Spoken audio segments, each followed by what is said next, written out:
Zeknar with the raid.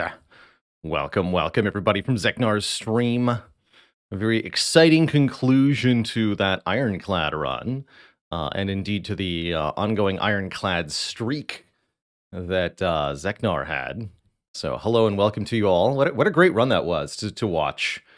Any run that goes the distance with a Velvet Choker is an exciting time in my book. So that was really cool to watch, even if it couldn't quite prevail in the end. We're going to be tackling some A20 Ironclad ourselves here. So you're just in time to catch a new run from the end of the last run. Let's get Spire booted up here. How's it going, Baron Corvo? Life's good. Hey there, Just Blake. Good morning, my child. Die, Dirty Bum, die. Thanks for the Prime sub in the 4 months. I don't think the glitch needs to be Whirlwind, Rakbar, when we're talking about the heart skip glitch with a smoke bomb, which I was mentioning in Zeknar's stream. There was Zeknar had a smoke bomb towards the end of the run and very low prospects, so there was some discussion of which glitches are you allowed to use with the smoke bomb while trying to win streak slay the Spire, which the answer is, of course, none of them, but there are some cool ones, including a way to skip the heart by winning a fight before your smoke bomb resolves. And in this case, I used Whirlwind, I think, because of the animation time of the Whirlwind specifically. I wanted a card that was going to deal damage, but it would take a little bit to kill them so that the timing would work out better. And it happened to work in the way that I wanted it to. I didn't quite know what I was doing in that clip. That was me discovering the glitch live. So that was a fun moment for sure. Naiwa, thanks for 3 months of support. Am I feeling nervous from the streak? Not particularly. I feel like streaking Ironclad is comfortable for the most part. We could very much have a low roll, sketchy run. As Zeknar just showed off, those things can happen. So here's the clip I'm talking about, Heart Skip. Mr. Binary joining the list of channel cuties right here at the start of the stream. Let me get you added right away. Thanks for spending so much time in the channel as to accumulate the required 500,000 channel points. Oop. I will not do that. I will go to my own Twitch page. There we go.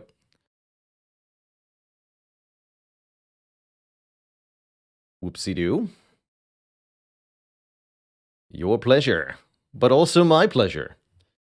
It's everyone's pleasure, really.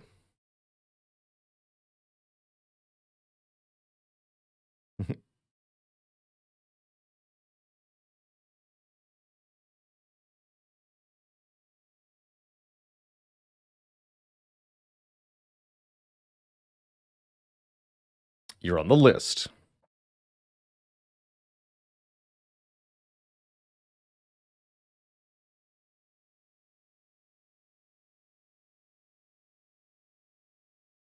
Happy SH with the Prime sub.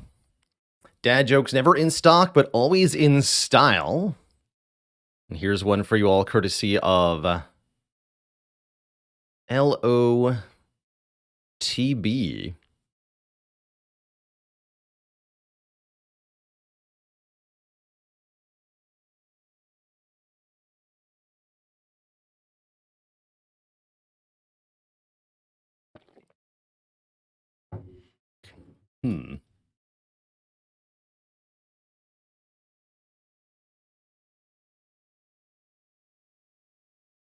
Okay, well, the only thing that popped into my head was wildly inappropriate. Let's try again. What do we got? Defect. I'm feeling defect-oriented pun here.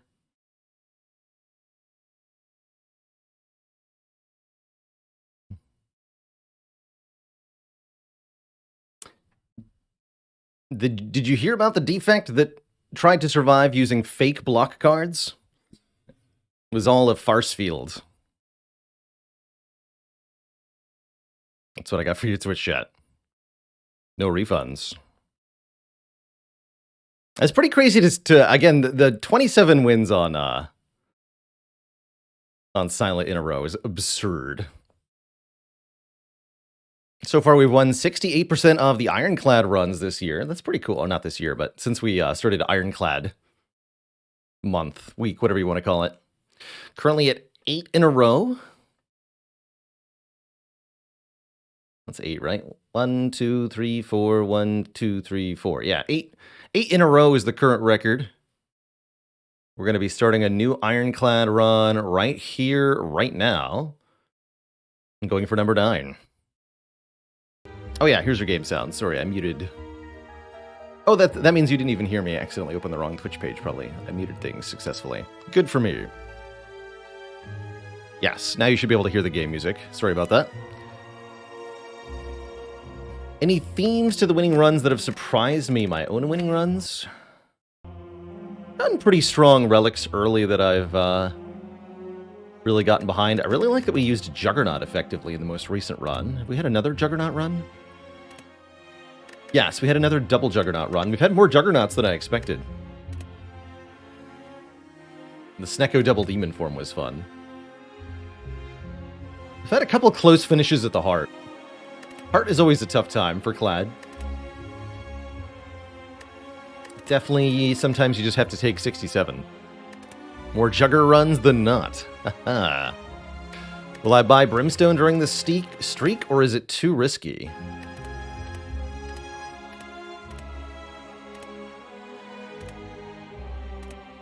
Wait, is that the previous streak? Where's our Brimstone run? We definitely had one.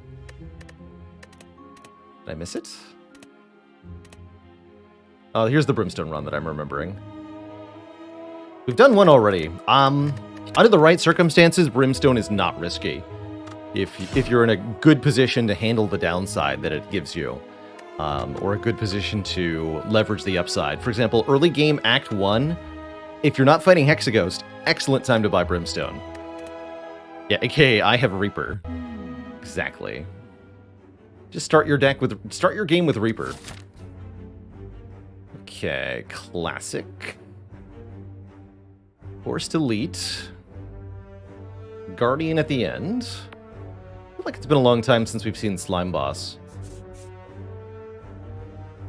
Probably this path, although that misses this fire, I guess, huh?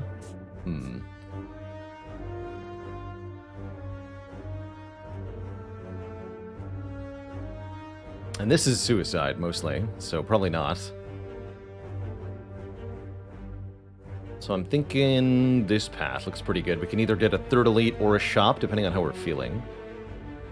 Lord Snow with the 2 full years. Happy streaking and happy 2 years. Thanks for all the cozy, entertaining content and community. You're heckin' welcome. So, start like this, we can remove a card. I would usually remove Strike, especially going into Guardian. I would remove Strike. This is a boss we definitely need to keep in mind on Ironclad. Ironclad deck that is not matching up well against Guardian will have a really bad time in that fight.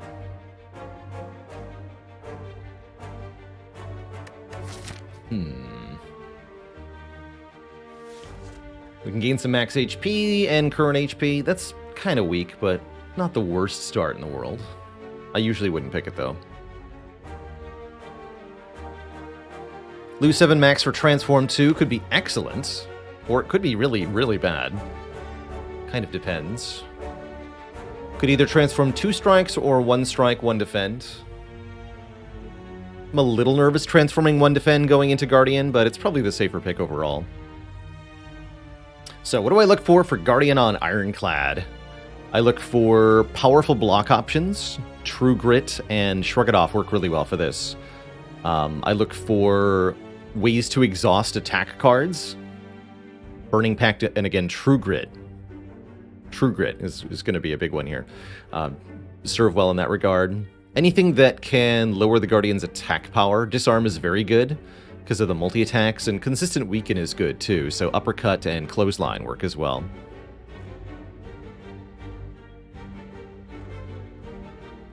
No, Lightly Rust, the devs have not reached out to me for anything like that.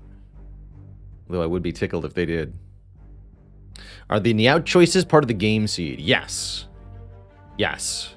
If you replay a seed, you'll get the same Niao choices from that seed.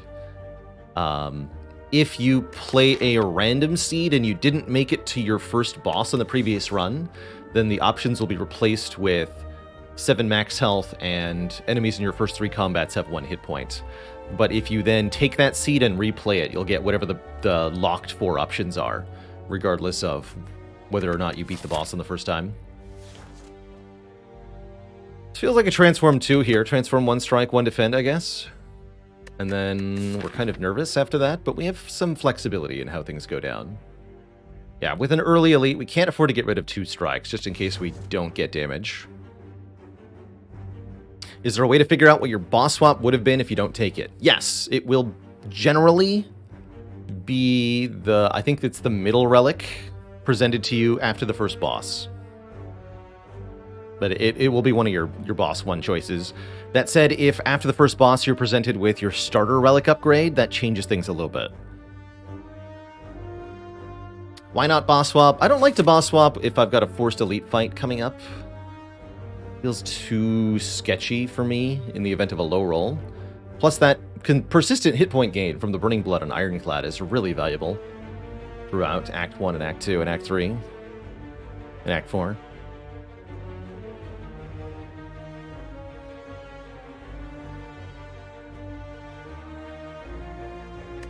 Let's transform 2.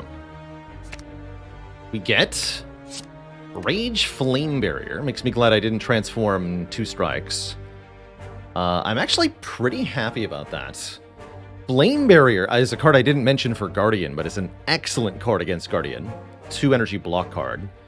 And Rage is nice. It's a 0-cost skill that adds some block if we draw attacks. At the same time, from here, we're going to want to add some more attacks. Pommel Strike and Headbutt would be the ones I'd want to see most. But any decent attack will do. Give me an uppercut, give me a twin strike, give me an anger. Please don't give me a sword boomerang, but do give me clothesline, I guess. I would say Ironclad is you mostly shouldn't boss swap. I do think it's a little underrated as a choice, the boss swap on Clad. 6 hit points per fight does seem like a lot, but you can easily lose all of that if your deck is terrible, and that's where the Ironclad starts, is with a terrible deck. So a boss relic can change that dramatically by either fixing your deck, or by giving you more energy to play your terrible cards with, so that they actually work okay. For example, the fact that Bash and a strike is less damage than 3 strikes is just embarrassing for Clad. Clarky132, thanks for the Prime sub. Welcome to the Cozy Sub Club. Alright, we're going to hold on to our starting cash and take some fights here. With a little bit less offense in the deck, we're down 1 strike. We may find that we have to trade some health in the early fights, but that's okay, because we're at 68 health anyway. So even if I perfect this fight, it doesn't get me anything more than full health already does.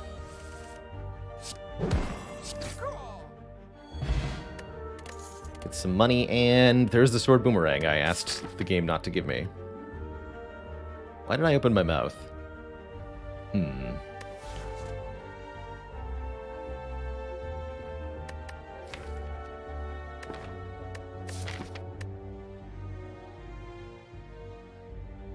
I think I just skip, right? We could take armaments, but I think that's too many block cards. If we take armaments and then we run into Gremlin Knob, we're just gonna die. And the steering blow is unfortunately quite bad.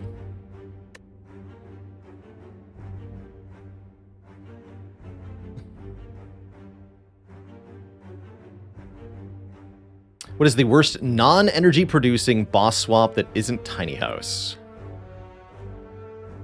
Tiny House isn't even the worst, so you don't even have to qualify that, by the way. It's either Black Star, which gives you nothing until you beat your first elite, which you probably don't do, or it's...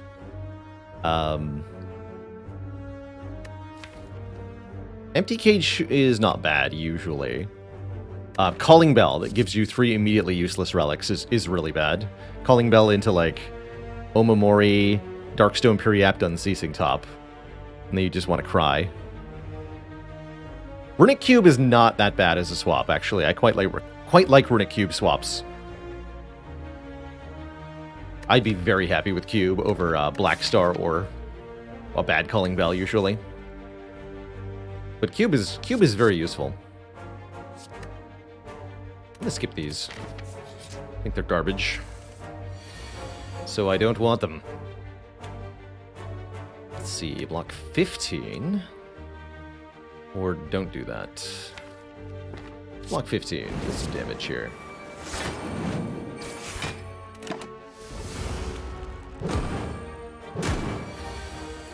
Perfect.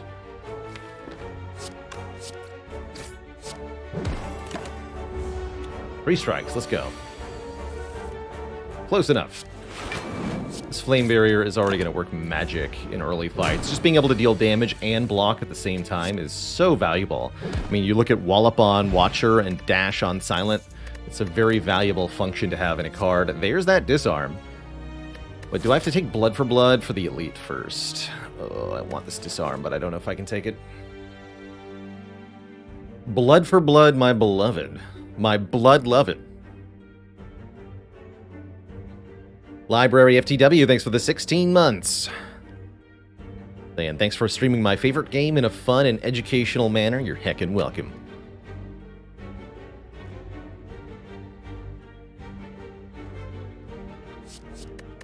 Blood for Blood is also really good against Guardian. We should take the powerful attack card when we're offered it. This is a premium one. One that you can kind of build a whole deck around. Get some really wonderful things going. And we have very limited floors to be able to deal with an Elite here. Again, we're on a irreversible collision course, and we got a crap potion too, which is even worse. So I'd better take the good attack card. As much as I want disarm, it doesn't do anything against sentries. Or Gremlinob, really. Do we upgrade that Blood for Blood? Very, very probably. I consistently hold that this is one of the best upgrades in the whole game. You get an energy discount on a reusable card, which is already very premium, and it boosts the damage. That's unheard of. Very, very, very few cards upgrade both the damage and the energy at the same time. Almost tempted to go this way to get 3 more combats for the Elite, but I think the upgrade's going to be worth more than the 1 card reward. How's it going, Cleric? Do I remove a strike here? We could remove a defend. Actually, with the Rage, removing another defend isn't unheard of here. Although we will need to add another block card. Very weird to play Ironclad with only 2 defends.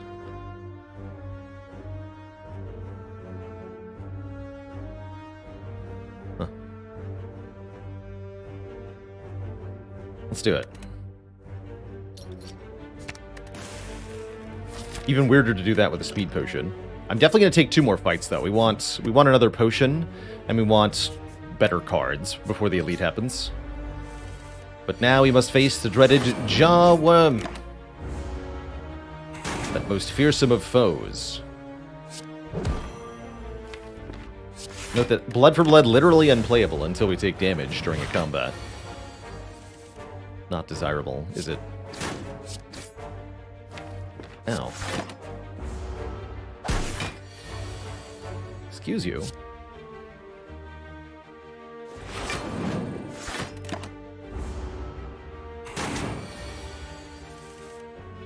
Okay, we lose 1 health in the Jawworm fight. That's completely fine.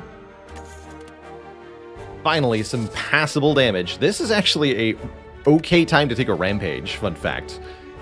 Is in a situation like this. It's a decent way to scale against early Act 1 Elites and against Guardian, too. Is Rampage ever a build-around? I say no. Absolutely not. It is so much easier to build around many other cards, like Dropkick, for example. Dropkick is built around way more often than Rampage is built around.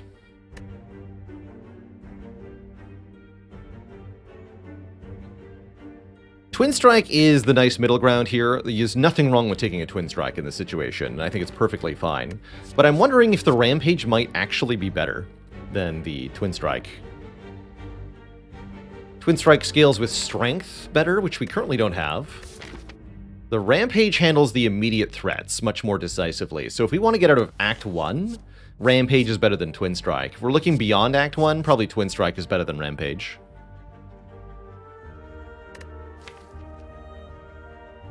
That's kind of how I feel about it anyway. Like a claw, but worse. Yeah, the Twin Strike deals more damage the first time you play it. Which can matter for Gremlinob too, right? Yeah, that could matter for Gremlinob quite a bit.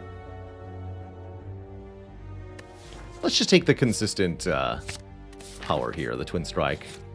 Could have also considered Dropkick. With Rage, that's arguably pretty good, actually.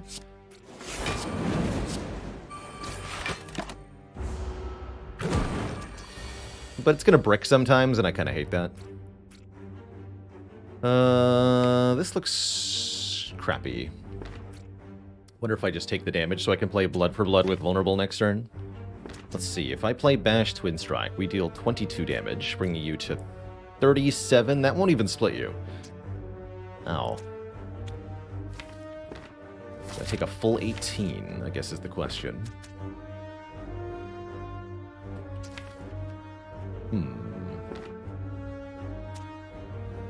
Getting a really good split seems quite valuable. Could use the Speed Potion here for the 5 health. Kind of might as well. I've been generally quoted as saying if you can get 5 health out of a Speed Potion in Act 1, just use it.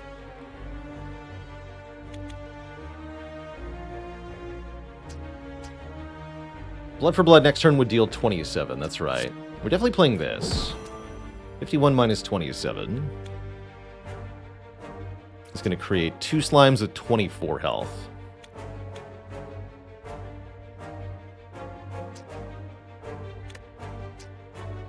Or if I play the Twin Strike, they only have 10 health.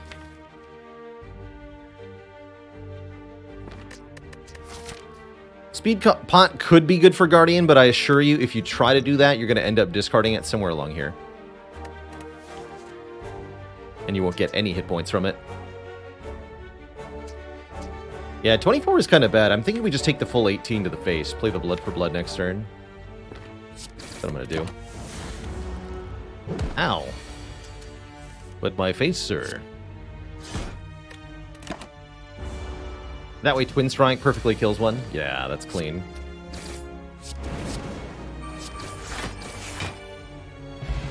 There's our second potion, the weak potion.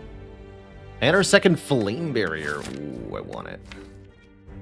I should probably take a cleave, but I want it.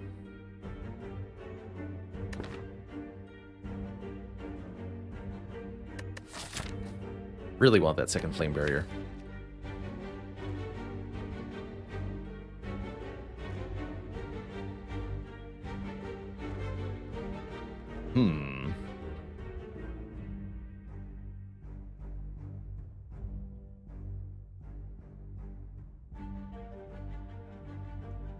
Cleave is a moderate help against sentries. It's good against Gremlinob too, I guess. Currently we're a little bit light on block, but we're also a little bit light on damage. Feels bad.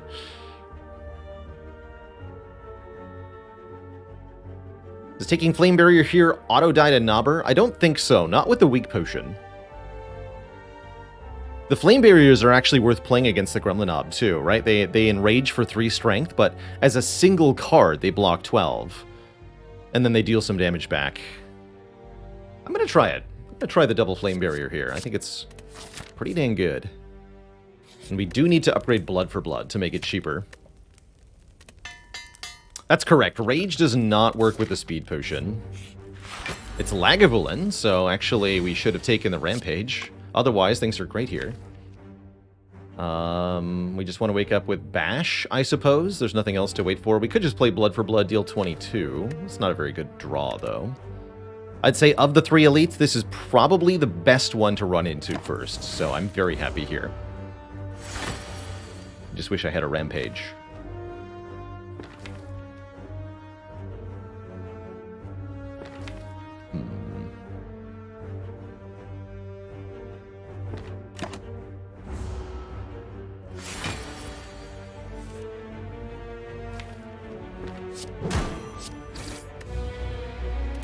Well, I may need to tank this hit.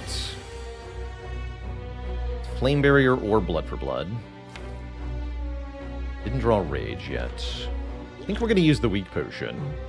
Maybe I'll play Flame Barrier, play Strike. So this does 33. Probably it's correct to deal 33, take 15. And then this will be 2 cost, of course. What was the point of playing the bash if we're not going to do this, right? Let's do it.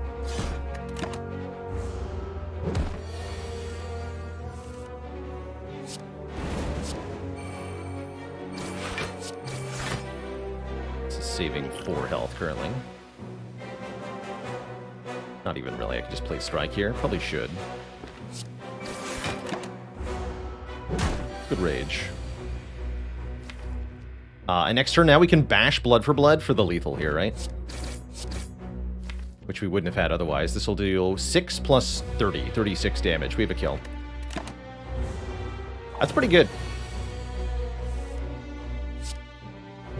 That's pretty good. I'm quite happy with that. We get a 2nd speed potion and a toy ornithopter, healing us for 5 whenever we use a speed potion, which I will do next fight. We also get offered a demon form.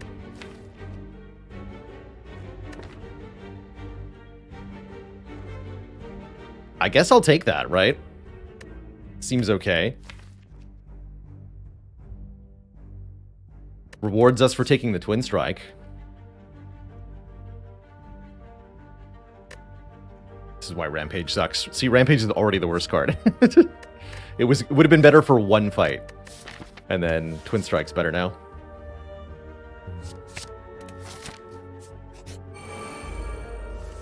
It's pretty arguable for that 1 fight, too.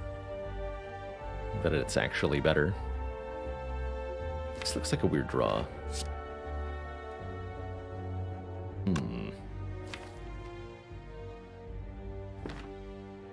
It'd take 8 to pop the block on all 3?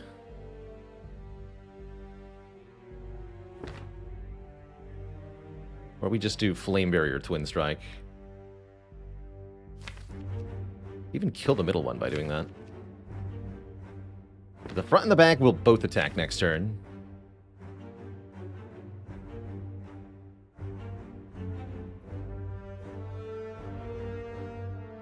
It's kind of spooky. We have 3 blocks coming up in the draw pile and 2 speed potions, and I want to use a speed potion. I think we're fine.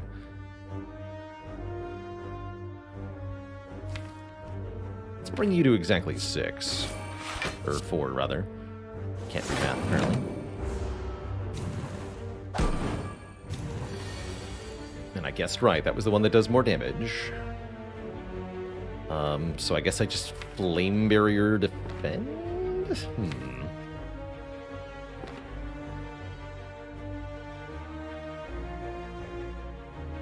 No. We bash, speed potion defend. That's what we do. Although that's just as good as flame barrier, speed potion defend. In fact, it's better to use the flame barrier. Because then we do 4 damage to this one as well. So yeah, let's just use this speed potion for the 5 HP and full block. Sounds good.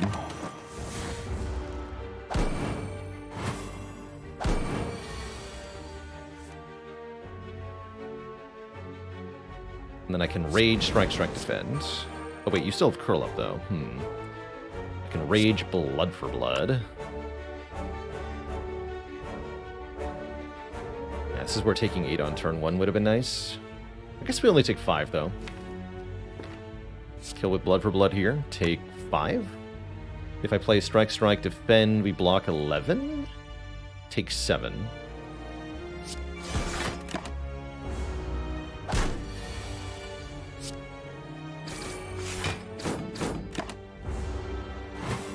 How's it going, Zombie Harv? Life's good. Hope the streak goes well, is my hope. 2nd Twin Strike with Demon Form in the deck now. Metallicize could help against the Guardian, too. Haven't taken an early Metallicize in a long time. It's okay. Don't usually like it that much. Another Twin Strike also seems just fine. We do want a little bit more damage. And better strength scaling is totally adequate here. Yeah. 2 Flame Barriers, 2 Twin Strikes ought to do well in the upcoming Elite fights. And we get meat on the bone. If our hit points are at or below half after combat, heal for 12. That's 3 different healing relics now. Pretty encouraging. And we're facing the sentries next, and let me tell you, the meat on the bone, they're going to get some use.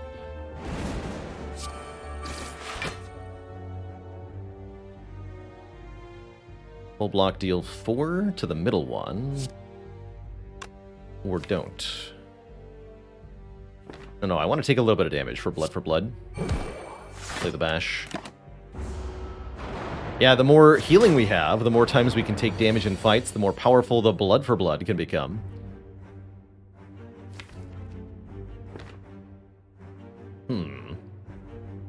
I can block 17, take 3 here, or I can play blood for blood twin strike, take 10.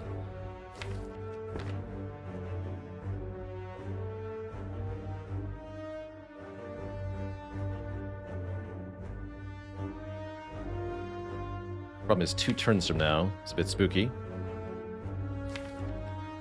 And even 3 strikes into this won't kill.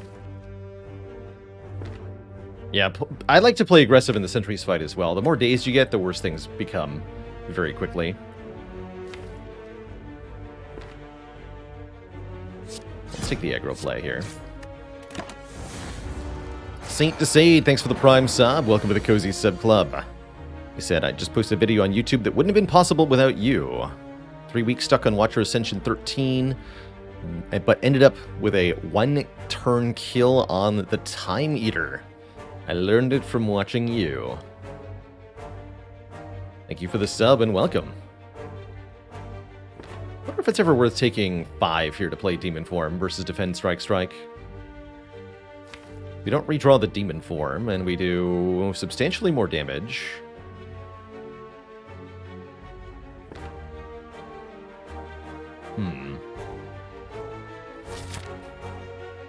Additional fights.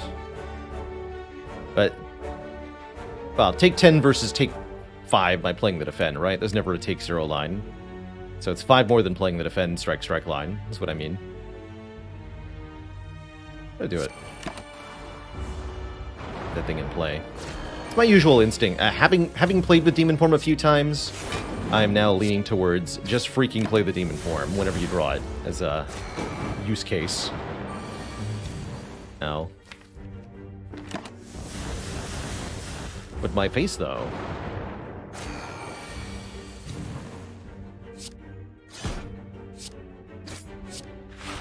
Okay, already I feel like Demon Form has paid off.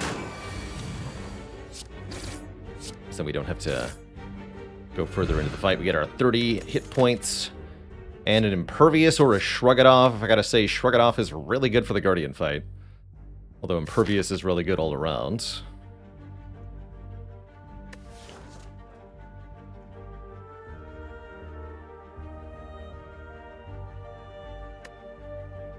I think I want that Shrug.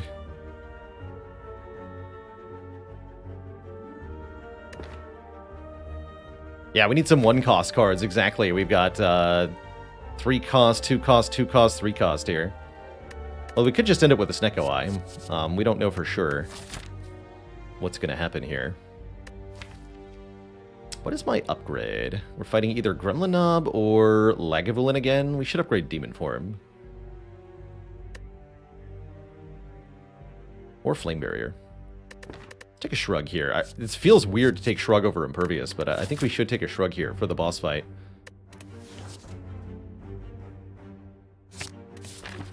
Shrug into Flame Barrier is such a good defensive turn, too.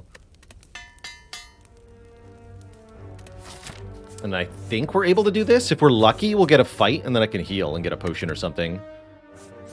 The shop is just not quite worth it with 164 gold. Let's go this way. Now we're offered money. Get out of here, Snake. Disagree with your basic assertion. And we can lose health to gain a relic. That's definitely not what I want. I have no weak potion this time. Are we sure we can handle Gremlin Knob? No, we're not.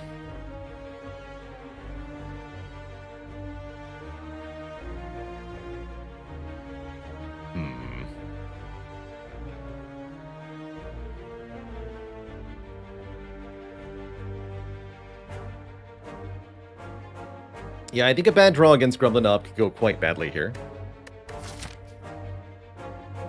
So the way I see it is we can click probably 2 times. Is it guaranteed to be Knob? No, it's 50-50 Knob or Lagavulin. Lagavulin is easy, thanks to Demon Form. But Gremlin Knob with a bad draw order could be a death to us here. If Demon Form's on the bottom and we draw Bash Blood for Blood together on turn 1 or something, we're in really big trouble. We don't have to fight that elite, though. We're probably not going to. But if I don't, then I think I should maybe click once or twice here to try to get a relic so that we rest. The other option is leave without clicking, go to the question mark, and then upgrade a Flame Barrier. But I might prefer to try to get the relic here.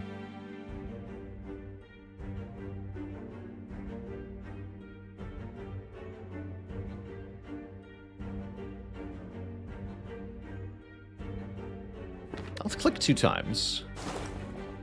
Okay, we got nothing. It's pretty terrible.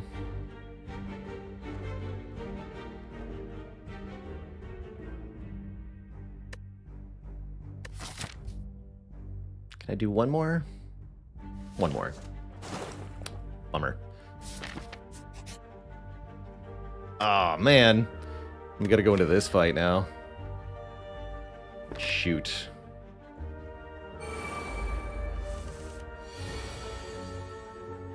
That is not good.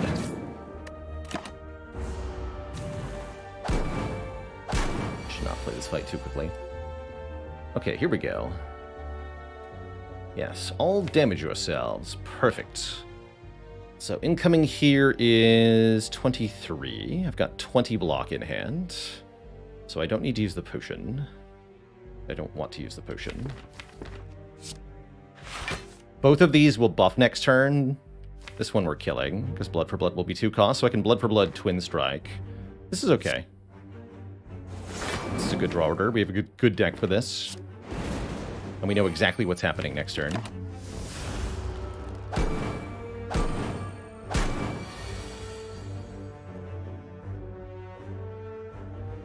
Yeah, it's got to be Blood for Blood here, right? And then Twin Strike. Probably this one. If only this Blood for Blood was 1 cost, we could kill 2 of them. That'd be really helpful. Oh well. This turn could be a little sketchy. Definitely. Not sketchy enough to kill us, though. So we can block for 10 plus 5 with a speed potion and kill this one with 2 strikes. Or I can block for 17 plus 10 if I want to. Don't think that's worth it. And then next turn we're probably fine. Okay, yeah, not too bad.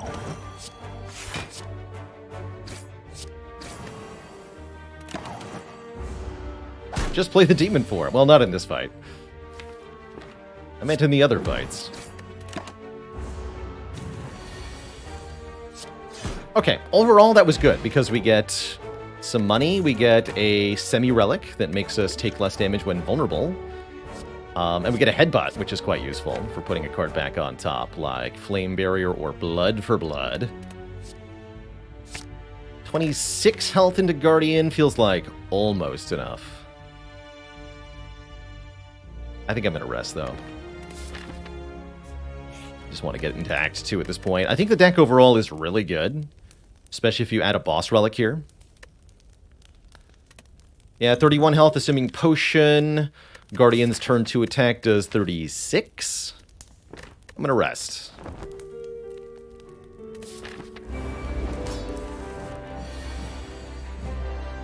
Not a great turn 1 draw. Not terrible, though.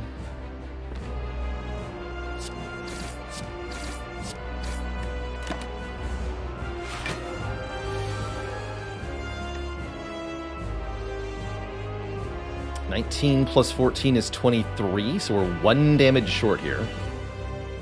Guess it's attack potion time.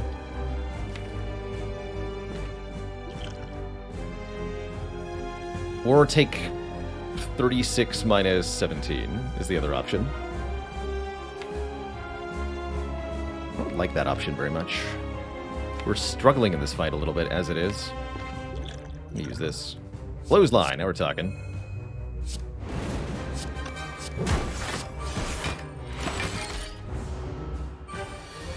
Let me just play the demon form. Just do it. Don't even think about it, just do it. But the must. And now Flame Barrier will save our bacon for the rest of the fight, hopefully. Our delicious, delicious bacon. Perfect.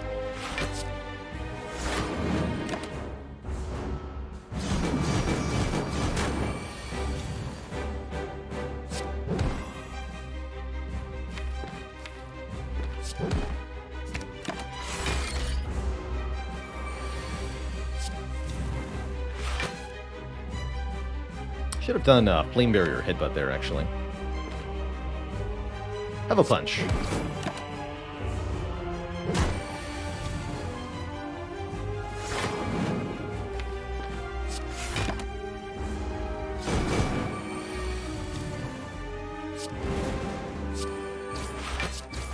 Blam.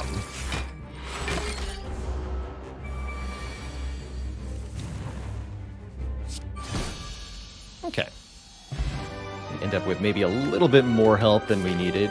Perhaps we could have squeezed one more upgrade out of this act or kept the potion. I'm reasonably happy with how things went, though. One of my favorite AoE solves is here, Immolate, dealing damage to all enemies. Always something nice to have going into Act 2.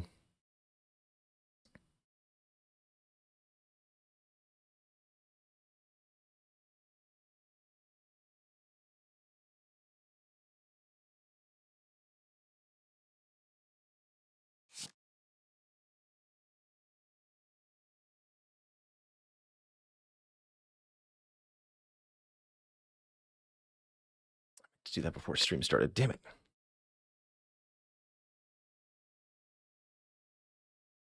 Limit Break is definitely unnecessary. I really don't recommend Limit Break Demon Form as a pairing, generally speaking, as you have to play the Demon Form, then wait, then play the Limit Break, which is not likely to happen.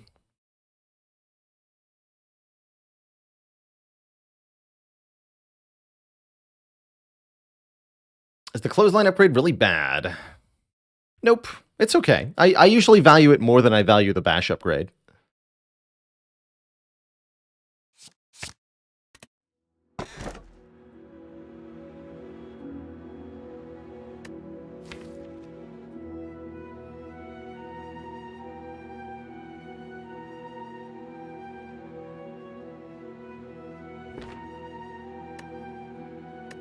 And a dad joke for the crowd, courtesy of Woody in the Hoodie. Did you hear about the Ironclad who tried to become a fashion designer? His new style is all the rage. Coffee dripper with meat on the bone, Toy Ornithopter, burning blood seems perfectly fine to me. We can't rest at rest sites, and we don't want to anyway. We get more energy to play the Demon Form, the Immolate, and the Flame Barriers with. So I think this deck is going to be high performing with 4 energy here.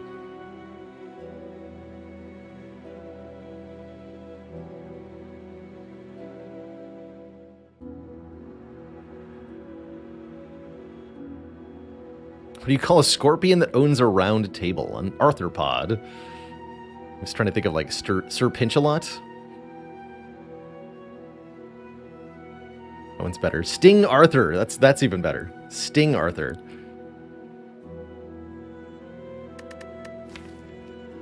Other options are give up on upgrades or give up on money. Pro tip, don't give up on money. So, might have been nice to have an attack potion here into Act 2. I will just take my W and be really happy with the layout I've got here. Look at this, look at this. I'm pretty sure we can just slaughter our way through all this garbage. All we have to do is stop at the shop first and get some stuff.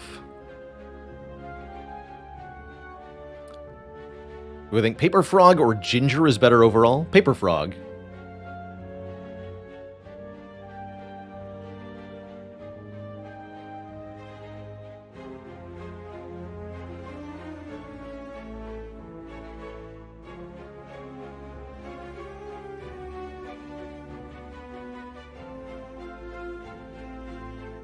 Would I sometimes take Ecto if it appeared after the Act 2 boss? Yeah, I would definitely. I mean, I still do sometimes take Ectoplasm, just really, really rarely.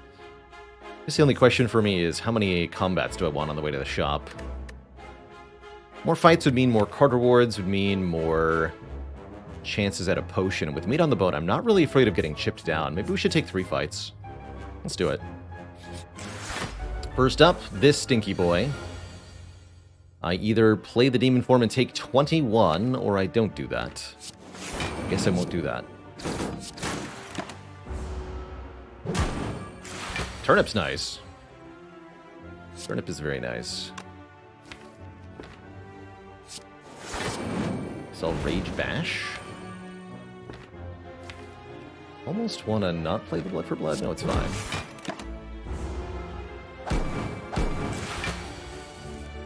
Yeah. Fair enough.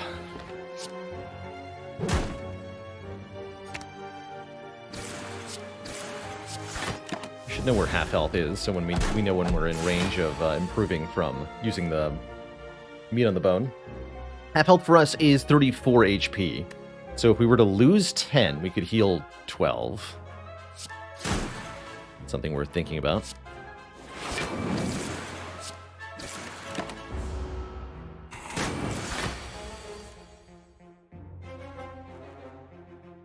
Seems hard to do that.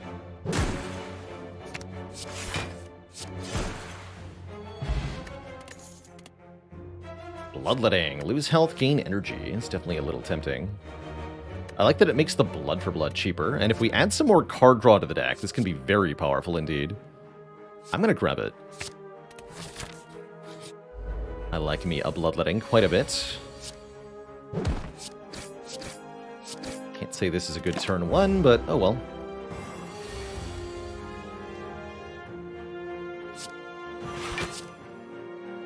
So Bloodletting here lets us do Bash plus Immolate plus Twin Strike. And then Blood for Blood is cheaper. Bloodletting can also potentially allow us to set up meat on the bone hit points in certain situations.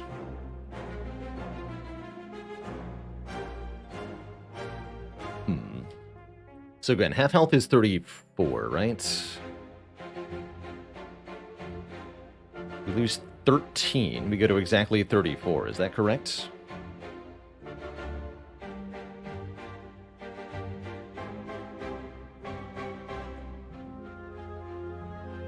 Yeah, exactly 34.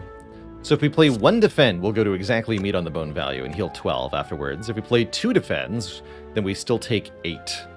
So it's take 8 or take 13, then heal 12. Better to take the 13 than heal the 12.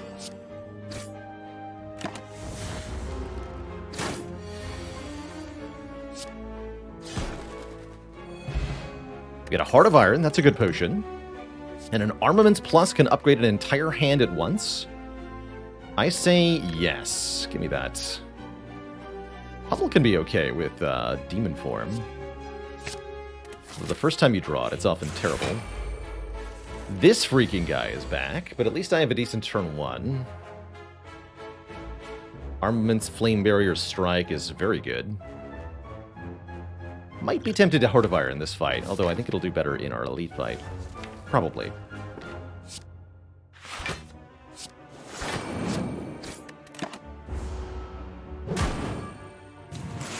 Oh, turnip. My turnip. We're taking 4? I don't think that's worth using this potion over. We even take less damage here because of the odd mushroom. Normally this would be, I think, 10 by 2. So turnip and odd mushroom, both making this fight easier. Very cool.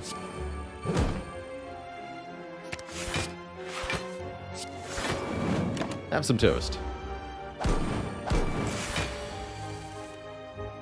My toast.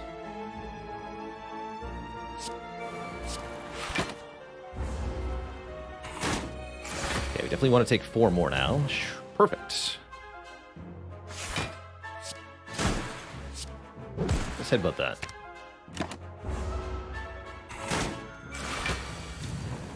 Excellent. the healing.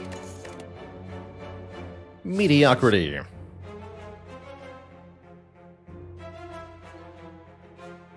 Better early Act 1 pick, True Grit or Second Wind? In early Act 1, it's True Grit.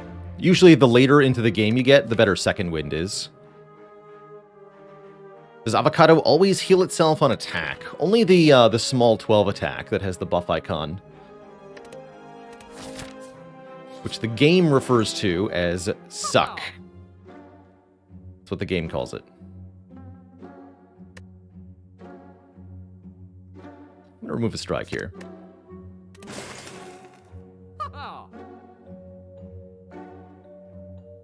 Prismatic Shard is here. Am I excited about it? Not really. Limit Break is back. Heavy Blade is here. Heavy Blade's not terrible. Although currently unnecessary. We're fighting Champ. That's going to be easy. I think I might prefer a potion that we can bring into these upcoming elite fights. With Liquid Memories and Gambler's Brew probably being the strongest ones. This deck loves Liquid Memories. We can use it on Immolate or something. So I'm thinking purchase Liquid Memories. I guess there's also Violence. Violence is card draw.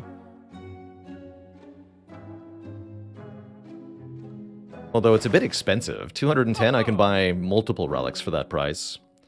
Can I get the Pen Nib and a potion? Because Pen Nib's also insane here.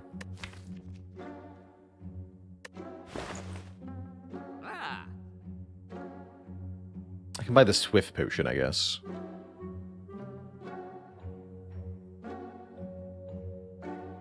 Yeah, I can buy Pen Nib Swift potion.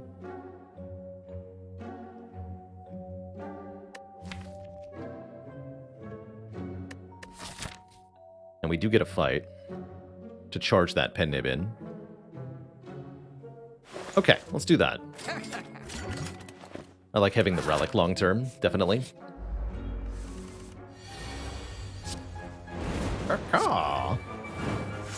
This fight shouldn't be too bad, thanks to the power of Immolate. Just gotta make sure Pen Nib's on a high number going into the elite here. I don't think we play the Demon form in this fight. Flame Barrier Twin Strike will kill this one, actually. Good. Take one, which is good. They're throwing a riot. I see ya.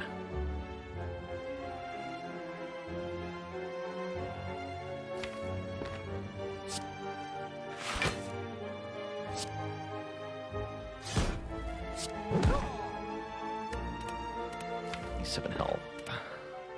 Dibs on 6. 16 damage next turn. Give me armaments, I guess. Oh, it's in my hand.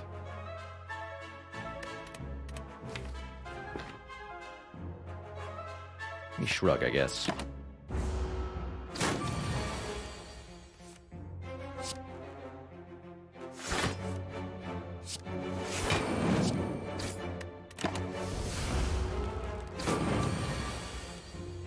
Perfect. We didn't get a potion drop either, which is also good. Justifying our purchase. Do we want a headbutt plus? I've already got one headbutt. Second headbutt feels like maybe overkill, but is also really powerful for getting back the most important cards. I do like another headbutt quite a bit, actually. I'll take that. Okay, and now we get a couple of important upgrades. First one's going to be Immolate here to Immolate Plus with our Pen Nib going into the Elite. Come on, Slavers, into turn 1 Immolate. One time. Let's go. Too much butt, they say. Not enough head. I understand.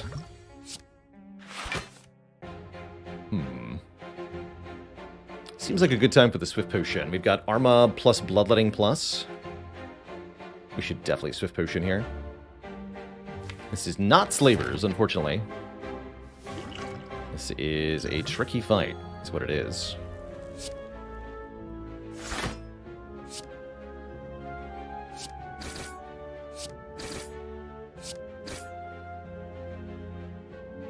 Flame Barrier does 12 damage, 2 strikes does a little bit more, and ups the pen nib, and we get hit one time, making the blood for blood even cheaper. Hit the strikes. It's a pretty good turn one. We did a lot of damage there. And now we can go Flame Barrier, Defend, Headbutt. Flame Barrier Plus. Can be attacked for the single hit next turn. 24 next turn.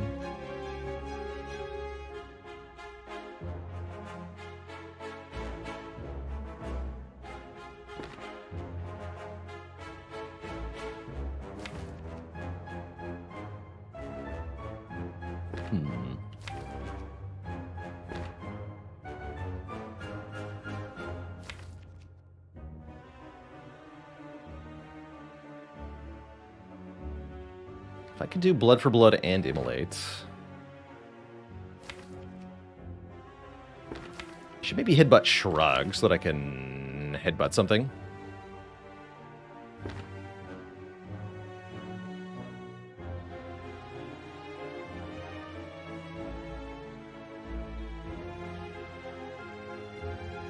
So I'm wondering about Bash, Headbutt, Defend.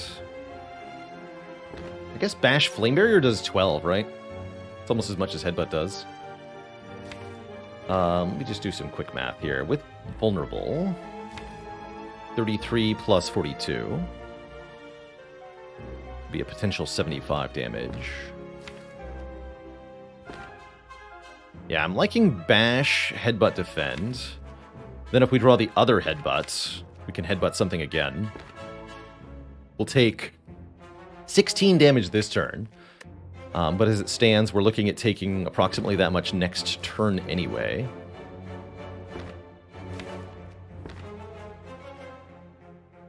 Yeah, I'm going to go Bash, Headbutt, Defend. So if we Bash Flame Barrier, we're less likely to draw into a kill anyway. Although 91 minus 12 is 79, so we don't even kill with Blood for Blood Immolate, actually. Take the full 21 to go into perfect meat on the bone range, they say. That would put us to exactly 34. You know, you're not wrong.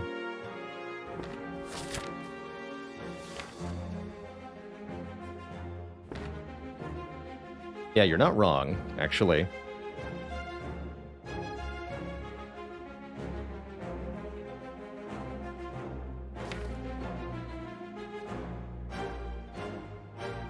What's the worst draw I could have? If we're drawing Shrug It Off and 4 more cards. The bottom deck Blood for Blood Immolate is the worst case. It's not even that bad. Okay, yeah.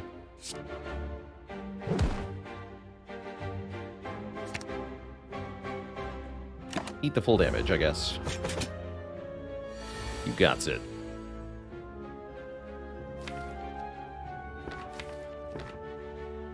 Okay, so what's the line here? Got Immolate and Headbutt. Shrug can't draw anything. I guess we play the Shrug and hope it hits Blood for Blood. This was the other possibility, is that we lose more than necessary. But no, we get the kill. This is perfect, in fact. And we set Pen Nib back to 9, even. Excellent fight. Back to 52 once more. We got a Centennial Puzzle. The first time we lose health each combat, draw 3. Means Bloodletting just became insanely good. Blood Potion is also here. And maybe one more Shrug, because this deck is really hungry for energy anyway. Okay, so this is going really well. Life is good. Let's upgrade another card. Possibly the Bloodletting. Although I really like getting these Flame Barriers upgraded. They become better damage and better block.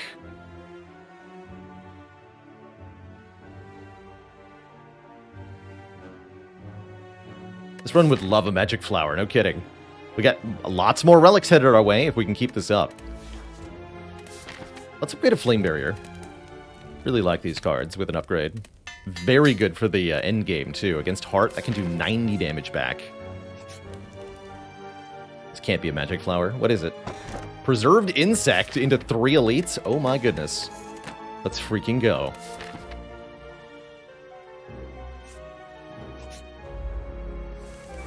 They're so tiny. Look at how tiny they are. Come on, immolate. Dang it.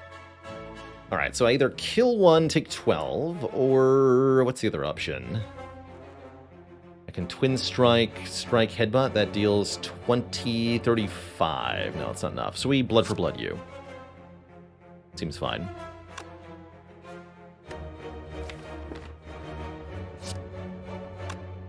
Could kill the big guy, but no, I usually prefer to kill the red slaver in the back first. On turn 2, this guy will either make you vulnerable or entangle you, preventing you from playing attacks. And either situation is disaster.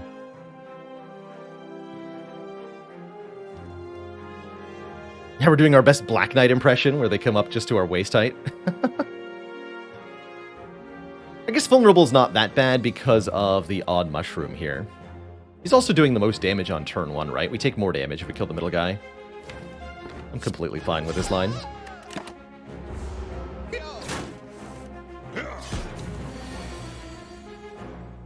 But yeah, usually my experience with that guy is if you leave him alive, he'll do turn 2 entangle, into turn 3 you draw immolate and headbutt. And you just cry. You just cry all night.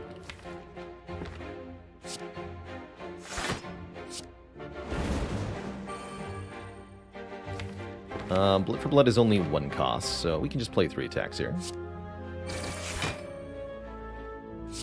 Going to make me vulnerable if you keep that up. This doesn't have to go into the front guy. Let's go there.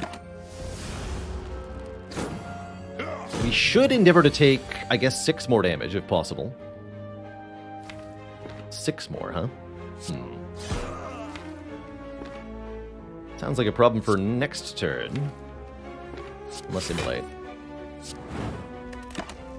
5 more damage, you say? Perfect.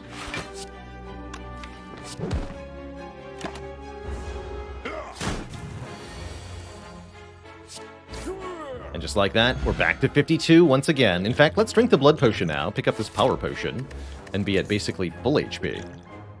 60, yeah, literally at full HP. Full heal from the slavers. Find a Feel No Pain Plus, which, wait a minute, is hot garbage. Not a single card in this deck says exhaust on it. Huh. Probably still take it anyway, though.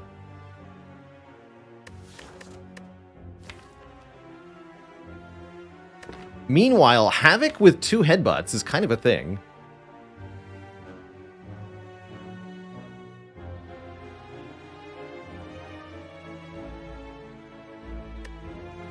But yeah, I think the usual answer is you click on this and then you click on things that say exhaust and it'll be good not very long from now. I think we're fine with this. We upgraded Twin Strike. So Havoc's actually not bad there. I do think Havoc is better than skipping, and if we see another Havoc, I will now take it. But yeah, I'm gonna take the... Oh god. Wait, Bloodletting! Bloodletting, save me. Yes. Good work. Wait, do I have a kill? Hold on. Bash, blood for blood, immolate. How much is that? We have Pen Nib. That's super duper a kill.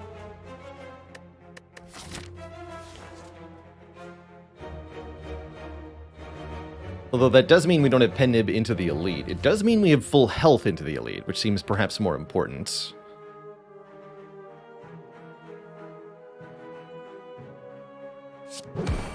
Just feel the damage. Be the damage. Deal the damage.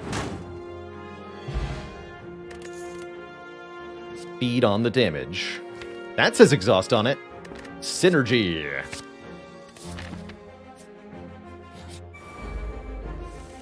Now, wait a minute. Why are you so small? Slayer, thanks for the 18 months. Happy hump day.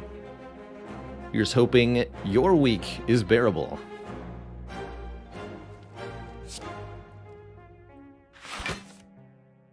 Womp womp. That's fine, though. I guess we just play the demon form, yeah? Now we can eat the book. Draw extra here. Could think about using a potion, but I really don't see any need to, especially since it heals us and we're at full health. Rather take the damage, then use the potion.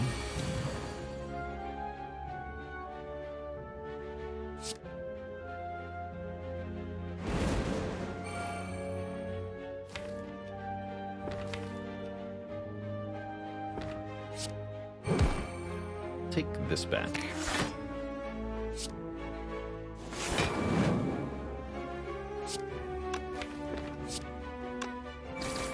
So currently we take 3. I can play Bloodletting and more attacks, and then I block for 3 more. So might as well, right? Get some free damage this way. Take the Shrug as well. That way we can always full block next turn, and I'm hoping to set up a feed kill here.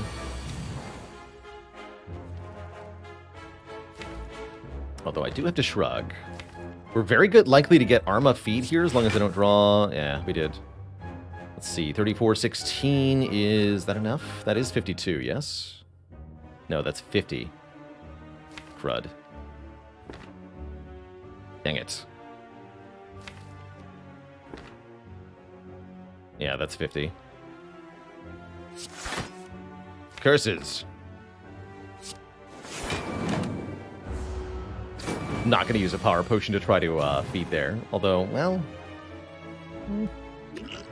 it's all going so well. Let's see, we block 23, incoming 35. Take 11. Then we have another turn. I guess this is fine.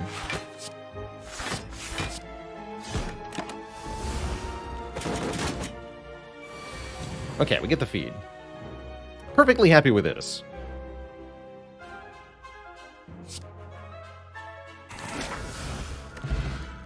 Bottled Flame. And another feed. How curious. Clothesline Plus is okay, also. For the record. Interesting. Very interesting. And yeah, being able to bottle Immolate is kind of a thing, too. We can reliably do Pen Nib Immolates bottled, which is definitely happening.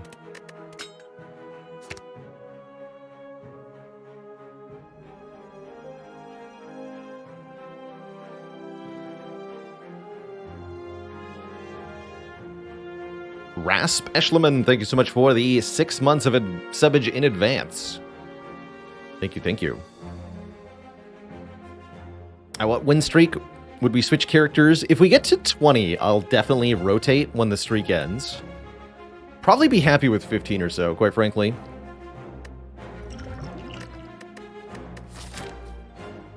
Could be Slavers next. But we have Bottled Immolate, which makes Fire Potion even better? They'll die to the Immolate anyway. I don't think I take Feed. I think I should take one of these 2 cards. With the Feel No Pain, Ghostly Armor feels nice. Clothesline is really good late game block, though. I'd much prefer a Shockwave. Take a Ghostly Armor. The Designer Inspire. We can upgrade a card, remove a card, or do both. Definitely going to remove a Strike here. If I'm removing a Strike, do I want to pay the 45 or so for the random upgrade? Is it time to get rid of Rage? No, not yet. I think Strikes are still worse for now.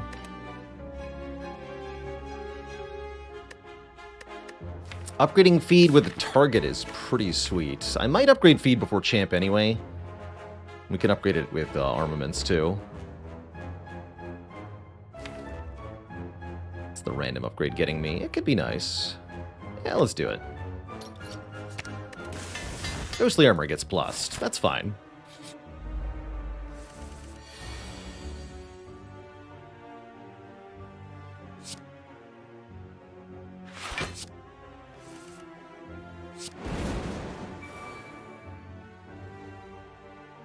Have to bash you to get the kill?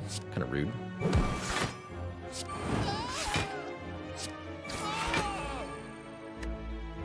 I will eat you now.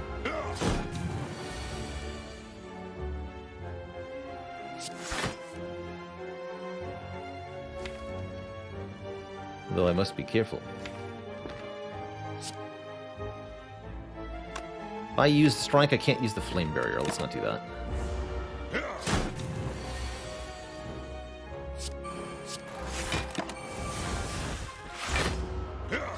Redraw Arma. Bummer. Well, we got more max health. We got yet another source of healing in the meal ticket. And we're offered a dual wield plus, which can make multiple copies of a power or attack. Interesting, with blood for blood especially. Without the card draw, I'm not that excited about dual wield.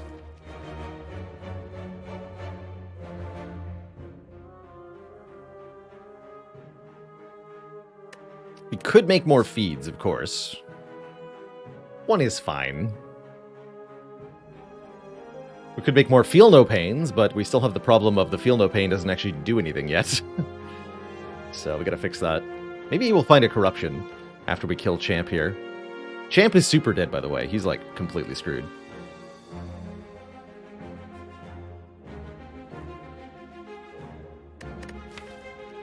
And that's even if I don't use the Heart of Iron. Skip. I keep these 2 potions. Although Swift Pot is somewhat valuable. And I am going to upgrade Feed just for next act. We're definitely at the point where building Act 4 Resilience is pretty much the way to go here. So let's get the Feed ploosed. Let us do it. Buffing Metallicize on turn 1 is the smart move by Champ. Our main goal is to draw and play Demon Form, and then wait a bit. Kind of all we need to do. We also need to take some damage occasionally. In fact, I'll let Champ hit me here, so that we can try to get Demon Form down earlier. We're also a little bit light on block next turn.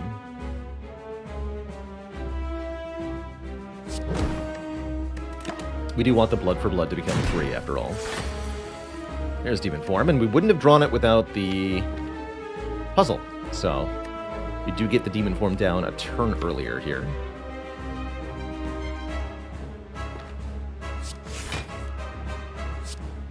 Even if it costs us some hit points. The next turn we can play our Feel No Pain.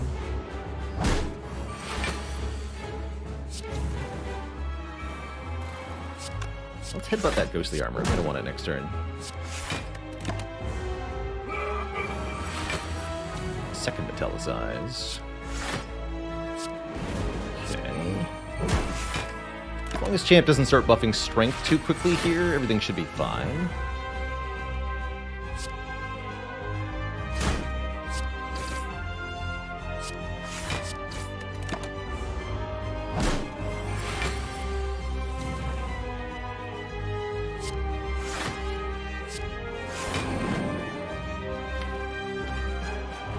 Another off turn next turn. Give me Bash then.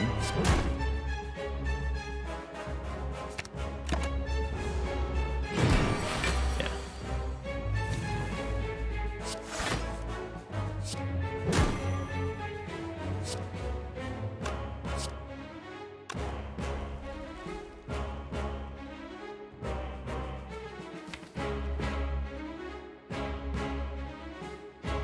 Got Pen Nib here, which complicates this. I actually wish we didn't, as currently we're going to do too much damage to Champ.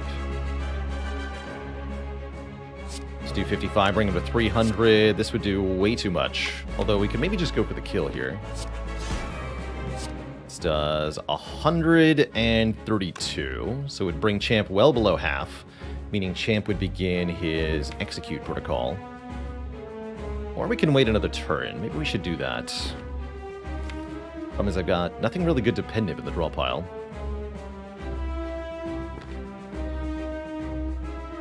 I think we should wait.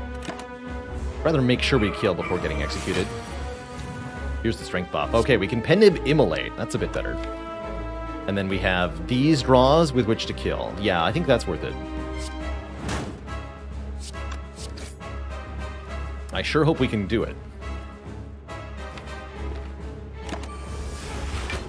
So we buff strength, and then this turn he'll buff strength again, because he's crazy. This is not going to kill, huh? Shit.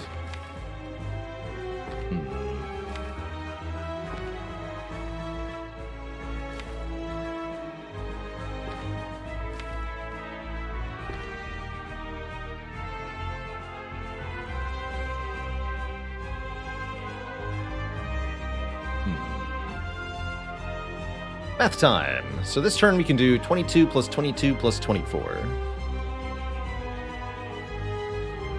Which is 68. 184 plus 14. Minus 68. It's going to bring Champ to 130 plus 14 next turn. So we have 144 damage to deal next turn. We will not be weakened. We'll have 24 strength. If I put Bash on top, we're going to be able to deal. So 144 is the number to beat next turn. With Bash on top, we deal 8 plus 24 is 32 from the initial attack. Headbutt will be 12 plus 24 is 36. 36 times 1.5 is 54. Right? Yeah. That's 86. Twin Strike is going to deal 5 plus 24, 29. 29 times 1.5 is 44. So 88. That means we do 174, and that will kill. That means we miss the feed, but we do kill Champ.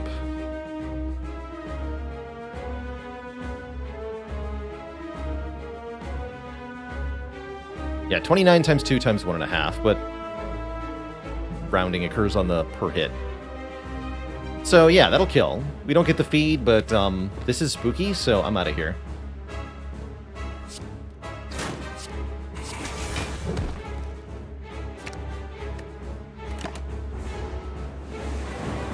If I don't feed on him, how will I gain his strength? I don't want his strength. He's got 16, I've got 24. We want our strength, not his.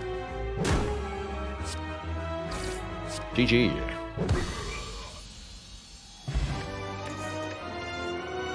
There's the Reaper. Reaper plus feed plus Pennib plus demon form equals don't die. Although that does make us regret not getting the feeds in Act 2 a little bit.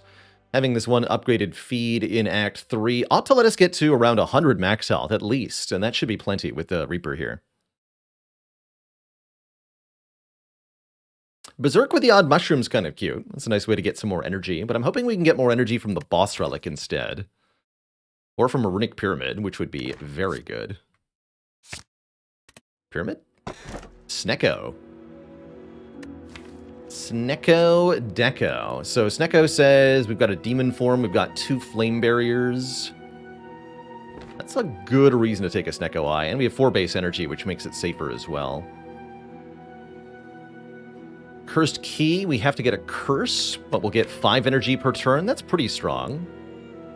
Mostly the deck is currently lacking in card draw, which is why I wanted Pyramid or Snecko Eye. Both are pretty good. This is 2 more draw per turn, which helps a ton here. That is going to counter our Blood for Blood a little bit. Hopefully that won't be that big of a deal. Definitely makes Rage a bit worse. There's also Pandora's Box, which would transform 2 strikes and 2 defends. That's complete garbage. It's definitely too few transforms to be worth thinking about here. So I'm saying Snecko Eye over the Key here. Probably Key over Box, actually, with only 4 transforms. It's a really, really bad Pandora's Box. Does Pandora's Box give you an upgraded card for transforming an upgraded strike? Nope. Nope, you just lose the upgrade. Yeah, now I want that dual wield. That's right. Shame about that dual wield plus we didn't take. Probably would have let us eat on Champ, too. Oh well. Ginger Llama with lucky 39 months. Thank you, thank you. Still haven't fought the Burning Elites, so we're going here. And here. And here. It's a pretty okay path to be forced into. We also don't have to go to the shop, so we could do either of these.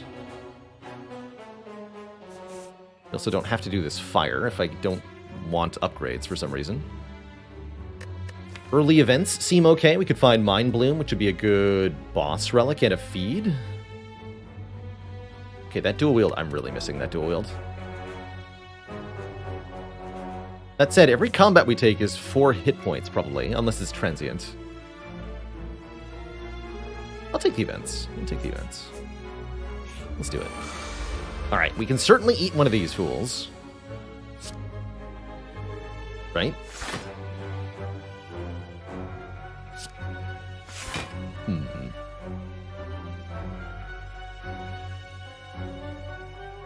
I'm gonna bloodletting here. Perfect.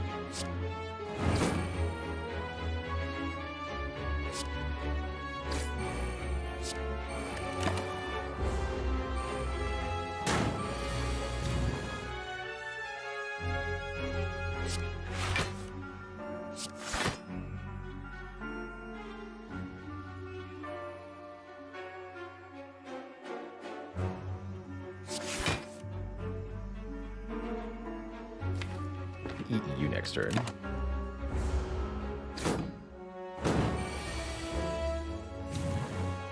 Delicious. And nutritious.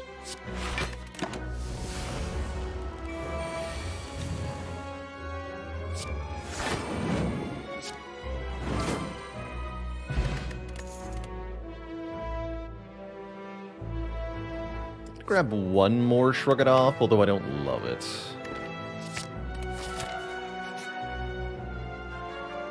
We'll lose some max health for Whining Halls. We just get it back by eating something. Quag with the 2 months. Loving the content. Happy to hear it. Thank you, thank you. Those were really stinky events, unfortunately. That sucked. Oh well. Why not take the madness? Because Snecko is the short answer. Snecko will override the madness.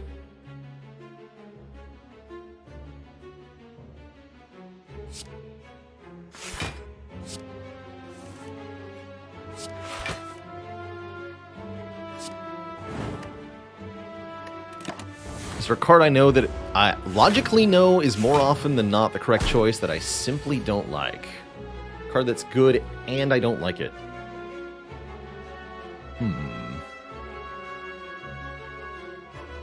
Wraith form, probably. Yeah, Wraith form. Not Claw, Twitch chat.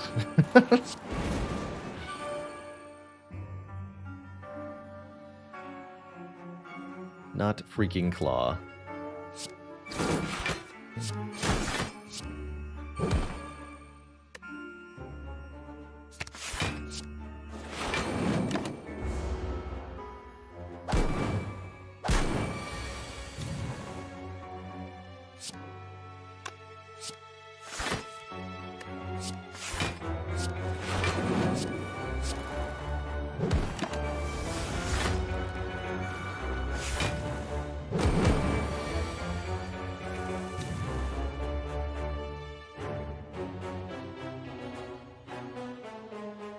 Blood for blood here.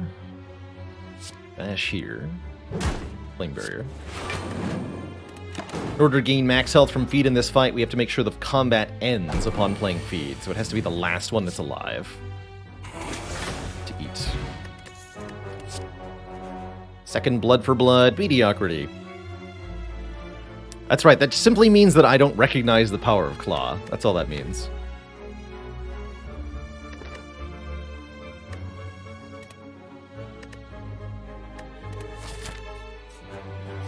Warcry says exhaust on it.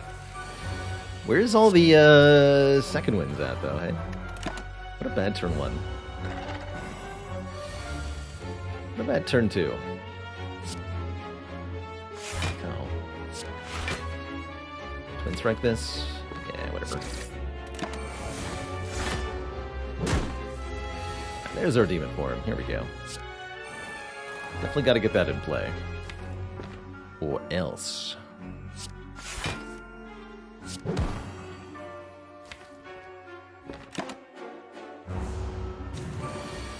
Is 3 strength per turn enough? That is the question.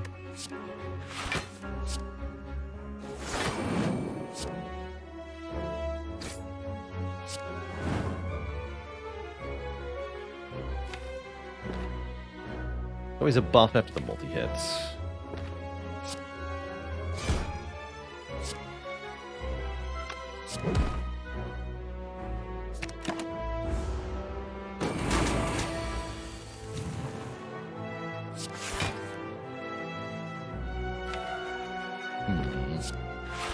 It's going to scale out of control really quickly, though.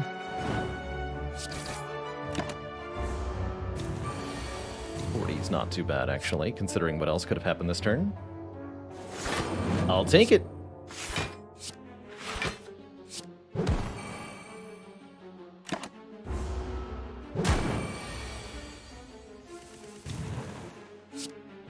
That's too much damage.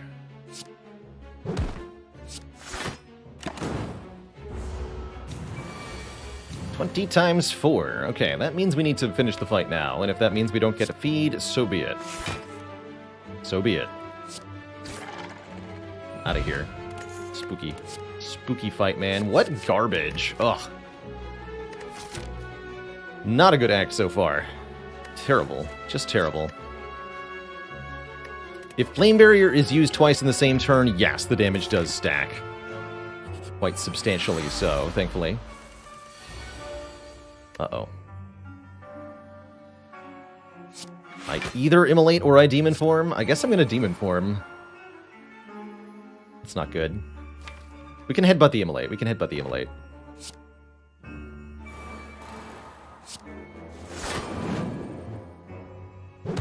Surely this is fine.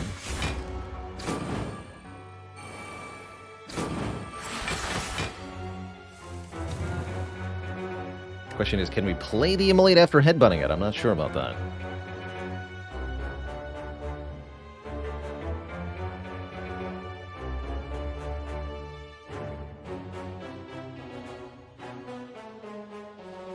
Doesn't look that bad overall, actually.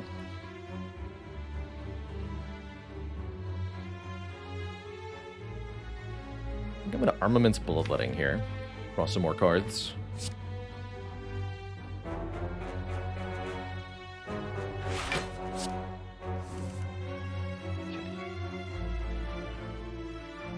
Then we headbutt you. Immolate on top. Tentatively Shrug. Can only play it if it's free, unfortunately. Which is not. Kill you then. I'll be taking some damage, I guess. The good news is, I can always get that health back. The power of Reaper does pretty enormous damage, actually.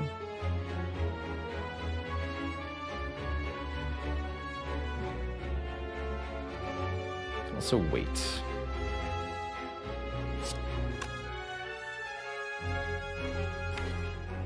It's a lot of wounds, though. I don't like waiting very much.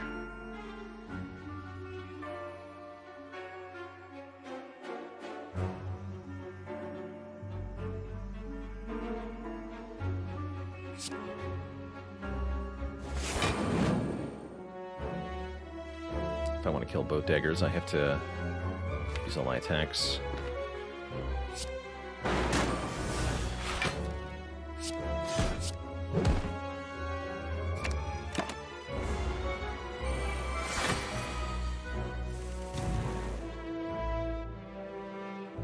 Looks like we probably kill right now. Yeah, we have Pen Nib ready, so let's do some math. By Bash Repto and then Pen Nib Immolate, we're going to deal 17 plus 37 times 3.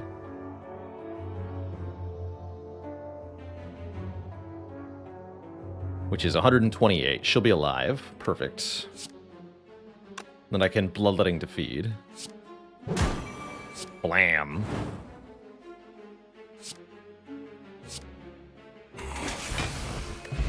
Excellent.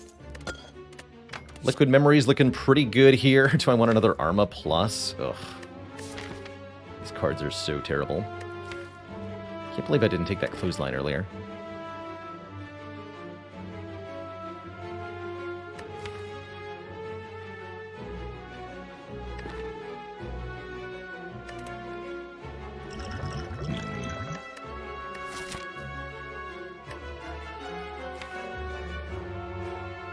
Definitely want to take question mark over Rest Side at this point.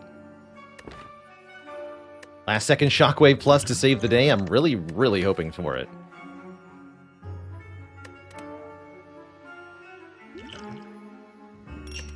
do that. I hate doing that. Uh-oh. You son of a gun. At least we got Demon Form turn 1 for Transient. That should mean we can probably just heal off this thing. At least I'm hoping so. There's Reaper right now.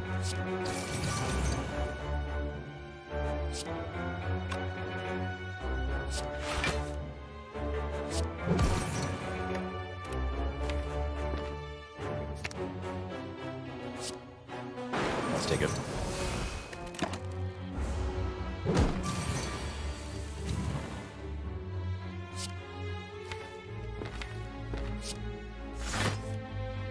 Goodness.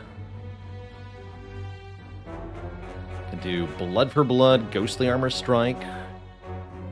Or I could do Twin Strike. It's like playing the Ghostly Armor is probably best here. 19, yeah, we full block here. Okay, this is going fine. There's not yet any need to panic. Although I'm pretty sure there will be soon.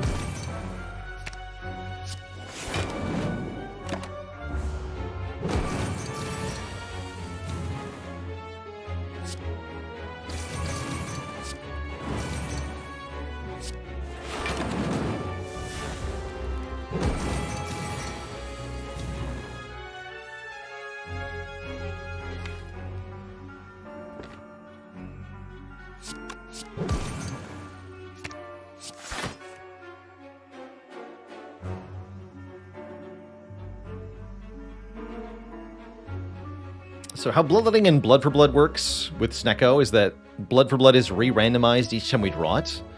But if we take damage while it's in our hand, the cost will go down.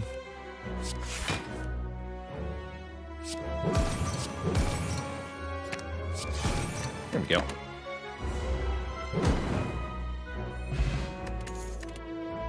Dual wield. Welcome back. You're unupgraded this time, but I will just make you say plus.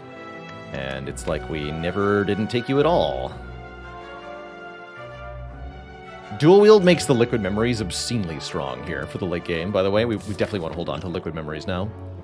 I still think I might want to take an event over an upgrade. Yeah, I'm going to risk it with an event here. Got rid of some of the bad events. This is a really good one. We can get a rare relic and a heal and max health up by fighting an Act 1 boss. Let's do it. Oh, actually, oh my goodness. And we got the dual wield. So we can actually gain 16 max health in this fight if we play it correctly.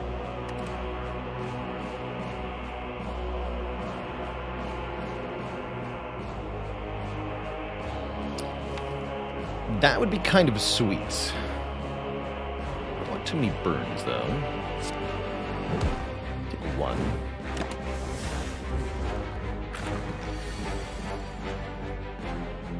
Okay, here's Demon Form. Let's go Arma Bloodletting.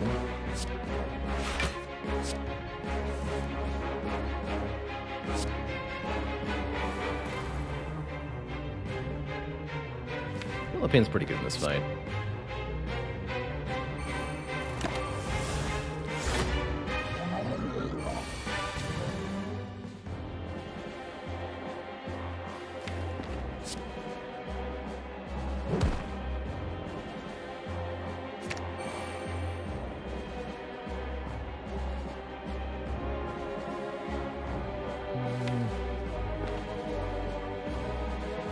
Don't like how that worked out.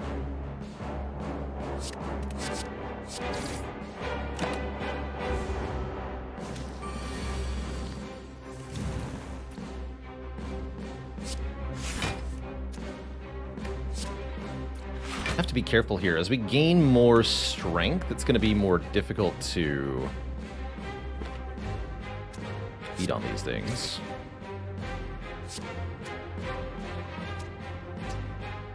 Let's split this one first.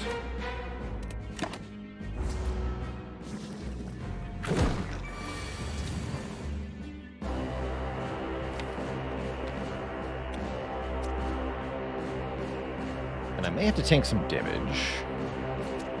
Try to get the feed multi-occurring to line up properly.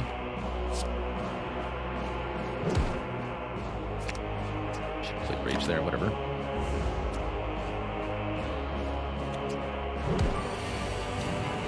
Perfect.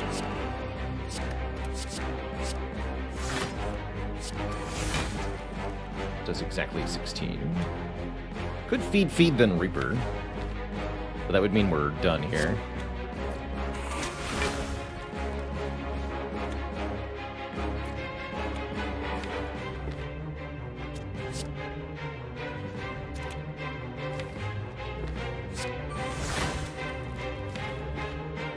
Back.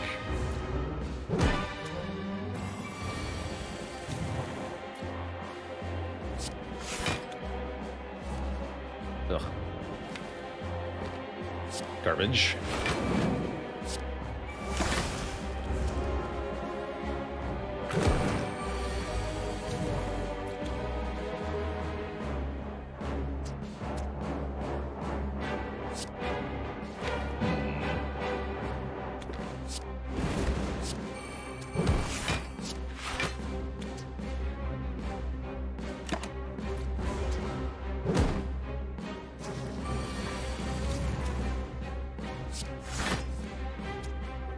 Okay, upgrade the dual wield means we only need to draw dual wield and feed together one more time here. Not so bad. Could just go to full health, but we can gain 12 more max HP here. That would have been an okay time to liquid memories if the potion wasn't so damn strong. Once again, I'm just gonna shrug here. I recognize that what we're doing is greedy, but the payoff is huge.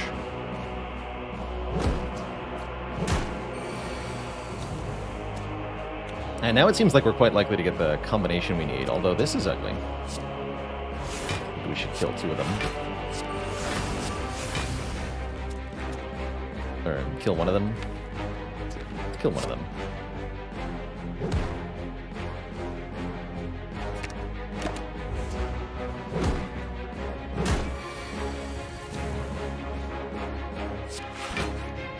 Didn't get it.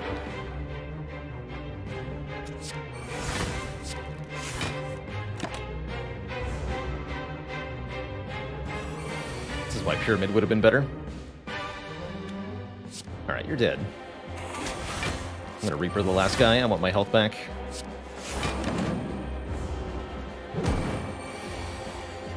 Oh, I should have played Flame Barrier to do that. Take it. We get a Lizard Tail. When we would die, heal to half of our health one time. We get some pretty powerful options here. Power Through is a lot of block. Almost Strike is quite strong. I will take a Power Through. Good if we find Medical Kit or any way to exhaust our cards.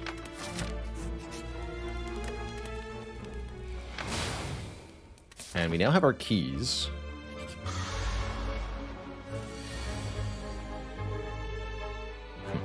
Cute.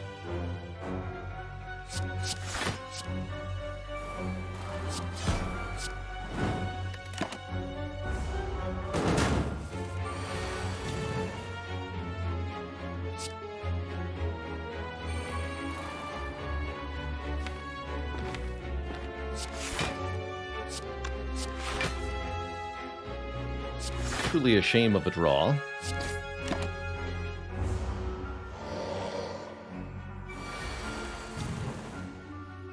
Son of a gun. Oh. And Bloodletting to play Headbutt for pretty much no gain.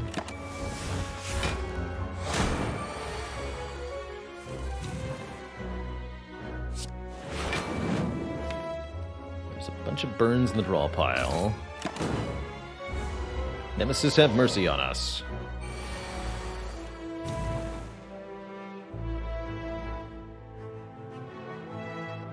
Mercy was had. Mercy-ish, anyway. Give me a feed kill and I'll be really happy. You son of a gun. Jerk.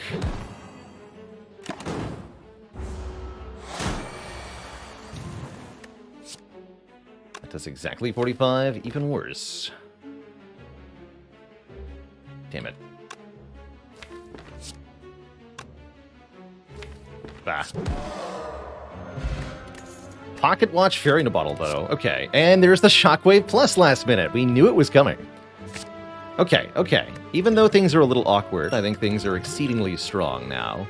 Pocket Watch, Lizard Tail, these potions, and a decent amount of max health. We are set here.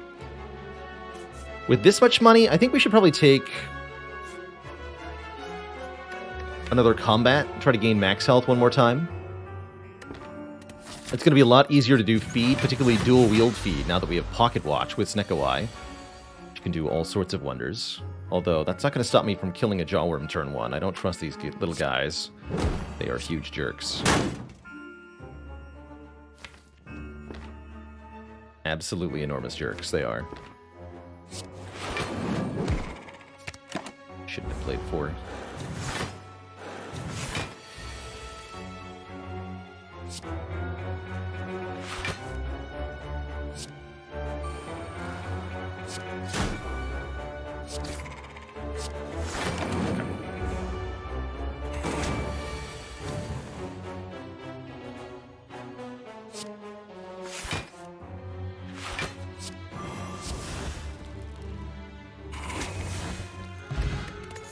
Dupe Pot is also pretty strong, and with Snecko-Eye, Bludgeon is a big heckin' bonk of a card. Get in here. Dupe Pot, huh? Not good enough.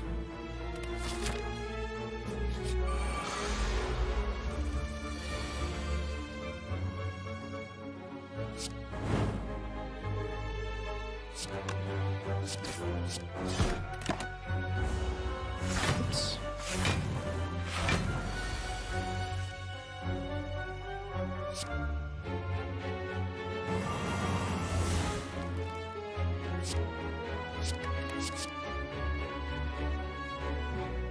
It's gonna do 6 and 6. That's pretty funny, actually.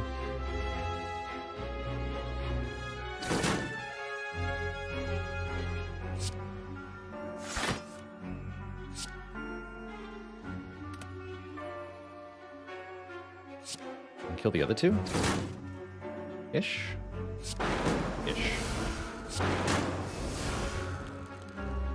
Nobody's dying, though.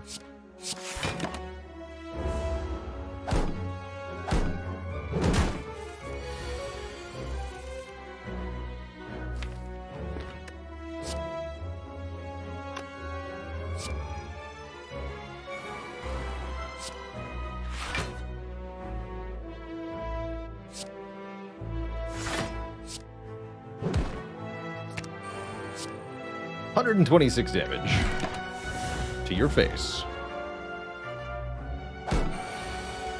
Have you ever exchanged a fairy for a lizard tail at Ranwood? I have not done that. Sounds like a good time. It all comes together last minute, Twitch chat. There's the second wind. Okay. I think we're very, very secure now. We got some very good cards to sack, some very good relics. Even the cards came upgraded, too. And this should be very secure through the endgame now. At the buzzer. Let's show off against the giant head. Let's do it.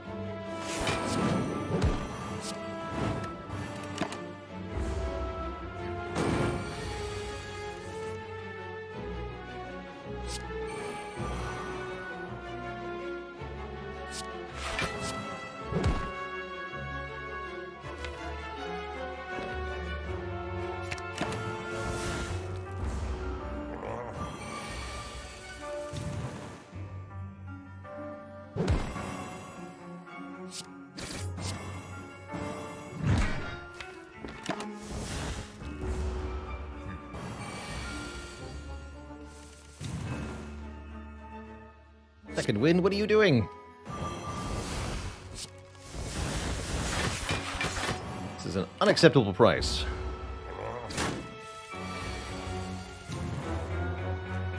You hear me? Unacceptable.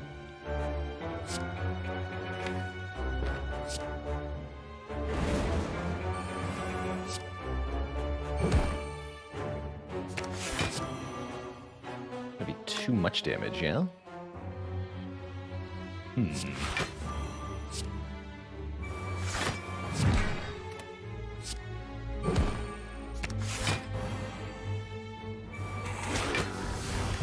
Full HP. We get a frozen egg, which is a little bit useless at the end of the game. There's the clothesline I wanted. Back. Give me that. Weakness insurance for the heart. Excellent. Excellent, excellent, excellent. This is all according to Keikaku. Duras for Turor, thanks for the 34 months and the Prime subbage. Definitely upgrade the dual wields. Corruption at the shop would be great. Dark Embrace at the shop would be great, but neither of those are actually benefiting from Frozen Egg. I guess another Feel No Pain's okay.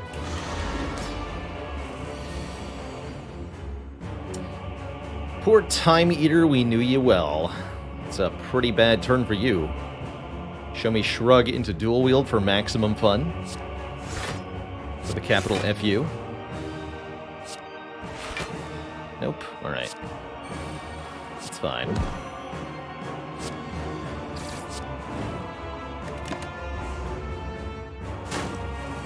Just draw 10. Easy peasy.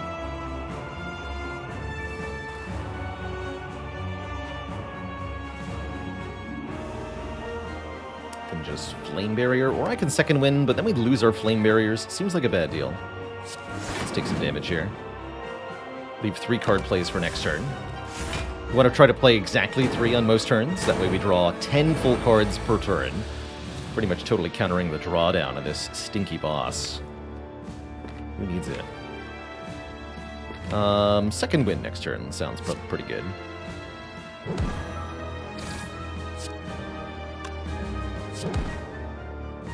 For safety.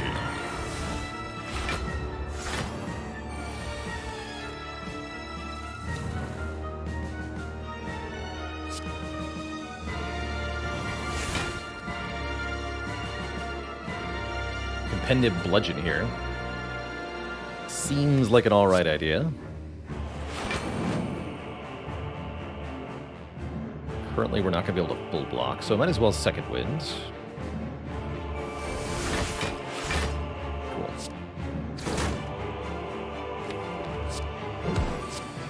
Bonk. And that brings Time Eater below half health. Just give me the bludgeon back, I guess. Time Eater will remove any debuffs and heal back to half health here. If we can kill, we should. It doesn't look like we can, so we just end turn. And then we start the process again.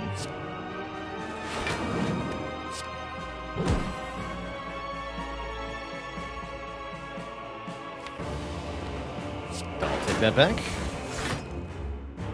Let's play 2 more cards. Let's do 2 more cards here.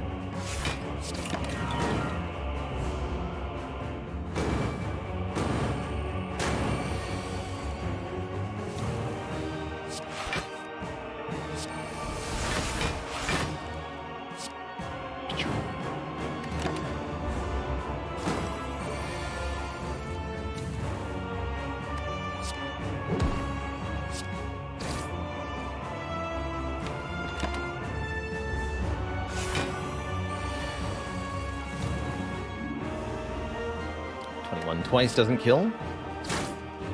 27 does. We have Penib on 9. Eskar, go home, friend. GG. 106 health going into Donu Deka here. Maybe just Flame Barrier, Second Wind, Immolate Penib. Sounds good. We might be able to eat both Donu and Deka if we can line up the dual wield and the feed. Seems kind of unlikely, though.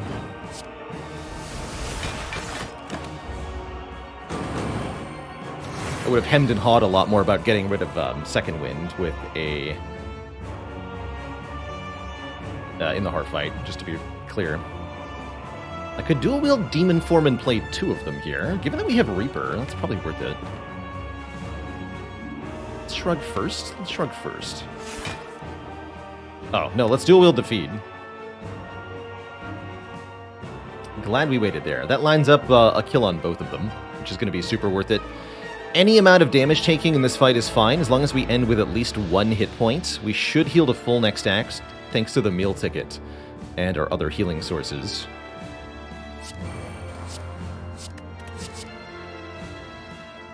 Don't get a lot of block here, though, unfortunately. Guess I'll just let the turn go. Although, I could have played the attacks for no penalty. It's fine. It's totally fine.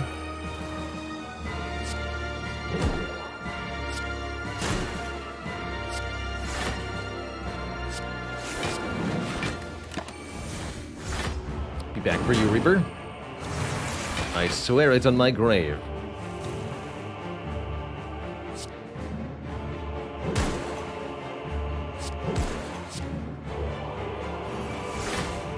Squish.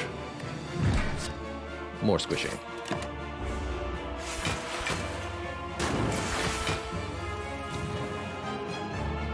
And what's that? I can dual wield a zero-cost Reaper, you say? Or I can dual wield Feed again. No, I'll dual wield Reaper here. I'm gonna reap the night away. Huzzah!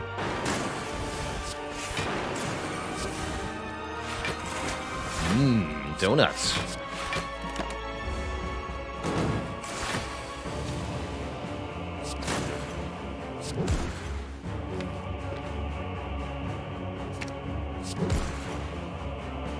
That just in case.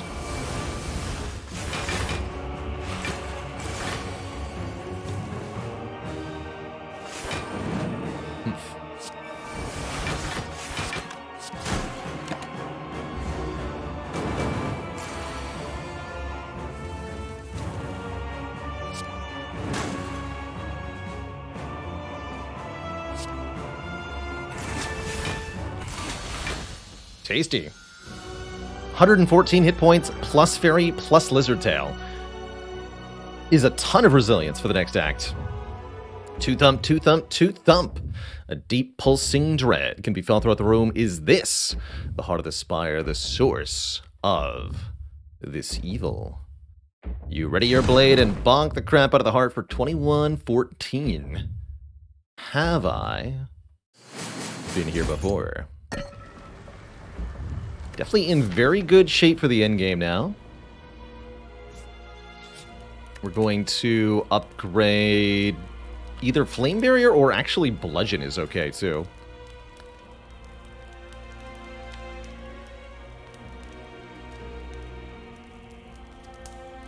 Let's do the Flame Barrier. I like the extra block that adds. Do I generally think Headbutt or Hologram is the better card? Definitely Hologram. Headbutt's doing its best, but it's not enough. Wow, what a shop. We get Medical Kit, allowing us to play status cards. Very good with the Feel No Pain. We could think about an Inflame Plus for some more damage scaling. Burning Pact is okay, getting rid of a card and blocking a bit. Definitely want the Medical Kit here, because we have a Power Through. Makes the power through really good if we don't line it up with the second wind.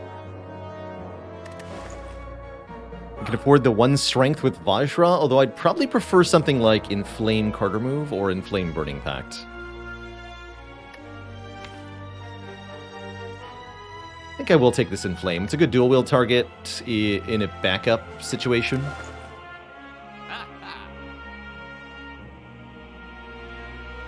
Relic stats are on. I don't believe relics through the extension will report their stats unless we're in a combat room.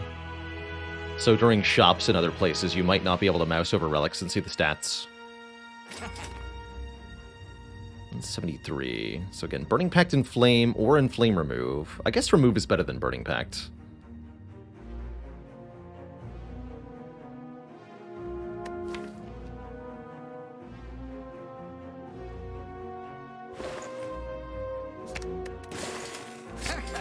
Try this.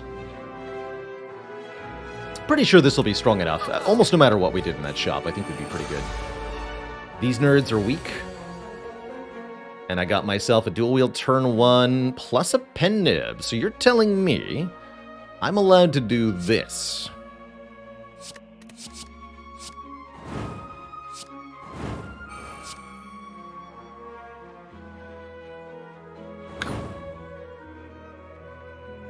14-10, that's a kill. Screw it. We get a red skull. Now for below half health. We get some bonus stuff, and our child disarm.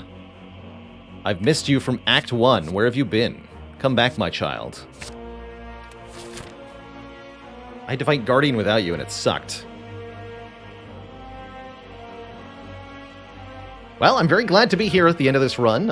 I think we made not perfect decisions throughout this run, but pretty good choices, by and large. And now we're set up exceedingly well for the hard fight. This should be a very easy battle overall.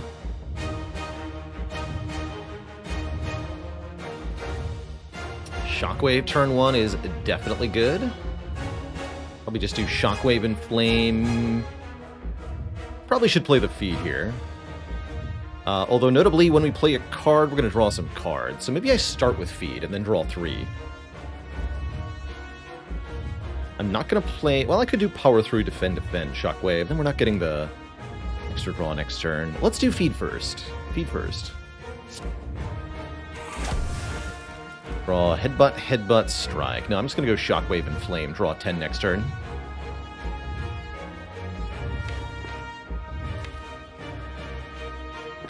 We should be fine. One of our scaling goals into this fight is to use Dual Wield to multiply a power.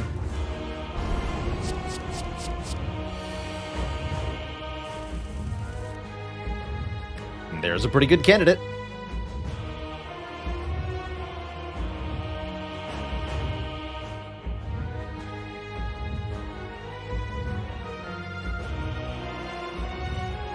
I like it. So we can do triple, count 'em, triple demon form.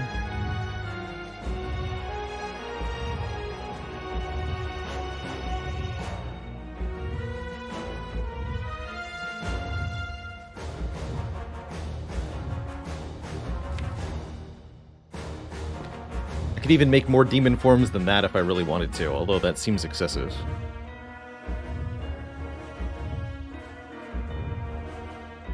Could block with second wind this turn, but I think it's better to just tank some damage and get all 3 demon forms down. Could also multiply the Feel No Pain instead of the demon form, but all things being equal, I'd much rather multiply demon form than Feel No Pain. So what was the potion for? The potion was so that if we didn't draw Dual Wield and demon form at the same time, we could use the liquid memories to return the other one to our hands. However, we just happened to draw them both at the same time at an affordable price, so we no longer need this potion, basically. Our intended purpose for the potion has not manifested. It was a backup sort of situation thing. Could multiply both, but I can't play them all this turn is the problem. Bloodletting upgraded would not be 0 cost. It would be 2 cost, gain 3 energy, which is kind of worth it, but it's actually not worth it. No, it's not worth it. It's a slight loss of health to play Armaments Bloodletting. That's right, better to have it and not need it than to need it and not have it. Now I like it for getting second wind in play next turn, actually. Could make more Reapers with the liquid memories. That's certainly an option.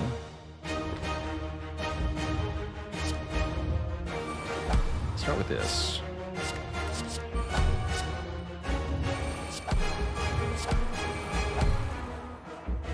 So yeah, we could liquid memories the Dual Wield and make copies of another card in our hand here. Currently, I don't feel like I need to do that.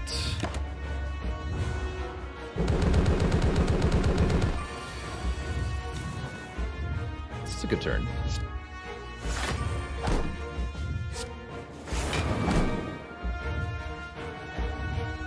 Just play everything, yeah?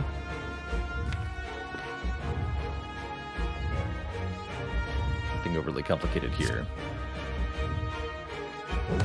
Yeah, 9 strength per turn certainly adds up.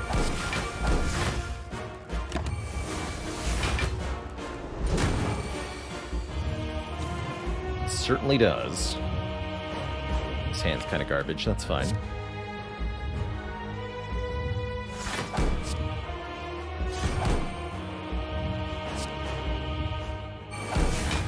Again, with 2, not 1, but 2 resurrections, I'm really not afraid here.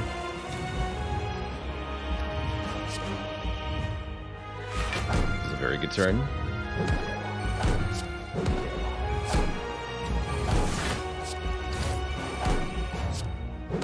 Damage cap, easy.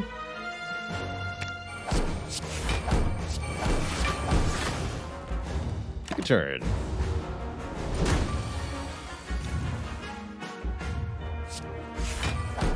Twin Strike does 88 damage. Now is a good time to use Liquid Memories on something that I want to dual wield and play a bunch of. I guess we can dual wield Bash.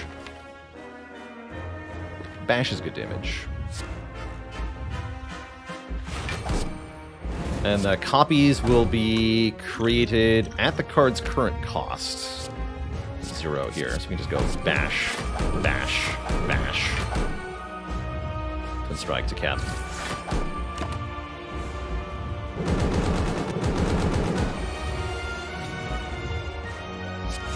To full, you say? Squish. Give him the big squish. GG.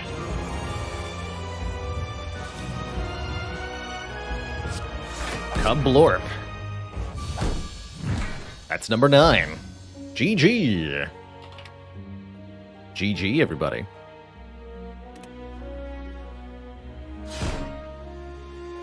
Gotta love a good Sneck deck.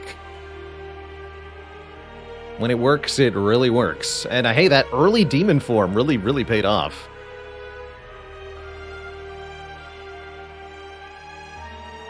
Be free, my fairy friend. Be free. GG. GG. Any chance the streak goes into the 30s? Let's try getting into the double digits first. GG. 30s. I'd like to see that.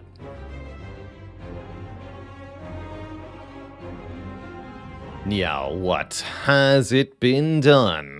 The Snecko sleeps, and so shall I. GG. There was a dad joke in there during the boss gauntlet, but I was definitely hyper-focused.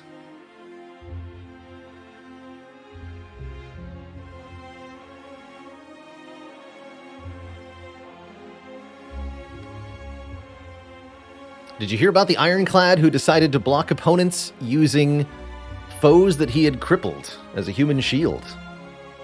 It's his lame barrier. That is all. Twitch chat. No refunds.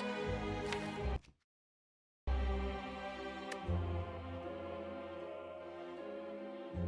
just kind of picturing that. There's like slavers just like strapped to the front of the Ironclad.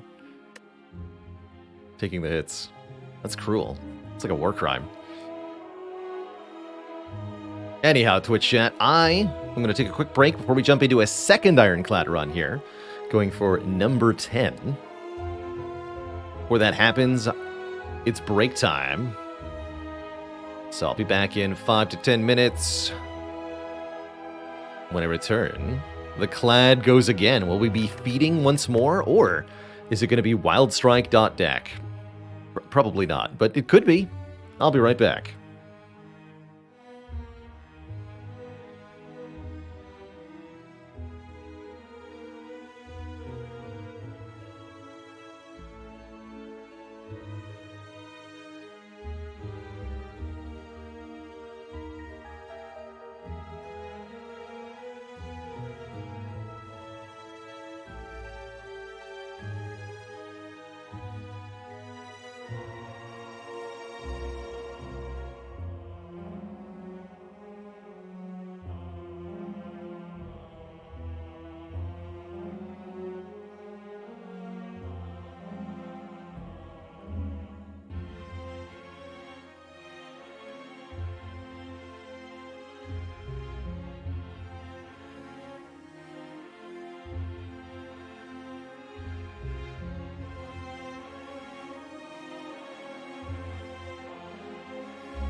Alrighty, Twitch chat. Thank you for hanging out. I am ready to begin journey number 10 here with the Clad.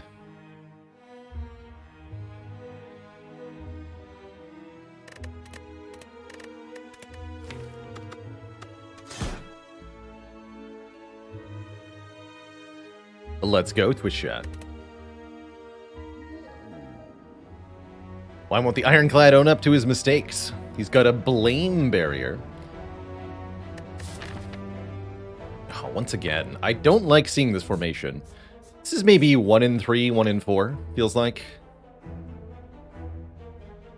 Ugh. Hexaghost, at least. Ooh.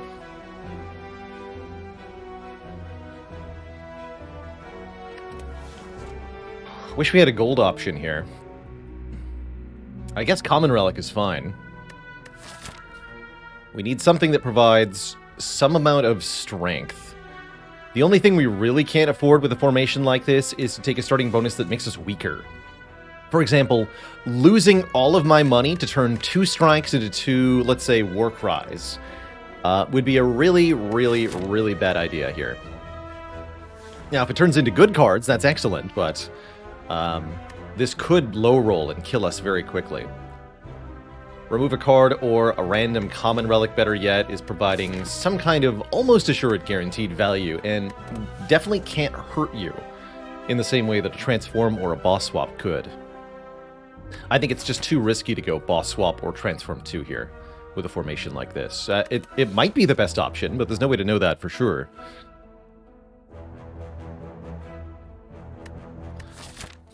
So I'm leaning Common Relic.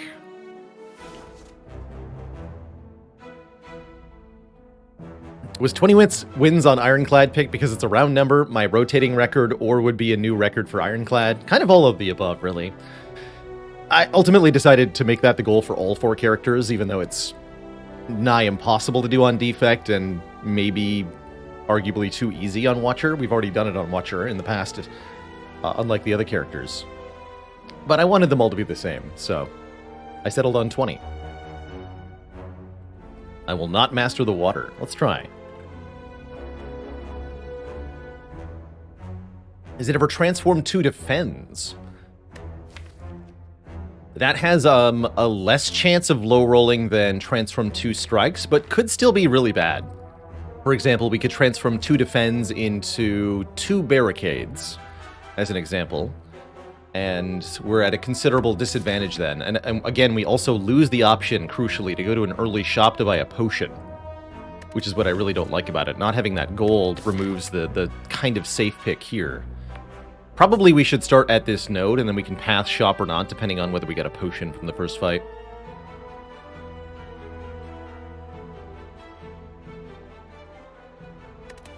Let's get a Common Relic. Dreamcatchers. Definitely not the common relic I wanted, but okay. I could definitely see that getting some use here. We never start on the far left, right? No, that's suicide. Oddity says, I transformed 2 recently and got 2 corruptions. Yeah, that can happen. Would I take transform to 2 defends if it didn't have the drawback? If it was lose max health, I would be a lot more likely to take a transform 2 here. Because then one of the worst case scenarios, right? Let's say you transform into 2 miserable cards. You can at least remove one of them at the shop with that 75 gold. But if you start down the 99 gold, that's not even an option. Alright. No questions here on turn 1. And then on turn 2, we want to defend 1 time. So next turn we either draw lethal or we take only 1 more damage. So we should be up 4 or 5 hit points in this fight.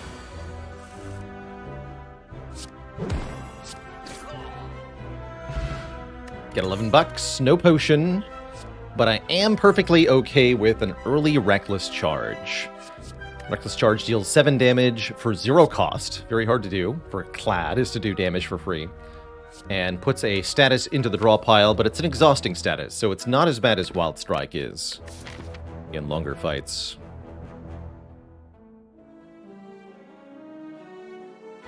Definitely not strong enough to make me go towards the Burning Elite here. So we're going to dip into this shop and consider what our options are there.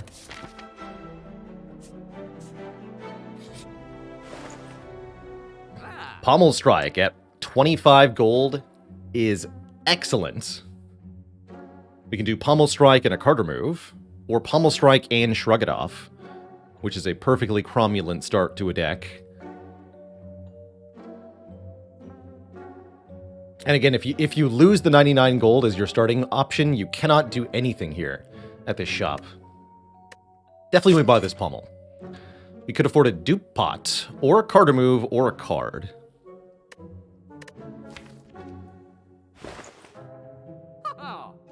Currently, we don't really have anything that's that good to duplicate. We'd be duplicating Bash for 12 damage and more Vuln, realistically. That's kind of weak.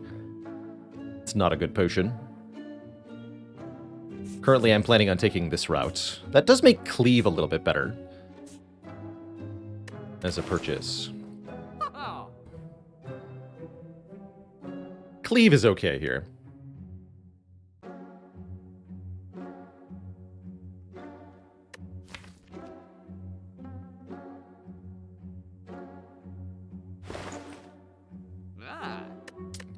Long-term strike remove is much happier, but doesn't help us much here in Act 1, which is the current concern.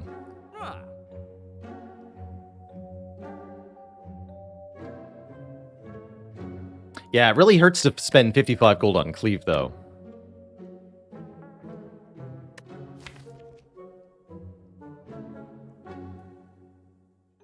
Do I go to the cinema often? I do not. Become much more a fan of home theater these days.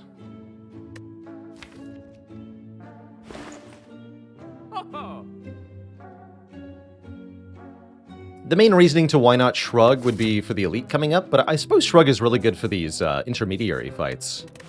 It's definitely a good term in the medium duration. The intermediate future, rather. Congrats on the first A20 Heart win, Aiden for red collapse. Silent boss swap into Wristblade is a cool way to do that.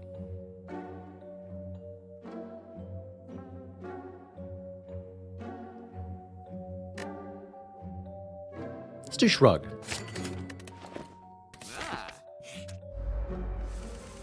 Buying Shrug Pommel at a shop feels pretty good overall, I think.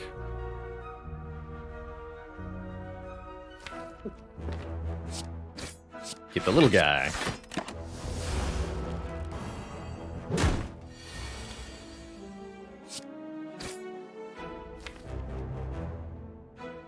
So current guaranteed 2 defends. We can do 18. So it depends on what the Pommel Strike draws, I guess. If it draws an attack card, we can kill. If it doesn't, I won't be able to. And I have to play the Reckless Charge to make that true. So let's do it. Worst case scenario, we block twice, take 4, heal to full anyway. So I guess it doesn't matter, really. But we do get the immediate kill, which is kind of cool. Card draw.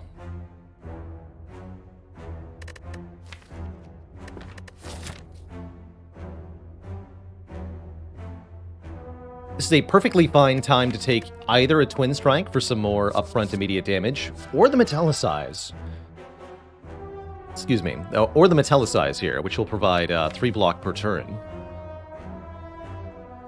I definitely think Metallicize has its best utility in the early game, providing a little bit of passive block that can really help out for key hallway and elite fights.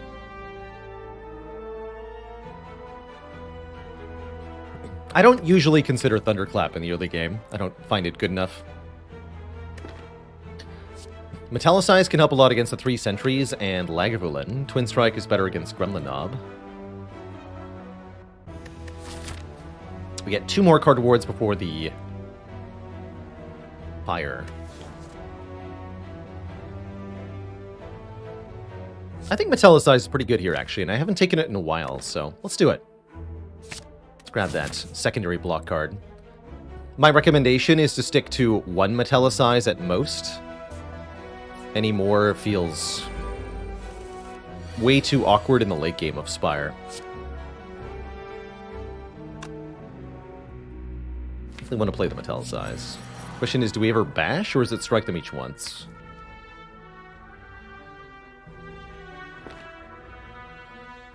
We'd have to draw 2 attacks to kill. Pommel Strike is still 6, even when weakened, actually. This is fine.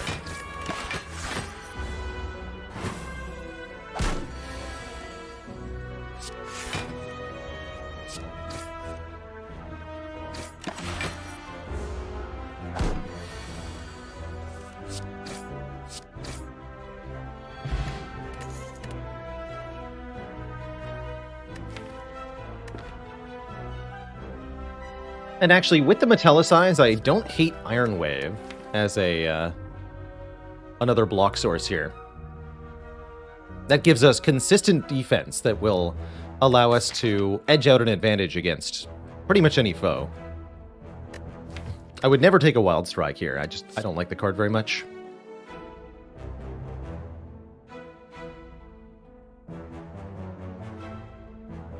How do I pick between question marks versus fights before an elite? Especially early game like this, you definitely want combats. Going into an elite fight, you want 4 or 5 added cards to the starter deck, and you want ideally 2 potions. So you want to take as many fights as it takes to get those things, and sometimes it's a lot of fights you need. In Act 2 and 3, the evaluation of combat or event room is a little harder to do. But Act 1, it's all about those early fights to get the deck started. Or you'll fall far too quickly behind. Should be able to go long in this fight. We have pretty consistent block, thanks to Metallicize here. Even this attack, we can block.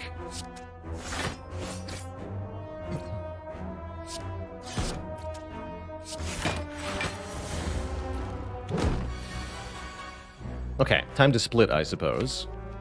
Not a very good split, but it's time.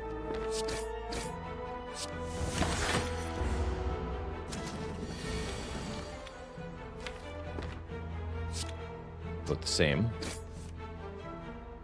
Fen Strike. Strike won't kill next turn, though. By Bash, we bring it to...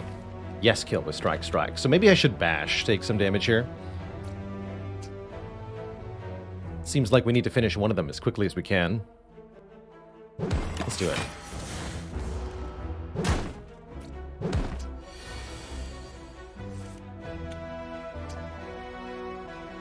Here's a turn where Iron Wave is doing good work.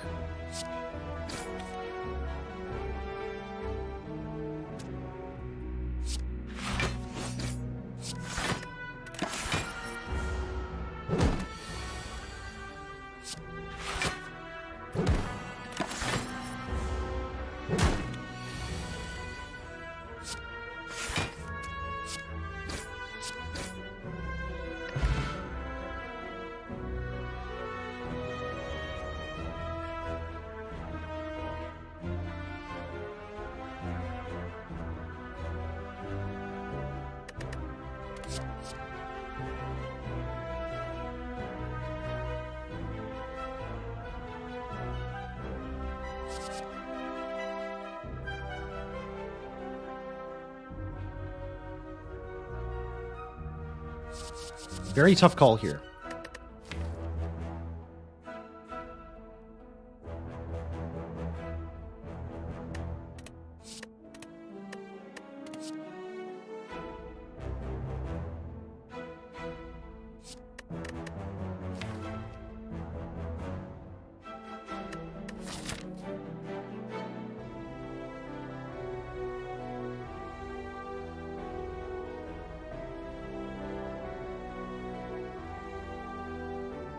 With the elite coming up, I think we need the damage.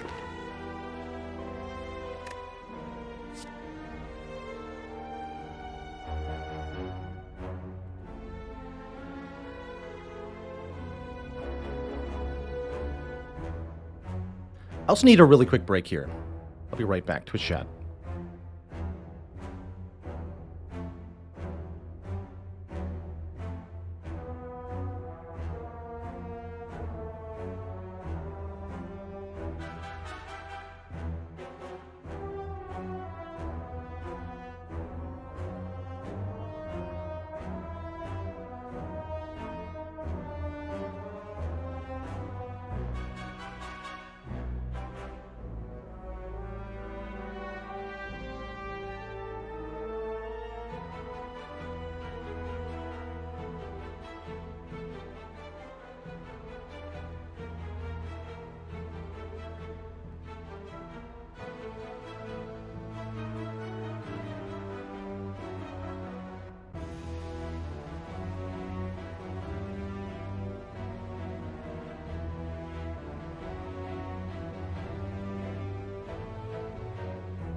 Okay, Twitch chat, we're back.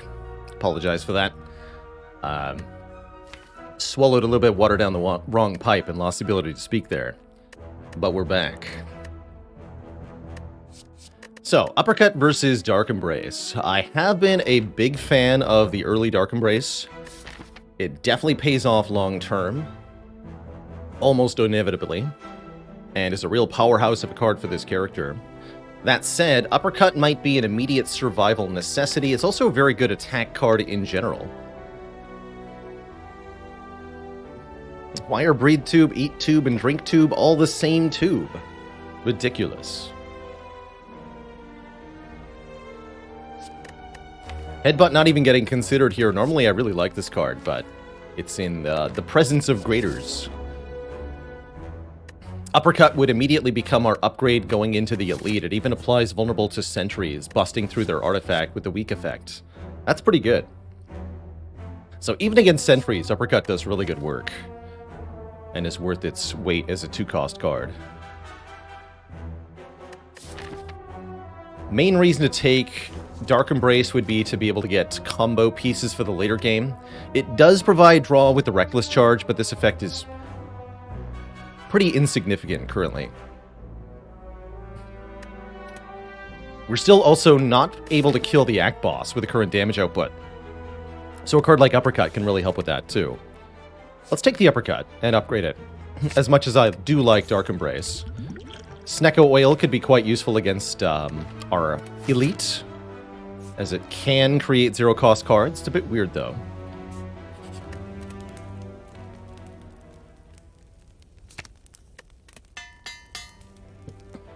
So, onwards we go. It is a Lagavulin. Had I known we're facing that, yeah, Uppercut's probably what I would still take.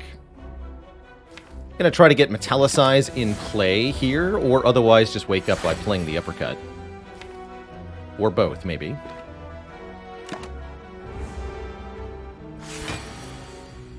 Or both. We can do Metallicize, Uppercut, Reckless Charge. Next turn looks kind of garbage. Maybe I'll use the oil.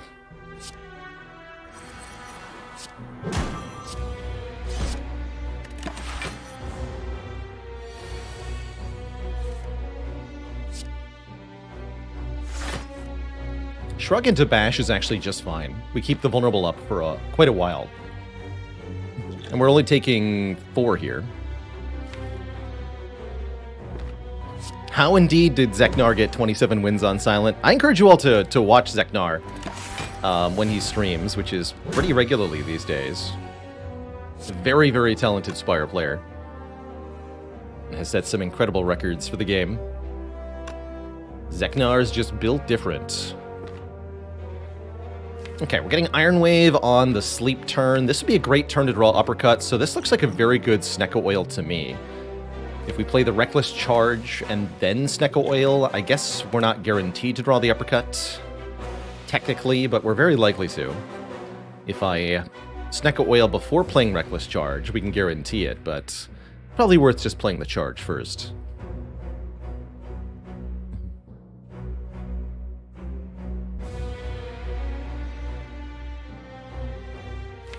Let's do it. Okay, well, fair enough, I suppose. We did talk about that possibility. Now I can't even use the last energy, unfortunately. I've definitely got egg on my face here, but we do have a 0-cost strike in our hand, and that helps a bit.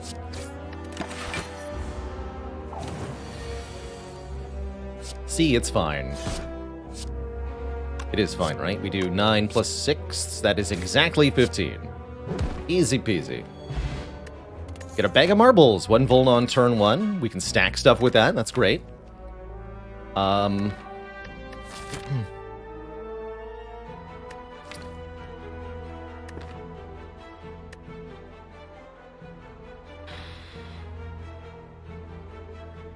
Here's a question. Do I need Rampage to assure a way to get past Hexaghost?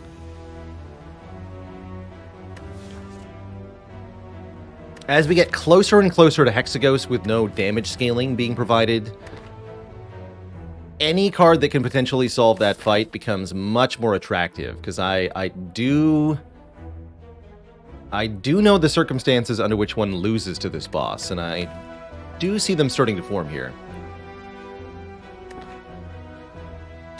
It's very likely we can find another better card than this later in the same act, but we don't have that many card rewards left.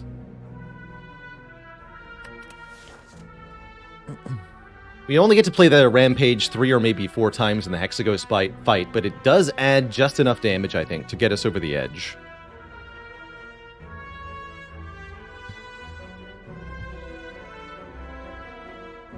Certainly, you can at least all agree that taking Rampage puts us in a better situation versus Hexaghost than not taking Rampage here.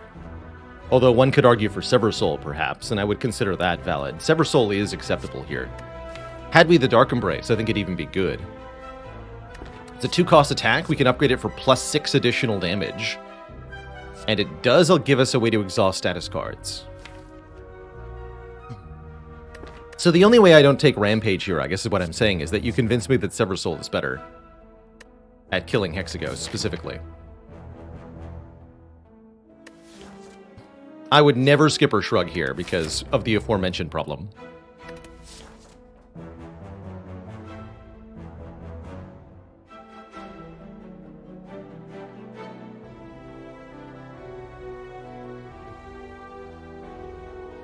And currently no potions. We're likely to get some. And maybe the potion can solve the fight if we get, like, a cultist potion. Sever Soul can work much, much better in the late game.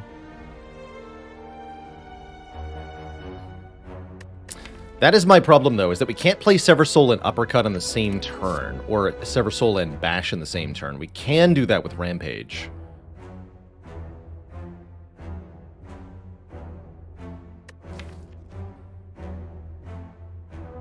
So I think I'm going to genuinely take this Rampage. Just as a what-if against Hexaghost here.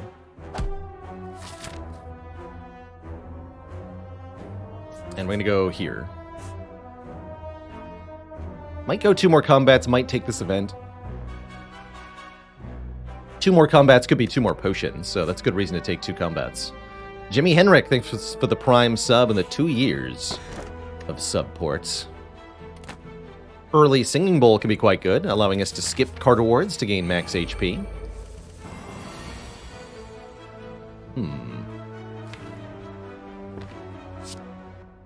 I guess we metallicize, defend. Guess so.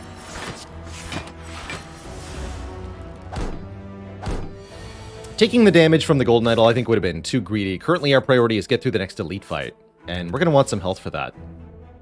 Definitely. Definitely going to want some help for that. This is 19. This is better.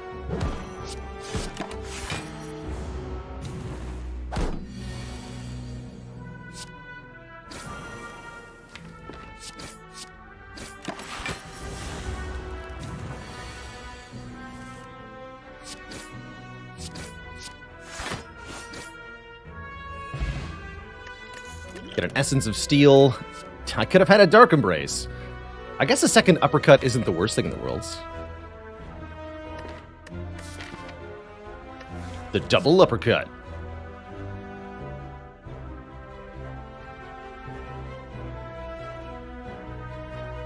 Exclam Mods has a list of all the mods we use. Here's a mouse over so you can see the full list as well. Could have had a V8. Is Perfected Strike more damage? Slightly. It's more damage than Uppercut is. Yes.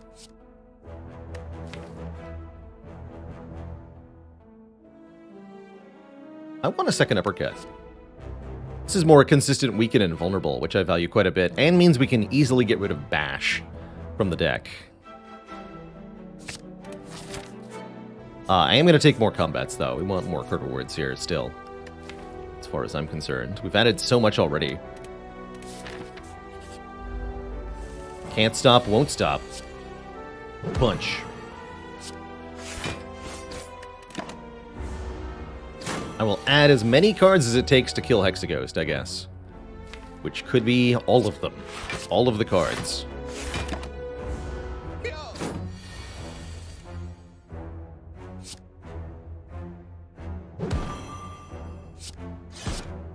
One off, huh? Still at full HP here. Yeah, could have taken the damage from the Golden Idol. Burning Pact. Burning Pact I like quite a bit. Letting us exhaust a card and draw more cards. Adds more card draw to the deck. And gives us the ability to boil the deck down to a particular card or subset of cards. Works well with the Rampage. For the Hexaghost fight. Or can just get rid of Burns and Hexaghost. Either way. Very disappointing Act 1 potions. That's okay. Let's see how our elite goes. Certainly with full HP we run into this fight, which is a Gremlin Knob. And then we punch him in the nose. And we strike him in the nose too. Wait, he doesn't have a nose. Hold on. Gremlin Knob, where's your nose?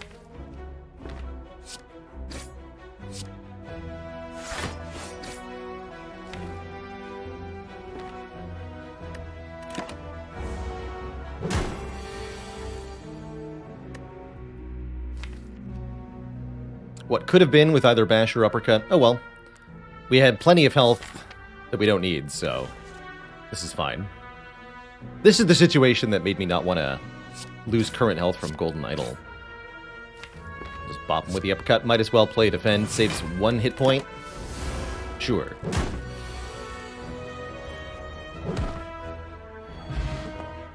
And we get a Paper Frog. Okay, now I think we're beating Hexaghost. I don't think we were until this moment. I'm also totally justified in my double uppercut now for the additional bonus damage.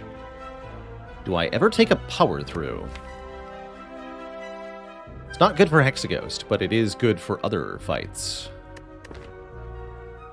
Could also just take 2 max health. Maybe that's better here.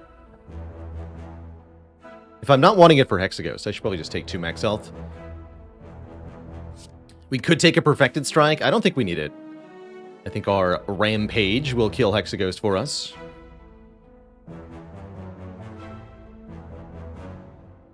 Actually, is that true? Hold on. It's a pretty garbage Perfected Strike.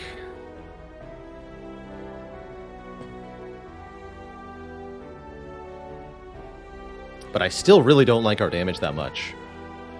We're just playing Uppercut for 22 or whatever. With 20 cards in the deck, realistically, we draw Rampage 3 times, maybe.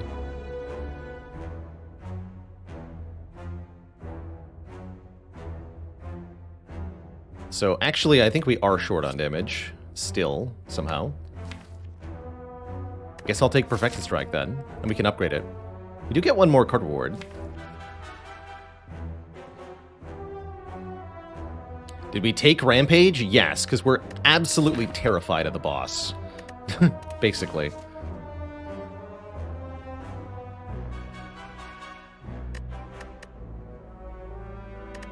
If I take Perfected Strike, I think that becomes the upgrade. Although Uppercut upgrade is pretty good.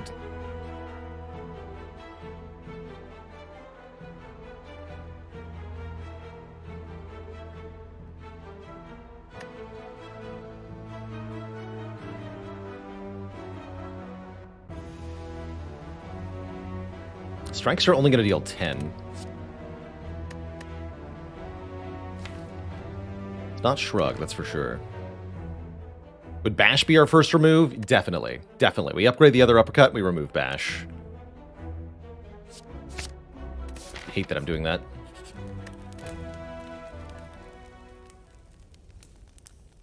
Potion luck has been solidly miserable. Truly miserable. Part of the reason we're still behind, actually, is that our upgrades have been going into statuses, not into direct damage. So we actually don't have that much output. Even though it feels like we ought to. Uppercut, take 6, or Shrug, kill one of the little ones. Let's kill one of the little ones here. You. Take 4. Not a terrible time for Essence of Steel, but we might want to lose a bit of health before Hexaghost anyway. Let's see. 16 incoming, we've got 8 block. So taking 8 currently. We can kill one of the medium ones, take 10. 10 is more than 8. Getting Metallicized down is good as well.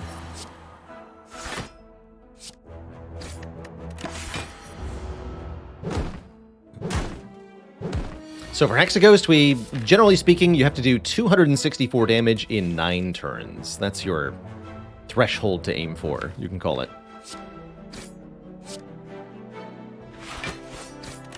And that's accounting for having a couple of burns in the deck after the first 3 turns, which further complicates matters quite a bit.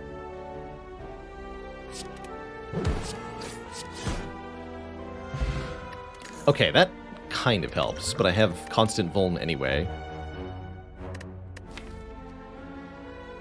Flex is actually okay.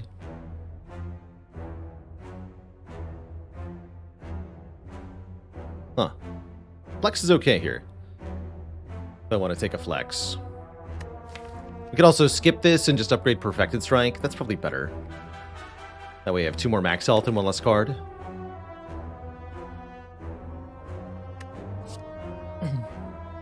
You can hypothesize about using Rupture to gain strength from burns, but you're already talking about not playing Metallicize in that case. It's not worth it. Yeah, Hexa feels easy until you're dead, and then Hexa does not feel easy. You have to give lots of respect to Hexaghost, or you will die to Hexaghost sometimes. I think I'm going to skip the card and upgrade Perfected Strike. Feels kind of embarrassing to do this. I like it more than upgrade Rampage, at least.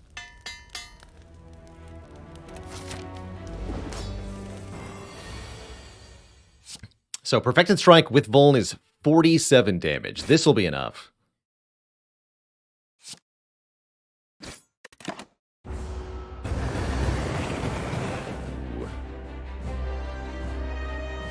Where's my uppercuts, eh? Block 8, take a bunch. Good Burning Pact or Pummel Strike? Better to Pummel Strike here. Rampage. Okay, now I have to play Rampage. So we'll go Metallicize, Rampage, take a ton. But we should be pretty safe after that. The uppercuts and the Metallicize will keep us protected. I don't think it's time to use Fear Potion. We're only doing 8 more with Rampage. We could have eked a little bit more damage here, but realistically, we're just going to uppercut next turn. I think we're fine. Hello? Okay, maybe I lied. That's garbage.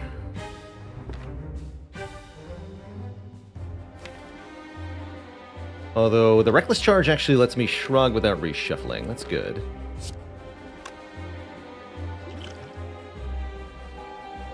Alright, I am going to use this potion.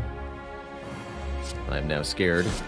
We want a little bit of damage here, makes the Vuln last longer, and we get the bonus damage on the uppercut next turn, too. Next turn is going to be Uppercut Shrug. Hopefully. Good. Draw the Dazed, play the uppercut. We take nothing. We get rid of some garbage. You can see we're already starting to run low on time here. It's a bit concerning. So, realistically, we get to draw all of the things in the draw pile one time. So Rampage is only actually hitting for 13 here. Perfected Strike's going to have to do a lot of work. One thing's for sure, we uppercut again. I think we're all in on damage here. We're only taking 1 currently anyway. If I'm really panicking, we can use the Essence of Steel now to try to get a little bit more HP. But this is really all about the damage, so I don't think we care about the Metallicize block or whatever.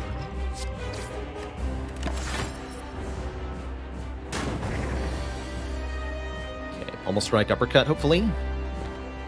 Let's see what this draws, though. Perfected Strike. No, we have to play this. So that means no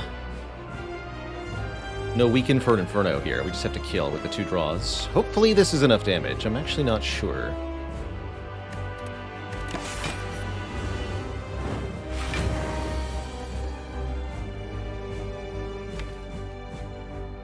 We can do math right now if we want to. So,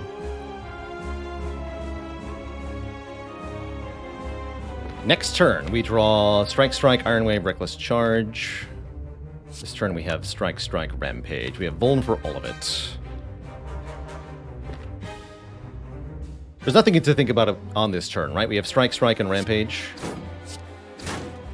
This does 22, which is half, and then yes, we kill. Okay, so yeah, we're fine. But I would just like to point out here, though, that we are so freaking close to not having enough damage that I'm pretty sure Rampage is making the difference here between failure and success. It's pretty crazy.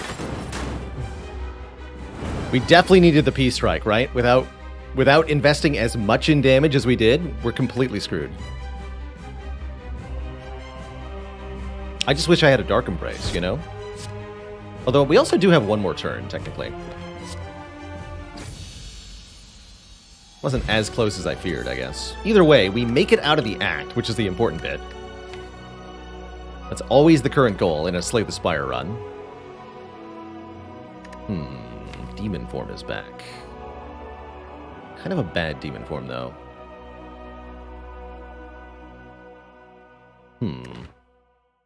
2 weighty cards that could be useful later on. If only I knew what our boss relic was going to be.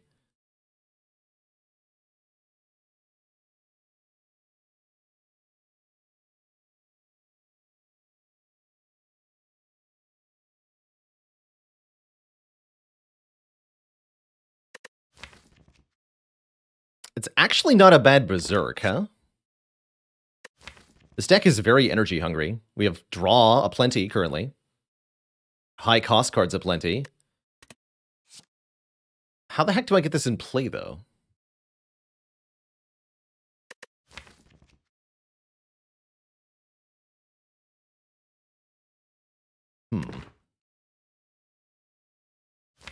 Feels like it'll be a garbage card way too often.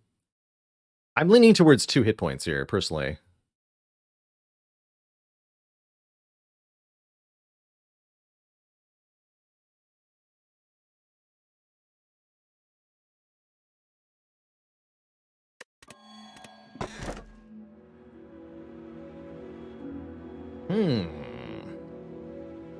Astrolabe, Coffee Dripper, Empty Cage.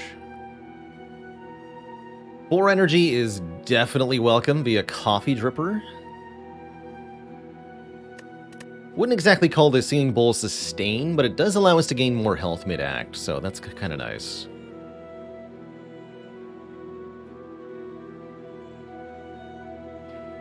Here in Act 2, we definitely want immediate output of all kinds. That's part of why we skipped Barricade.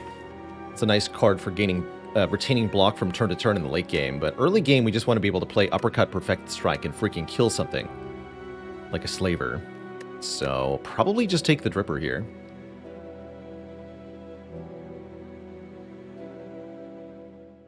Hey, happy to hear you're hooked on Cobalt Core. We might do some more of that later. I'm not sure what I'll play after Spire today. Haven't decided yet. If I was to Astrolabe cards, yeah, probably Bash, Strike, Defend sounds about right. Sounds about right.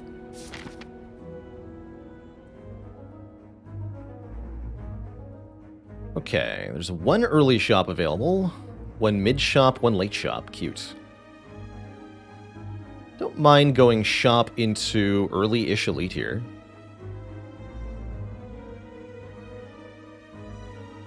It's going to be the only reasonable way to get 2 elites this act. Fighting only 1 elite is kind of reasonable with Coffee Dripper, but not desirable. Our act boss is Champ. So we're desiring a scaling mechanism to get past Champ. I hope it's a dual wield, personally.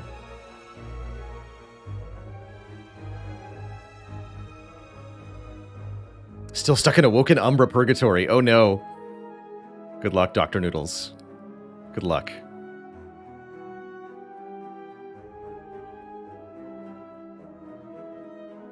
I guess you could also consider fire into this elite, into this shop.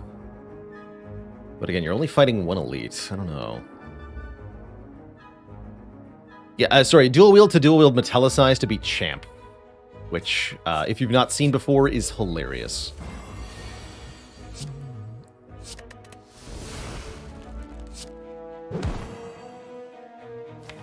I wonder if we just want to deal 10 more.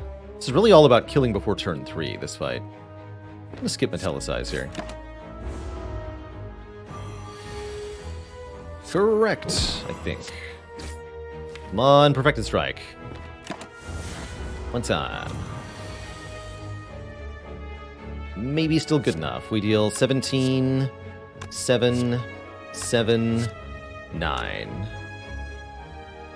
Which is... 40. It's 40.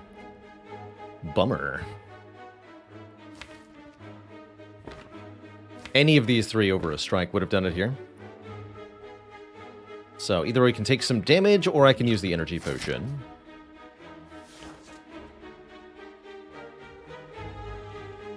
I guess I'm happy spending the energy potion.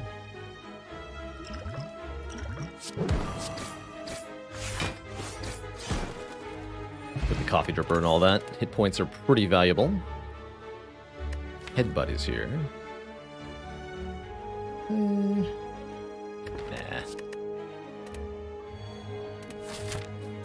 Nah.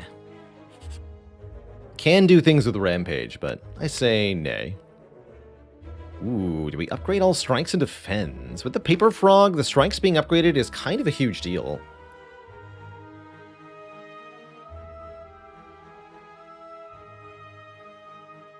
What's so currently strike is 10 damage with Paper Frog. 9 times 1.75 is 15. So these are +5 on the strikes when upgraded on a Vuln target, which is pretty much all the time. That's a really big upgrade. We have all of our starter cards still, and our extra move is going to be Bash, so we keep these upgrades for a long time as well. Yeah, let's upgrade strikes and defense. It's been a while since we've done this. Been more of a remove monkey lately. Ah, but here's an enemy who can counter some of our shenanigans. This artifact charging will make them uppercut resistant. The second uppercut works.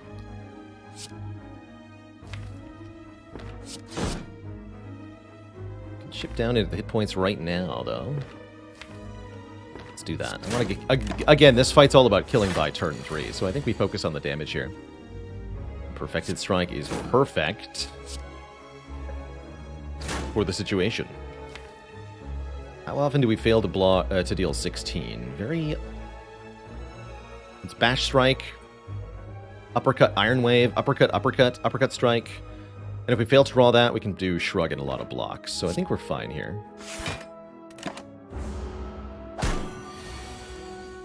Uppercut strike.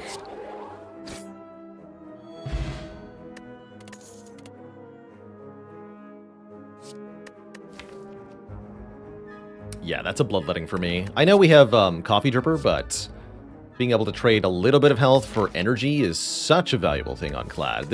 I much prefer this card over, say, Berserk, in part because you get the energy immediately.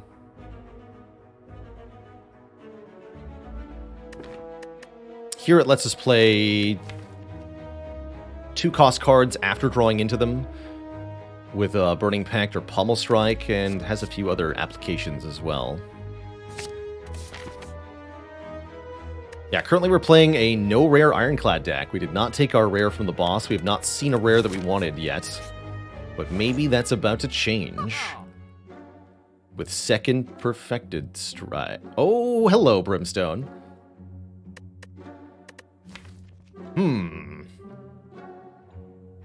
Brimstone is pretty absurd here, actually.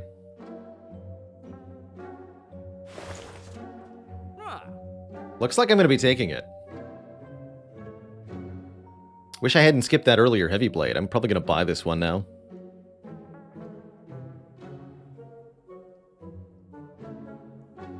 Yeah, Brimstone gives us the scaling the deck missed the first time around. Brimstone says, at the start of your turn, gain 2 strength. All enemies gain 1 strength. Couple of reasons we want that. One, it's automatic scaling. It's a way to beat Champ, which we currently don't have. So that alone makes it worth it. Very scary with the Coffee Dripper, it's true though. Very scary. And Heart will also be scary later on. But we're going to be able to take that 2 strength per turn to us and multiply it by 1.75 with our Paper Frog. So strength is very good. Basically all of our attacks are already 2 times strength scaling. Bandage Up is a little tempting. True Grit is a little tempting. Bash remove is probably going to happen here. Let's remove the bash. Do I want to buy a Heavy Blade? I guess probably not, huh? Flex Potion into the Elite looks good, though.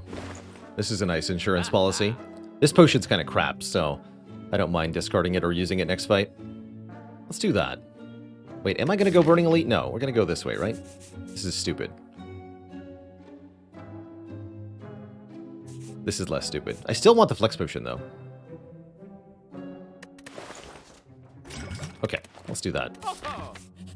Sweater Kittens, thanks for the Prime sub and the 10 months of support. Thank you both for not attacking me turn 1.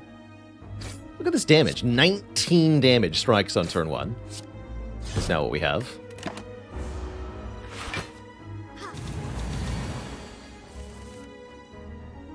Help. Great use for the Essence of Steel.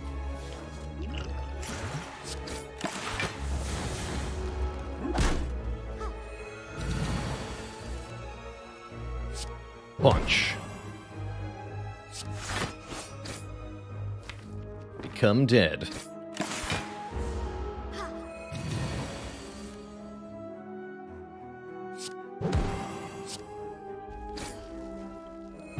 We do get a potion, so yeah, that was all the Essence of Steel was ever going to do.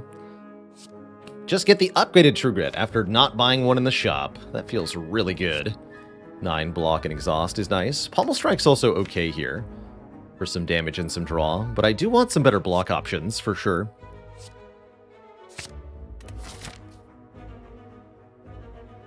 Am I sure I don't want to go for the Burning Elite here?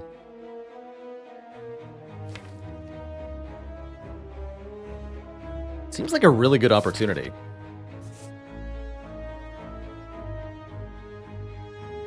With these potions...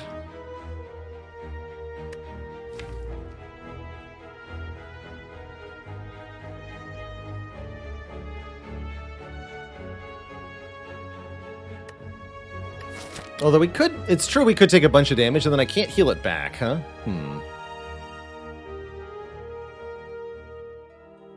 That would be pretty bad. We also miss out on an upgrade that could go to Pommel Strike. Or Burning Pact. We do have to kill a Burning Elite at some point anyway. Not worried about AoE for Slavers. We can Slavers of any variety are just instantly dead to this deck. I think Book is probably the only thing that could even threaten us a little bit here. And I might even be able to kill Book on turn 1, I'm not kidding. Depends on what the potions are. The attack potion is.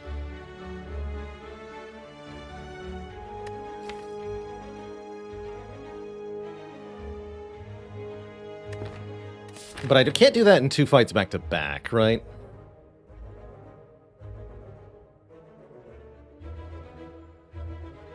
Brimstone makes us crazy strong. Do want more relics, too. We're going to need our late game to be very good. Okay, let's... You know what? I'm going to do it. It's a plus strength Book of Stabbing. They're all scared. Or are they?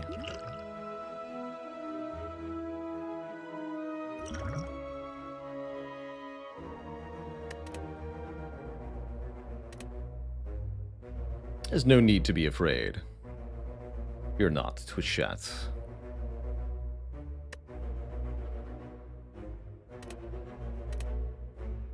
Change the number of cards in my hand. So this would only be 2, right? Wouldn't be worth it.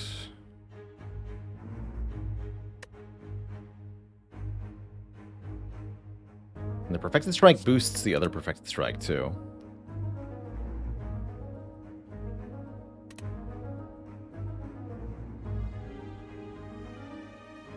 Yeah, please hold panicking until you see the Book of Stabbing's health at the end of this turn.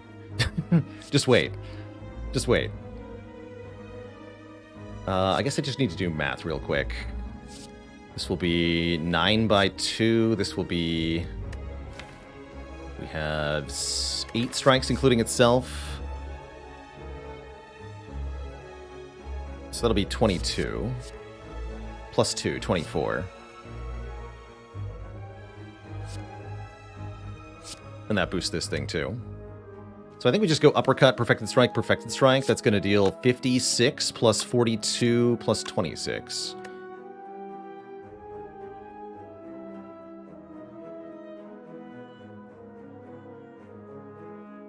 Yeah, so we bring it down to 50.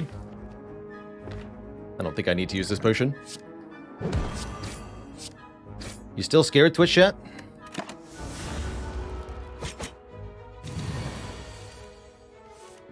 I'm not.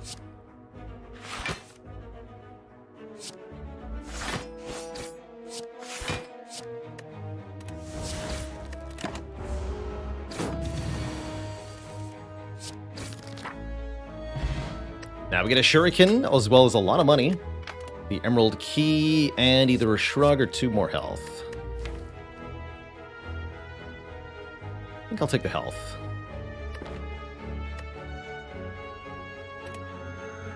Call an ambulance, but not for me. Call it for the chosen one. Oh god, the bird. The bird is a terror. The bird. Alright, maybe kill the bird. I think the bird is too strong.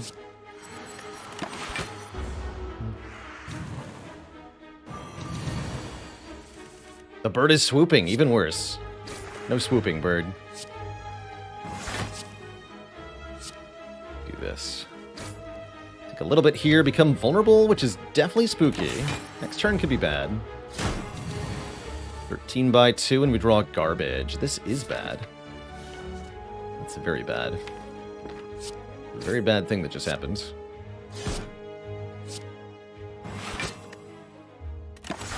Take 15.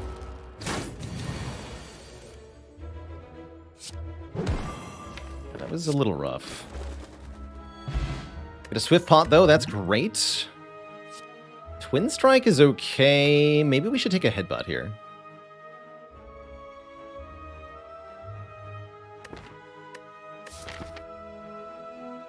Unupgraded cards are really not that attractive. Much rather take a Pummel. No, let's take Max Health. Okay, this will be either Slavers or Gremlin Leader. It's Gremlin Leader. That's not ideal, actually.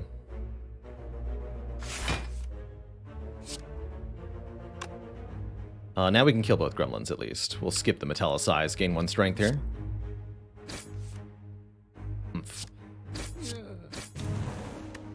We'd like to prevent Gremlin Leader from attacking by keeping the Gremlins off the field, and then do as much damage as we can, as quickly as we can, to avoid getting destroyed ourselves. Should be able to kill next turn here, with a decent draw. We have Swift Potion in case of disaster. It's moderately disastrous, but looks like we can just punch here, kill with this draw, finish with Iron Wave. Seems good to me. Brimstone's definitely going to allow us to rack up lots of kills that feels like we shouldn't have been able to get by just destroying things really fast. So, look at that. We took the dangerous path, and on the other end, we have full potions and almost full health. No problem. What about an Exhume? Exhume is useless currently. It might be very important later. So we could Exhume something like a Disarm if we find it.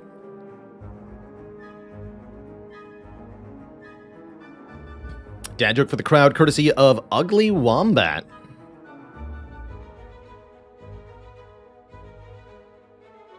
Why did no one hang out with the Wombat? He wasn't cool enough. Wasn't cool enough. There we go. No. Refunds. Twitch chat.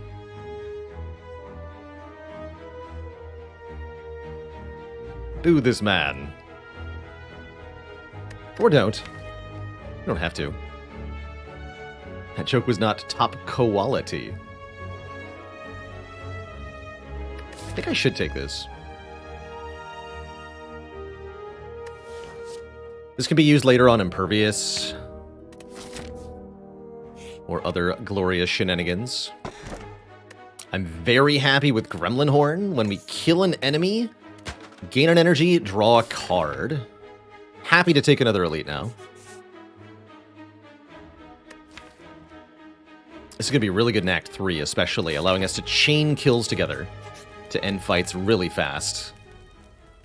And we want to upgrade our card draw. Let's upgrade the Pommel Strike.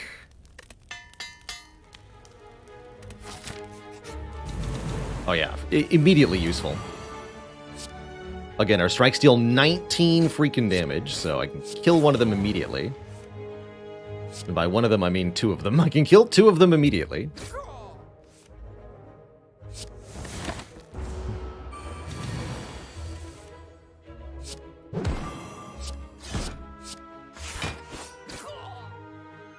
And this is why we took Brimstone.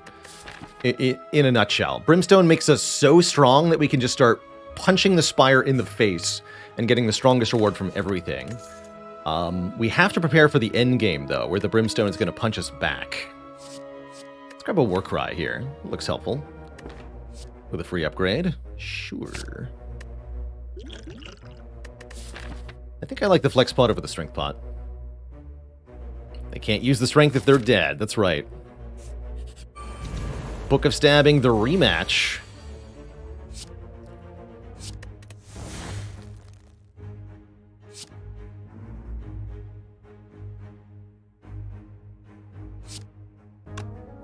How much damage is Flex Pot here? It seems like it's a lot.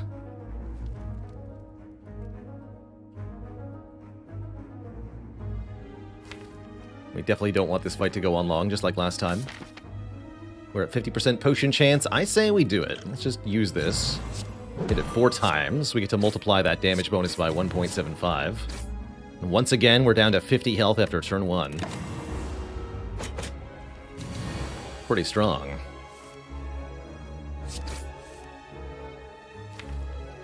Hiya! Get the oddly smooth stone, making our blocks just a little bit blockier. And we're offered a Corruption, which makes the Exhume instantly freaking sweet. Also means Dark Embrace, if we find it later, will be freaking sweet. Or if we can find Feel No Pains, that could be a way to block in the endgame. So all of these things point towards, yes, take the Corruption. 100% take the Corruption. Keep on keeping on.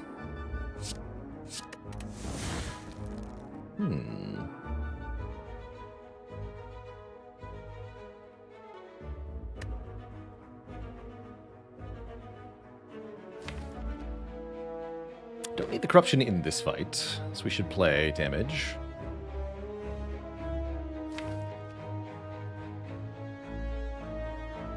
Guess I'll kill this one first because of Gremlin Horn. It's attacking me next turn.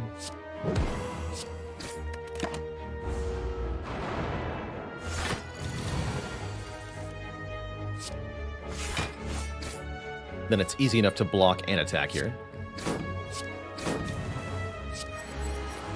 Hopefully we can finish it next turn, or at least block or something. Oh god. Well, I can Exhume a Defend. Or we can Swift Pot here.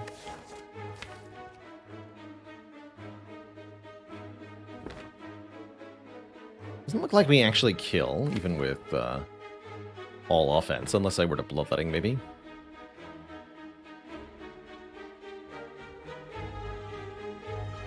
We don't need that much health for Champ, surely. We have a 40 and 50% chance to get a new potion, so we're very likely to get another potion. I'm going to use the draw pot.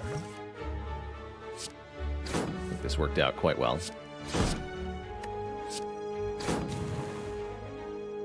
Yeah, we just use the bloodletting and win. Nothing to exhume, surely.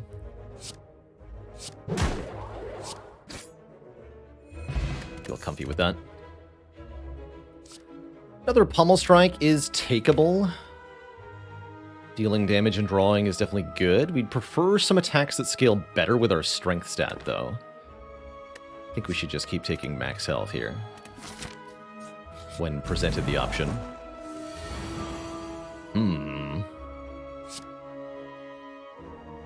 Corruption? I feel like I want to kill the Chosen first this time, but this guy gains strength so fast. Don't like my options here.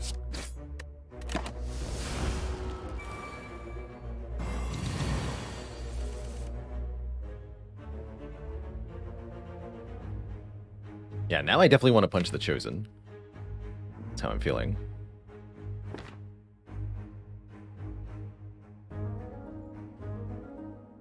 So I want that weaken guaranteed next turn on Chosen.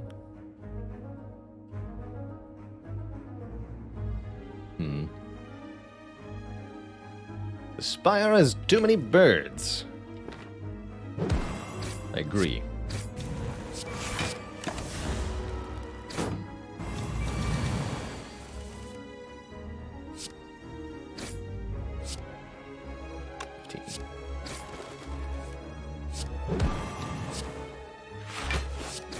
There we go.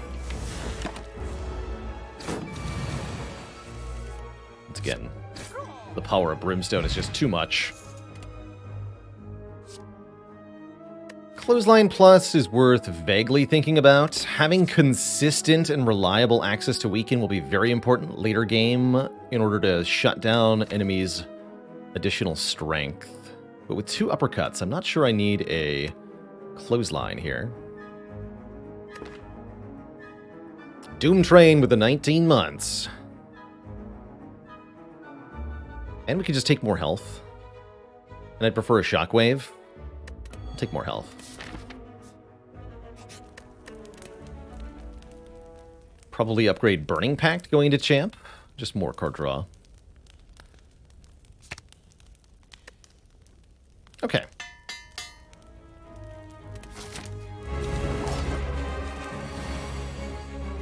Don't plan to use Corruption immediately in this fight.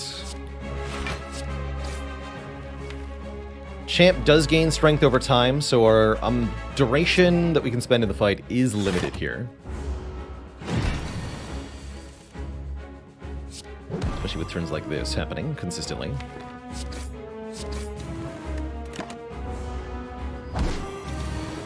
And the goal is essentially to rush Champ down pretty much as quickly as we can here. Scaling strength. If we want to Dex Pot, I don't think so.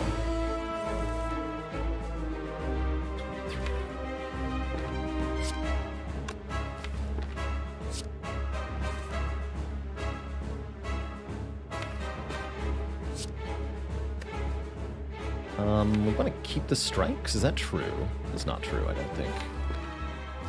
No, that is true.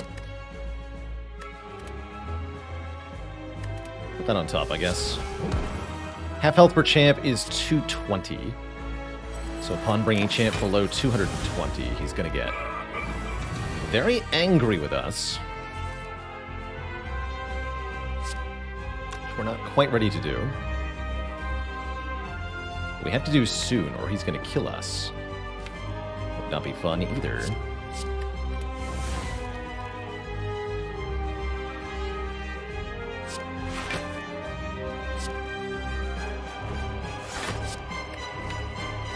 Let's lose the defense here.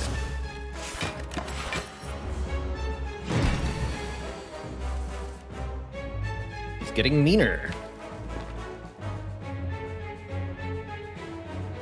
This might be the turn we have to bring him below half health. We just focus on dealing damage as quickly as we can. With the vulnerable, we do damage pretty effectively here.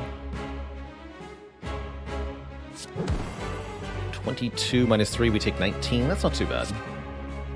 We deal 35 plus 30 more this turn. We deal lots next turn. Tons next turn. We can also Exhume Strike for more damage right now, or perhaps better yet, Exhume Warcry.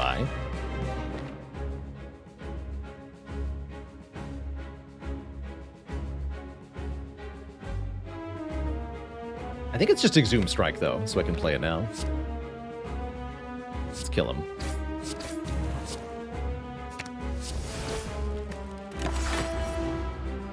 We're not weak on this turn, nor next turn. That helps, too. 52 damage. Oh, yeah, he's super dead. Blam. Way more damage than we needed. That's the power of the Brimstone. GG, sir. And I am extremely happy with a limit break, which says double your strength. That means it's at least 2 strength, possibly more. And guess what? We can freaking exhume it. That's a ton of strength. What we're missing now are the ways to really capitalize on that strength. Any multi-hit card or Reaper would be really, really, really, really welcome. But definitely we take limit break here. As for our boss relic, these are quite some choices.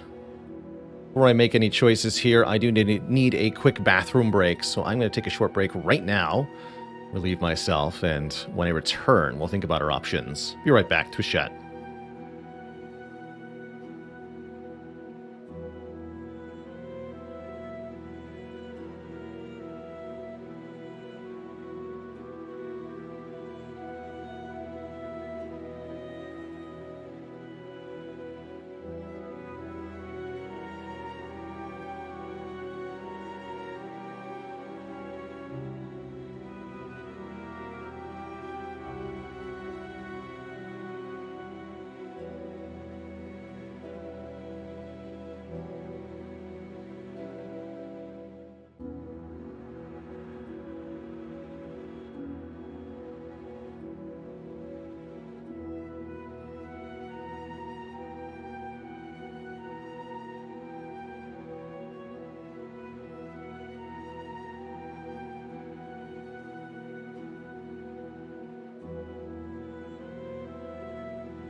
All right, Twitch chat, we're back. So our options, Velvet Choker, limiting us to 6 cards per turn for more energy. Although the deck would enjoy more energy, I think that the Corruption and the Gremlin Horn really want us to be able to play lots of cards on our turn. In particular, currently the way I see Reptomancer going is that we play one card to kill each dagger, and then we get a whole bunch of energy back. So this would kind of make that terrible. Black Blood, heal for 12 at the end of each fight. Helps us stay full-ish with the Coffee Dripper. That's kind of cool. Not bad, but might be unneeded. Or the Black Star. We get extra relic from elites. We did get our green key, so our pathing is more free in Act 3. I'm not really afraid of Reptomancer. Giant Head should be easy. That leaves Nemesis as a potential major problem. Nemesis could definitely ruin our day. But I think it's worth the risk here.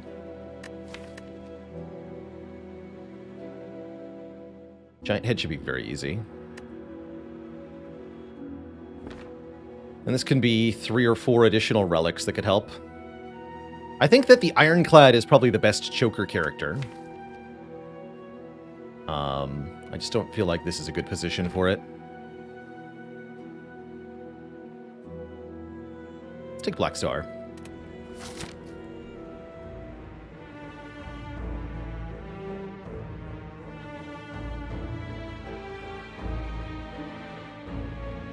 Three elites, okay.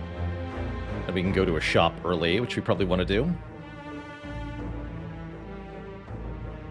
But I don't have to. I do want to.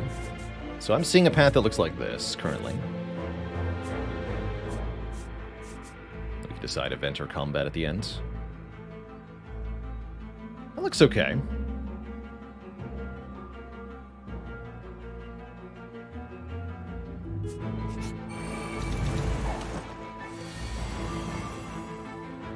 Gremlin Horn, take me home, please. 2619.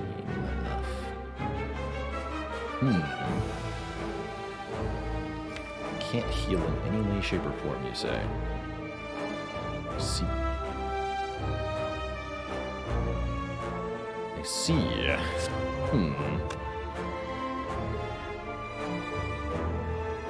Well, this is definitely a situation where Choker would have been nice.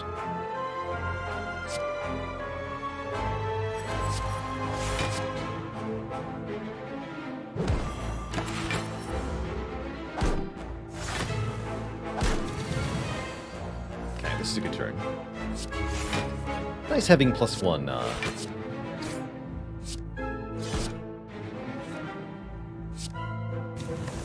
Dexterity here.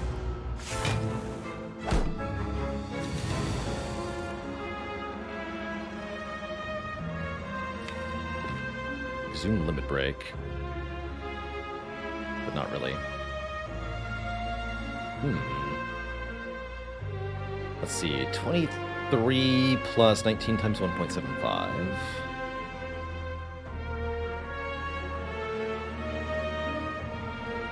It's 56. 56?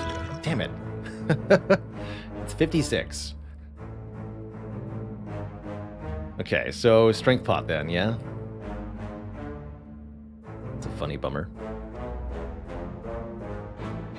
The strunk pot.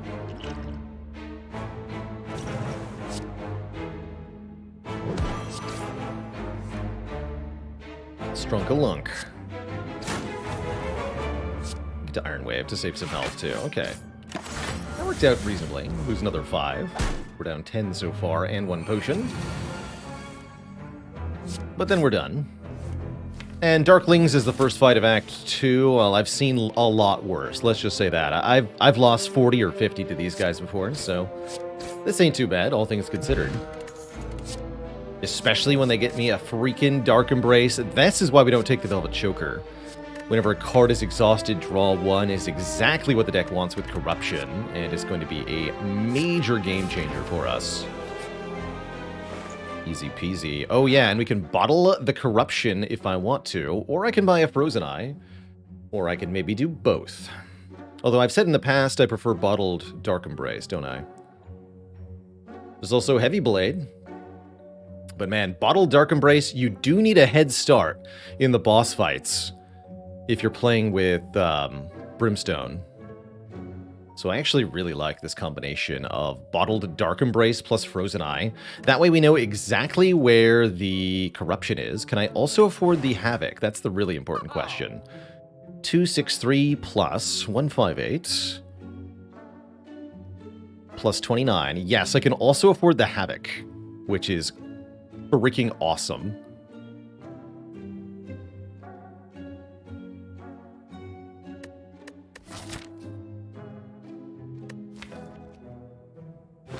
Hell yeah.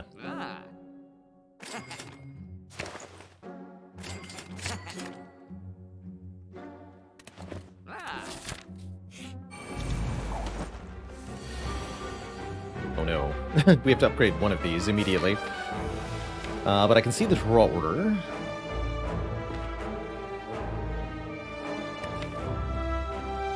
Pummel Strike does not draw useful block cards. We can do Pummel Strike, Uppercut, Iron Wave. It's not even that good.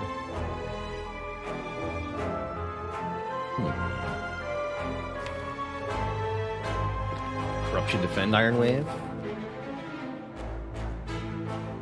Followed by Mediocrity. I guess that gets a kill, though, yeah? Turn 3, Limit Break, Strike, Reckless will be sufficient. So yeah, let's go Corruption, Defend, Iron Wave, take 2, and then we should win.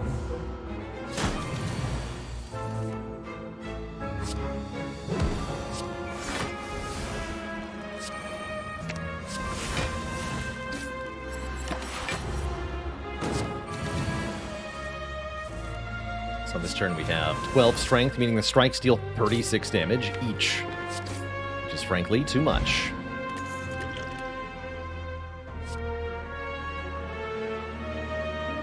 Yes! That's a really funny series of cards to add to this deck. I love it. I love it. Havoc is OP when we know exactly what the top card of the draw pile is, and we have a Bottled Dark Embrace. It's just play a card for free, draw one, and you know what the card is, so you can make it Corruption or Uppercut or whatever. That's awesome. 12 cards, match them to keep them. 5 tries, no do-overs. Would you like an Inflame, he says. No. I don't want a Pain either. There could be 4 Pains, so I'm not going to click on a new card here. Sometimes he does give you 2 of the same... Oh my goodness. Heck. Can't risk the normality. Okay, we have 1 card to find either Heavy Blade or Limit Break. So we got a 1 in 3 here. So Limit Break here, Heavy Blade here. What's it going to be? At least his bottom third. So does Official Turkey. I believe them. That's an Inflame. Heavy Blade was here. Good try, though. Good try, though. Second Limit Break sure would have been nice. Oh, we can get rid of the stinky Metallicize. I'm going to do it. Metallicize does not pull its weight in the late game. We need cards that draw more cards. Or something like that. But Metallicize is no longer cutting it as of having Brimstone, realistically. We definitely need to upgrade the Dark Embrace to be cheaper. This is quite a roller coaster of a run, ain't it? Okay, so we can see Corruption's down here. Let's start with Dark Embrace, Burning Pact. Havoc hits Defend. Draws Ascender's Bane. So we draw Corruption next turn. Cool.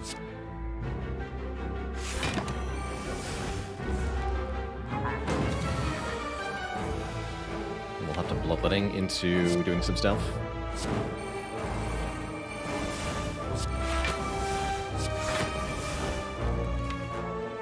I want Limit Break next turn, not this turn.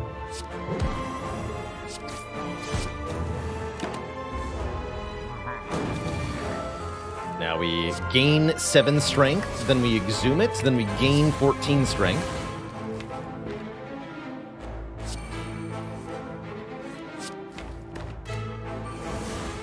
Havoc to play... Please strike for free.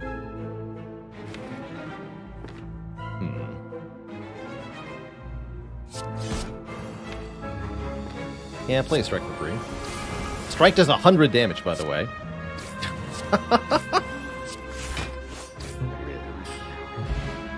Meat on the Bone, Maulbank. We just left a shop, so Maulbank's good. Good money for Act 4. Feel No Pain Plus. Here we go. It's all coming together.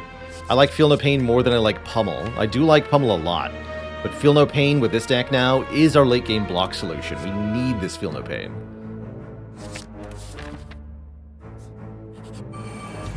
These jerks again. They're a bit ruder on turn 1 this time. So it is. So it is. Do I bother Dex Potioning here? Half chance to get a potion from this fight. We're not likely to get stuff anyway. Still 19. I can also attack pot. That's better in the elite, though. When do you not take Corruption on Ironclad? If you just have your starting 4 defense for skills, that's usually about it for me. Or if you need to play a skill multiple times to win many fights, is the other time. I think we're okay. Hit this one, as this one is guaranteed to attack next turn.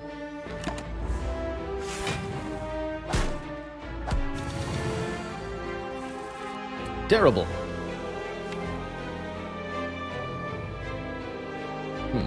This is really not good, actually.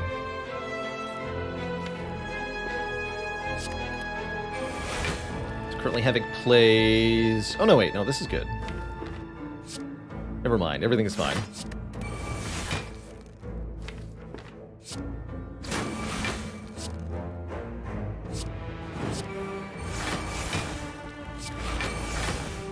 Excellent.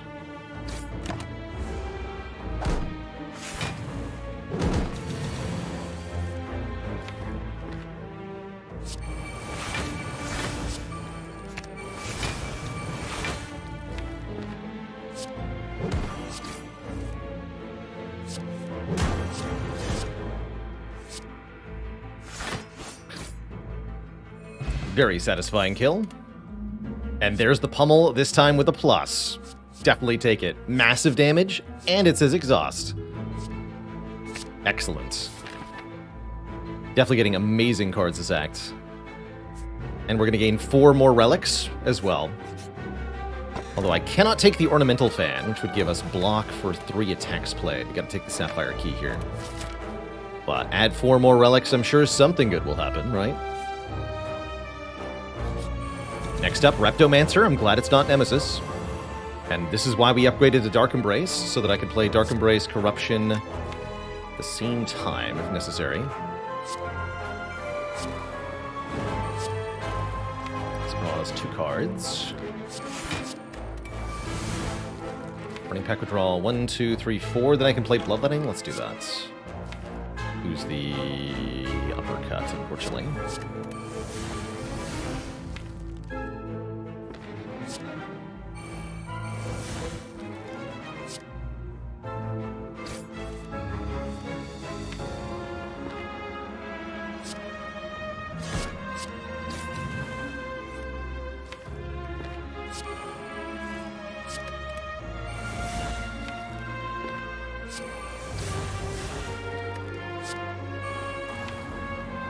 Yeah, this is very strong now.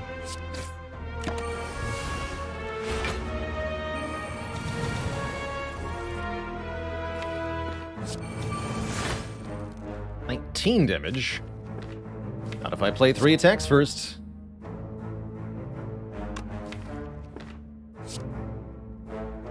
One, 2,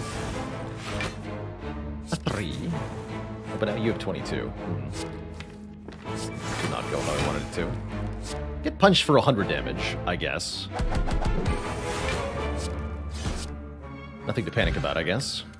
Then Chaku, that'll give us more energy, and my Art of War also might, if we don't play any attacks. Third Havoc is genuinely, like, not terrible. I'm also maybe considering armaments here.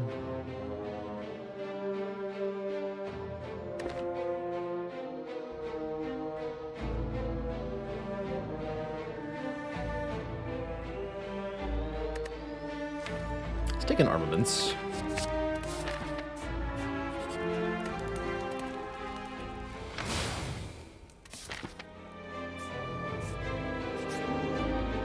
Transform a card. Transform one of my strikes, please. Actually, no. Transform Rampage, please. Get out of here, Rampage. You are now a Reckless Charge, which is definitely better. Now it's a zero-cost attack, and it can technically give us 4 block with the Feel No Pain. We do have to face the Nemesis. Spooky. Next turn looks okay, though. We can Havoc Burning Pact draw quite a bit.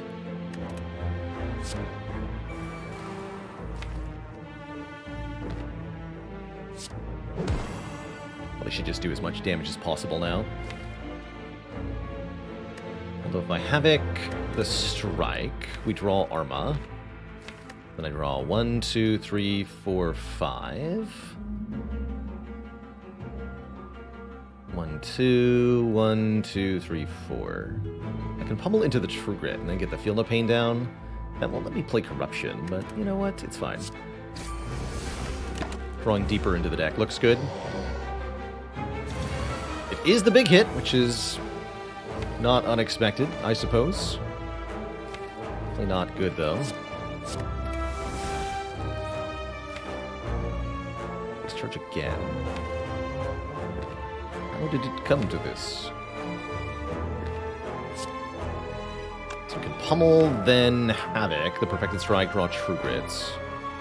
Or I can just defend 3 times. Play True Grit Corruption next turn. I'm just going to defend 3 times. Get Art of War that way. It's a fine amount of damage to take.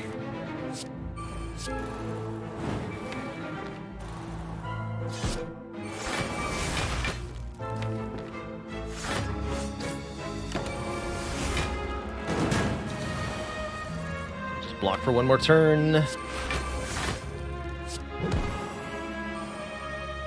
Play Limit Break? I did not play Limit Break, that's right.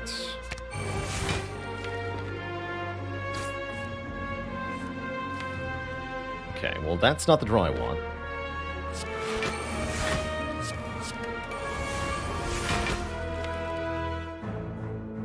This'll do.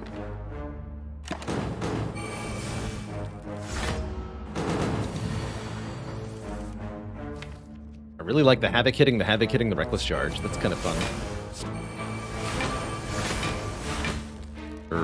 Wait. That was even weirder than I thought it would be. Cool. We get Charon's Ashes. When we exhaust a card, deal 3 damage to every enemy. And a Frozen Egg to upgrade any future Feel No Pains we get offered. As I've often said before, if you have a Corruption in the deck, there is no such thing as too many Shrug-It-Offs. I'm wondering if we should take 1 more combat just for another guaranteed card reward here. The event could be good, but it could also be completely worthless, and I can't stand something that's worthless right now. We do need more help. Let's take a fight. Guaranteed value here. Yeah, it's at minimum 2 hit points. Well, it could be minus some hit points. Triple Jawworm is pretty easy to kill, thankfully.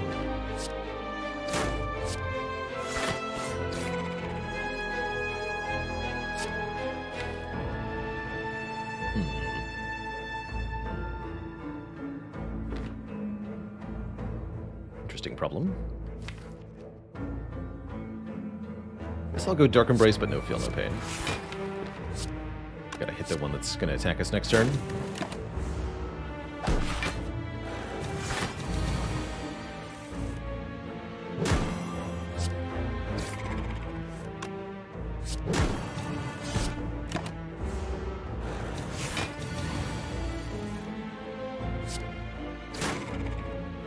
Good fight.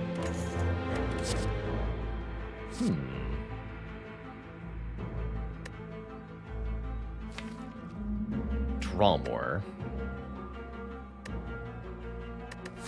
Interesting. Definitely bad against the Awakened one.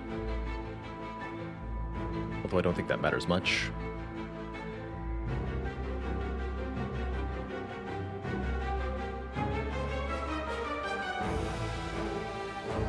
Is Gremlin Horn ever worth buying? I buy it quite a bit. I really like it as an Act 2, Act 3 solve against Reptomancer and Gremlin Leader.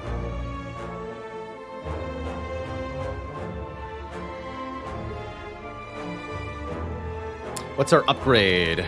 Yeah, Corruption's a pretty good idea. We should probably upgrade Corruption.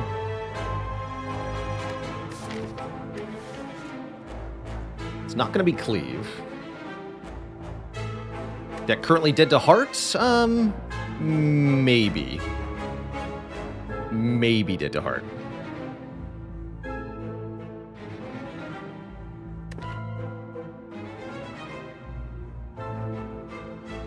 Is Limit Break ever an upgrade? Probably not with the Corruption, although I could definitely see it doing some very good stuff with an upgrade. Brutality is going to clog our starting hand, which I don't like that much.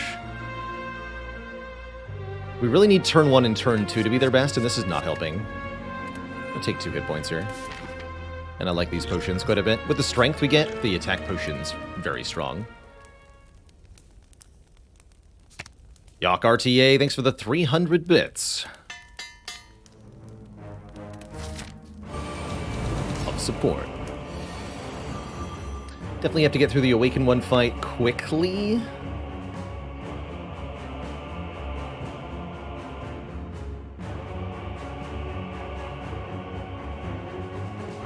Looks like it's going to hurt a little bit.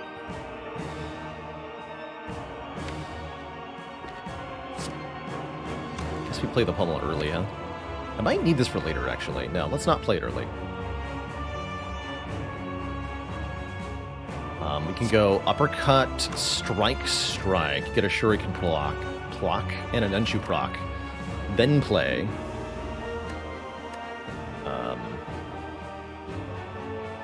Then play Dark Embrace. I think that's worth it. Oh yeah, the Ashes are also going to do AoE damage here. I forgot about Ashes. Seems actually pretty fine.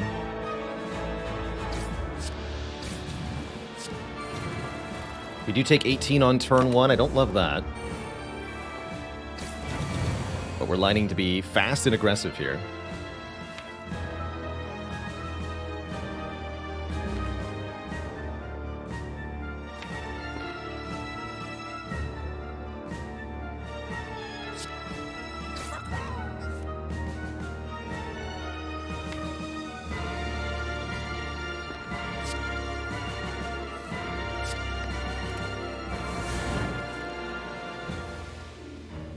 So playing Bloodletting will draw the Feel No Pain. If I play Corruption first, anyway. Probably worth it. And then I can play... I have to play Exhume. Or I kill the Cultist is the other option. I kill the Cultist.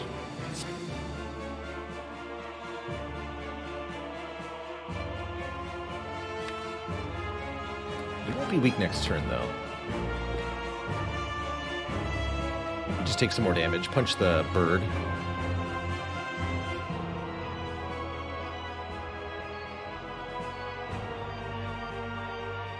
We have to play the Corruption either way, though, right? We do. Limit Break being on the bottom is actually a really good thing. So I'm thinking we punch here, we Corruption here. Then we can Bloodletting, draw the Feel No Pain. Yeah.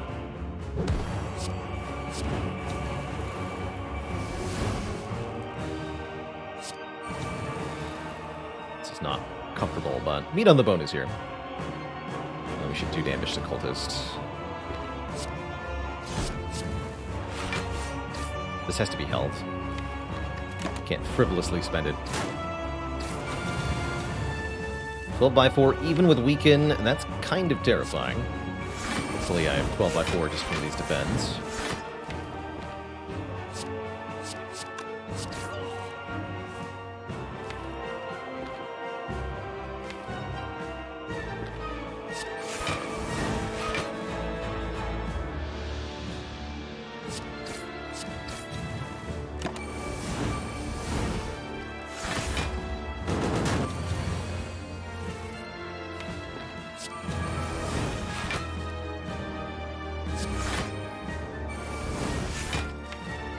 Exhume this turn. Good, good. Give it a strike, I guess.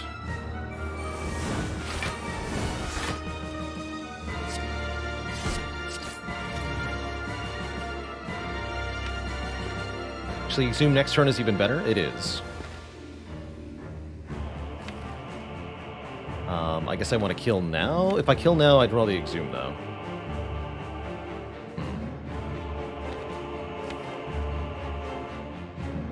That's fine.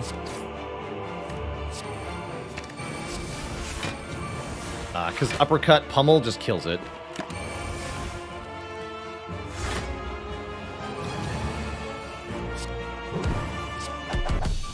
Like, really kills it. Only took 3 of the Pummel hits.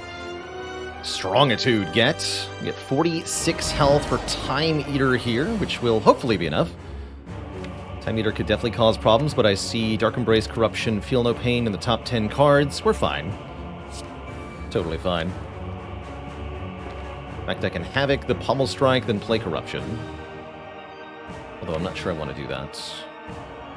When I could Uppercut. And then Armaments. Havoc would draw Corruption, so we're not doing that.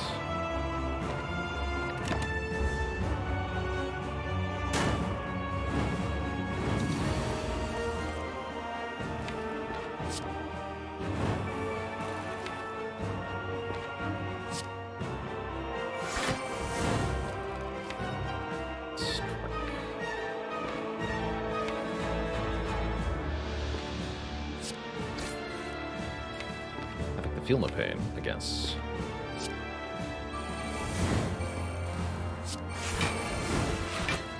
I'm going to play 3 more cards. That means playing the Exhume, huh? No, it doesn't. I can play the Warcry.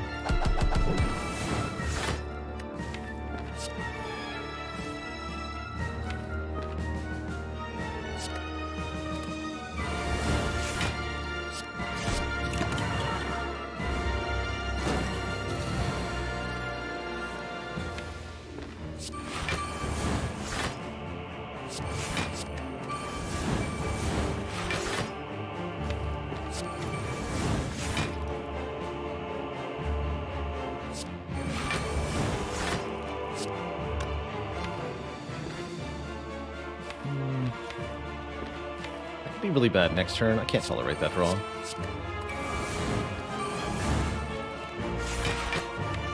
Actually, I should be going for a kill right now.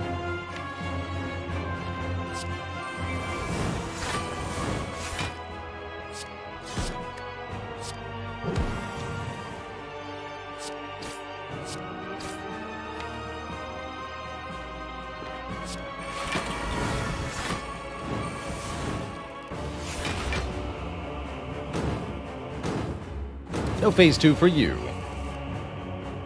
Give me the pummel. It does 150 damage. Get obliterated, nerd. Two thump, a deep pulsing dread. It can be felt throughout the room. Is this the heart of the Spire, the source of this evil? You ready your strength, dealing 2157 damage. Have I been here before? Ashes has done 99 damage so far.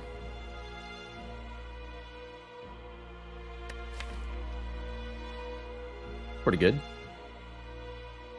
Do I ever upgrade Limit Break? I don't think so. Based on how Limit Break is going, I don't think we want to. If we want to upgrade Shrug, perhaps. Just anything to give me a little bit more block would be helpful. I would rest for 8 hit points if I could, but I can't. Question is, do we have enough? I'm not sure. Really not sure. Really going to depend on draw order against Hearts. Second Dark Embrace could definitely make our life easier, though.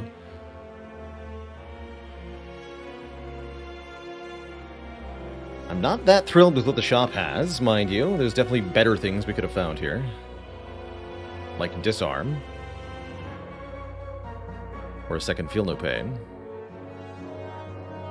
I might buy True Grit and Armaments just so I have more cards.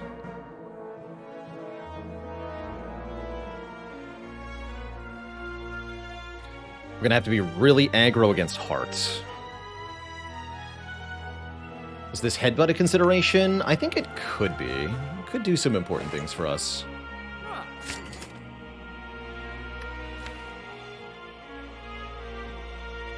Probably gonna remove Perfected Strike. But yeah, it's never Panache here.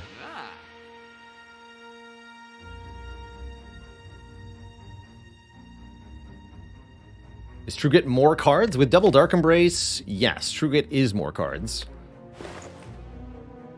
Sort of. Dramatic Entrance with the bottled Dark Embrace is okay. Doesn't help me in Heart, though. Not really.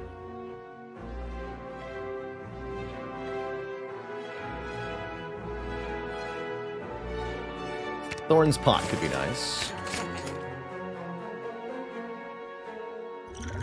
I think we're getting more use out of Attack Pot Liquid Memories. Attack Pot really helps in the elites. We want to kill the elites as quickly as possible. Ideally, leaving the fight at full health, and Liquid Memories could help a lot there. Or Attack Pot could help a lot. Take a Headbutt. I guess Dramatic Entrance kind of helps in that fight. Only kind of, though. Guess there's not much to lose, huh? Let's do it. It does say exhaust, and it does additional damage with the things. This is a very good turn one. Wow.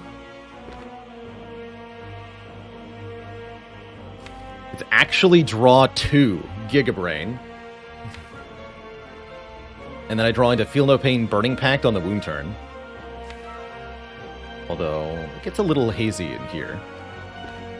Either way, excellent.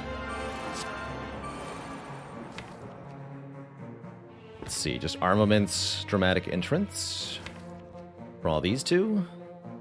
At the end of turn, we draw 2 more. Then we draw 1, 2, 3, 2 burns. So yeah, we'll get the Havoc and the Headbutt together pretty quick. This looks okay.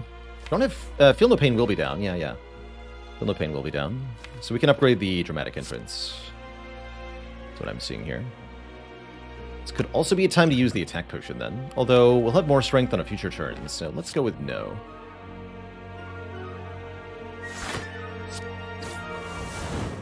They're both going to attack me next turn. It's going to be pretty scary. But we get to do a lot of stuff on our turn, so I think we're going to be okay. At least I sure hope so.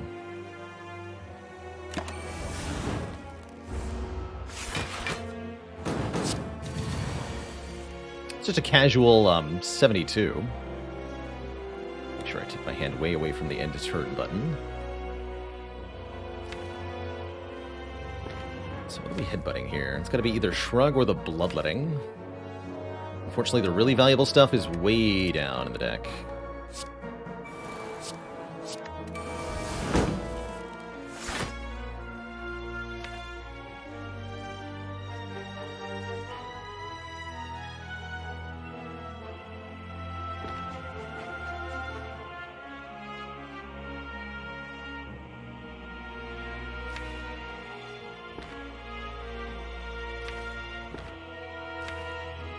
Start with Havoc.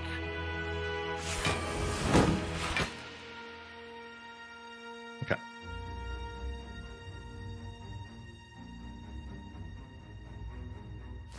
Just have to get lots of block here. Question is, how can we do that? Not very easily is the answer.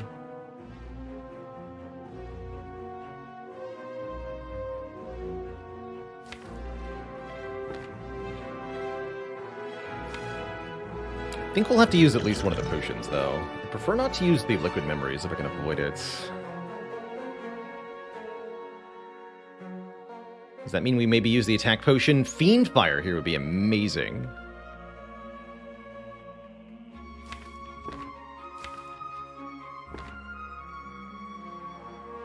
And there's a couple other things we could hit that would be okay.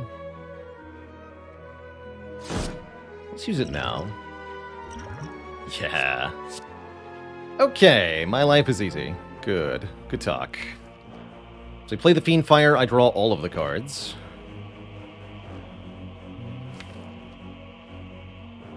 And we get 40 block. Guess we want to hit the shield then, as we're killing shield next turn. I can turn back around with Reckless Charge. Fiendfire is 99 damage, that's right. We're close to killing here. We might want to play the Pummel to get the Spire Shield killed right now.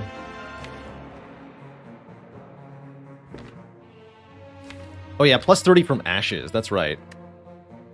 So it's actually 99 plus 30 is 129, which is exactly a kill. So I don't need to do anything.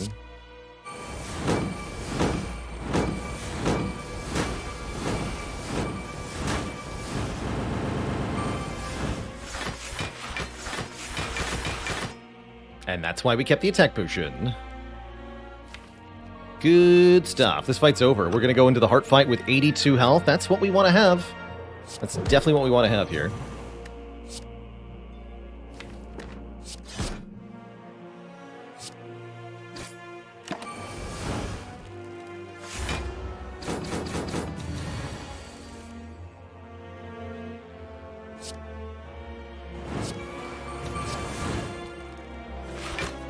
Guess I would like to play more attacks for Nunchaku. I shouldn't have played Limit Break. It's fine. I'm out of here. Incense Burner of the Gods.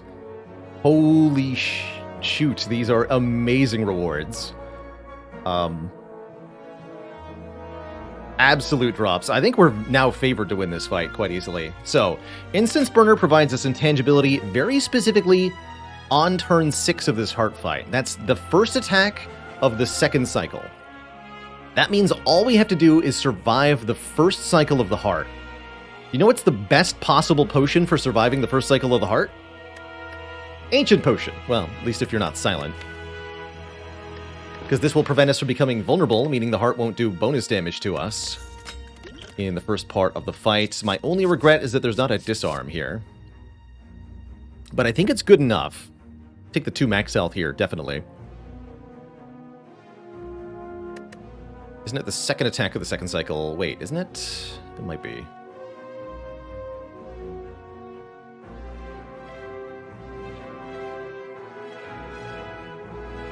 Turn 1 is the debuff, 2 and 3 are attacks, 4 is buff, 5... Yeah, it is the second attack, you're right. Second attack. That might not be as good then. Definitely wanted this on 1.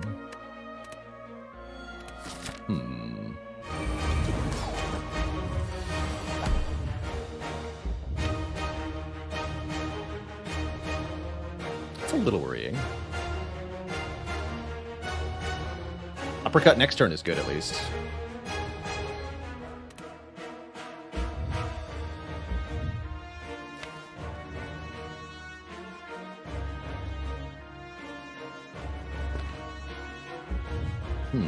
Not the greatest turn 1.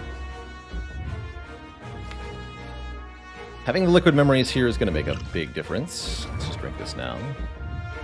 Corruption, please jump the line. Let's see, if I Dark Embrace, Dramatic Entrance, we'll draw this defend. Next turn I get just Shrug into a Cinder's Bane. And that's like Feel No Pain, Dark Embrace, Havoc the Exhume. Oof. Spooky. Definitely need the Dark Embrace in play. Guess it's a question of whether we want the extra energy next turn or not. If I just go defend Dark Embrace, then we can next turn Shrug, defend, uppercut. That's pretty okay.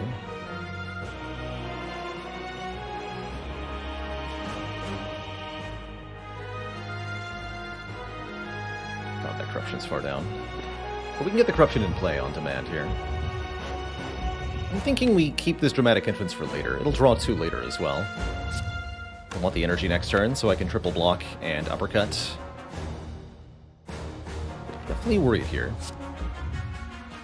Brimstone Heart is always scary, of course.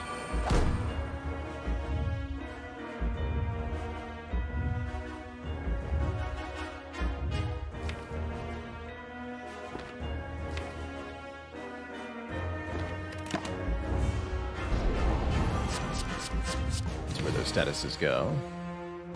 Okay, not before Feel No Pain, Dark Embrace is really the only thing that matters. In fact, 2 of them are after Corruption, although, oh god, turn after Corruption. That's really scary. Not good that we got the big hit first. We actually wanted multi-hit first.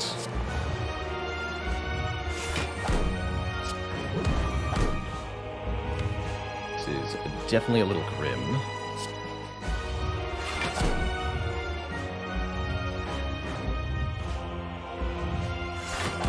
I think we have just enough health to stay alive, though.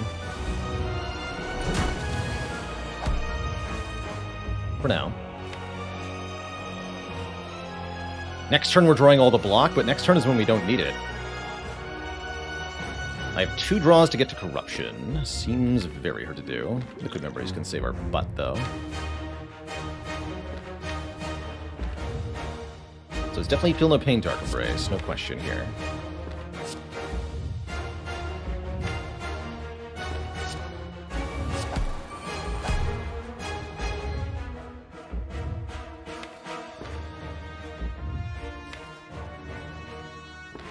Problem is, we're also not dealing enough damage. We have to do damage in the early game, too, here.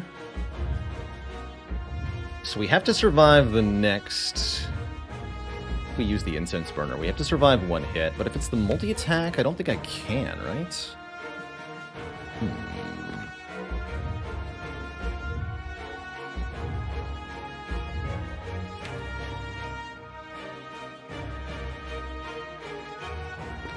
Wait, if I Havoc the Slide, I'll draw Burning Pact, True Grit. I can Burning Pact the Strike. Warcry will draw Void when we have no energy, then I can play Bloodletting? That seems awesome.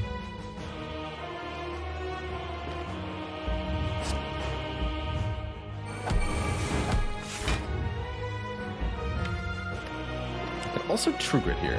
I don't want to.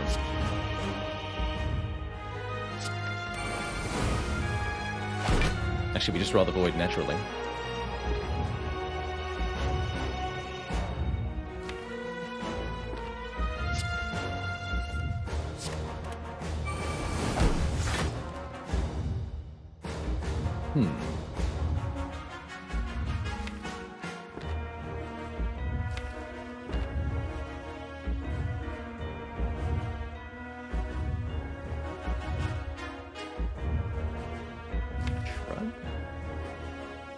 Bloodletting Shrug True Grit? No, we want to do Armaments True Grit Plus.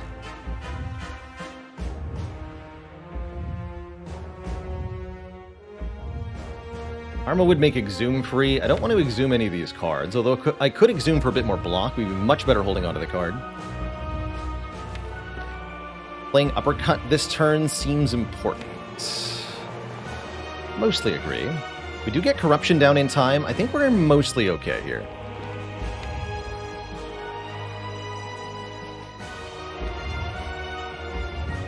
It would be nice to do some damage this turn. Oh, I could Exhume the Bloodletting, do it again? Ooh. Can't Exhume Bloodletting unless I delete Bloodletting. That's not a thing. No, I can't do that. That's right, we still gotta do damage.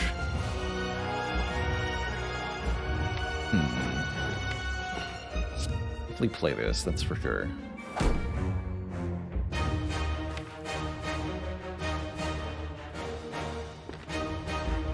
Uppercut now, it's weak 2 turns from now. That is kind of massively important.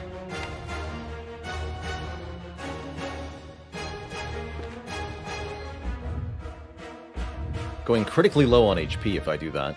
But I keep all of the skills. I guess they're staying anyway, huh? Heart only purges Strength down. It will not purge Weaken. And like I said, having Weaken up for 2 turns from now is really crucial.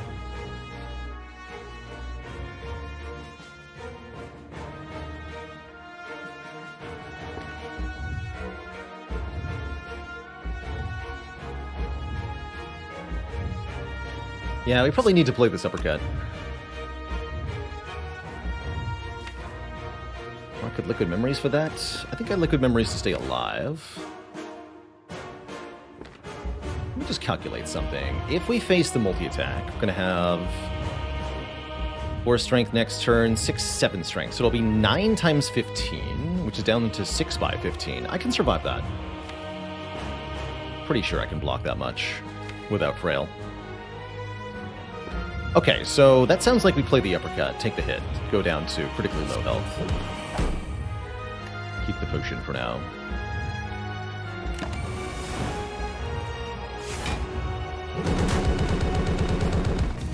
Meat on the bone, man. Meat on the bone.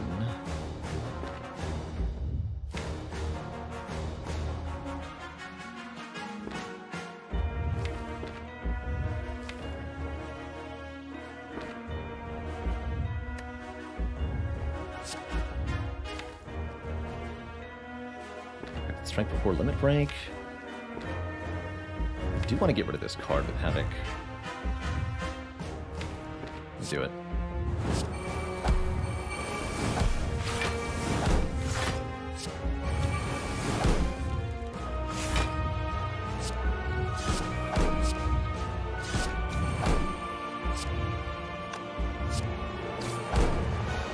Cap damage here is very important.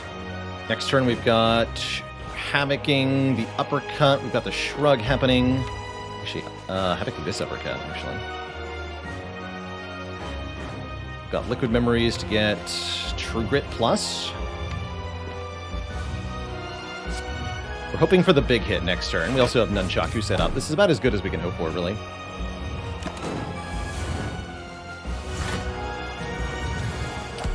That's spooky. Okay, that's not what we wanted, but I don't think we're dead, Twitchat. Because I see enough block, personally, that we can survive this. So I think this is okay. We've established that Havoc gives me the block after the first thing, so I'm going to Havoc first. Take 2 more here. Armaments, the stuff in my hand, yes.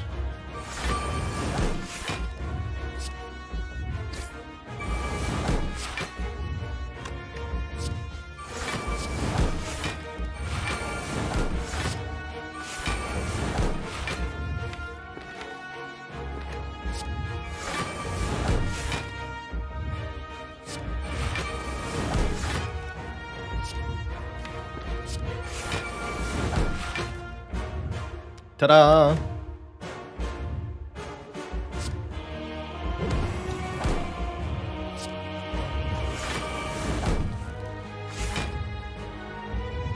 And you're capped, so we're done here. Next turn, we're invulnerable. The turn after that, it's not attacking us, so I think we're there. Who even needs the stinky potion, am I right?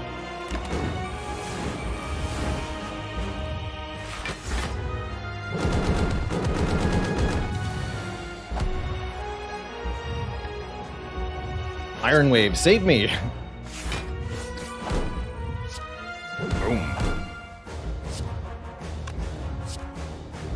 Wham. Bam.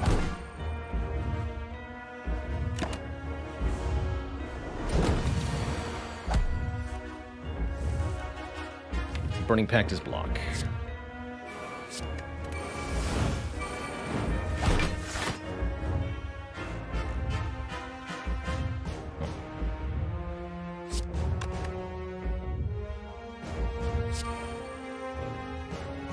Shrug back. GG, Twist Chat.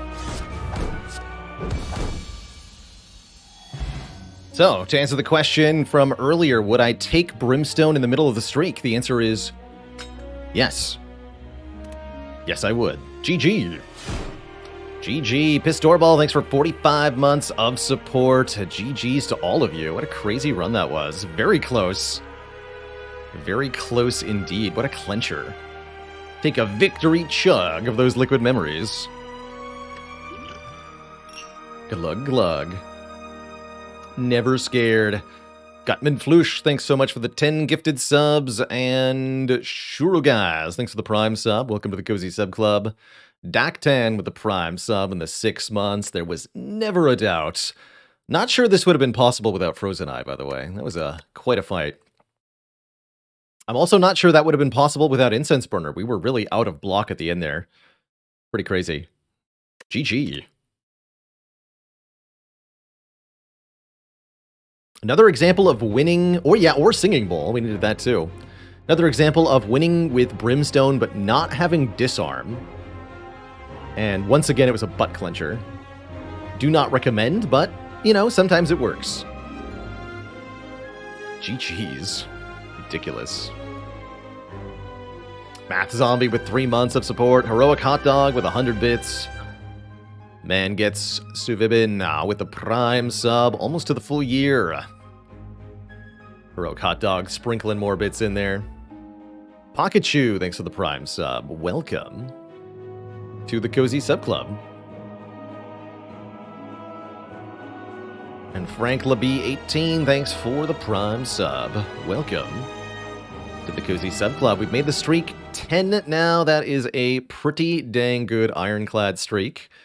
And we've only really just started attempting this. Feels very good.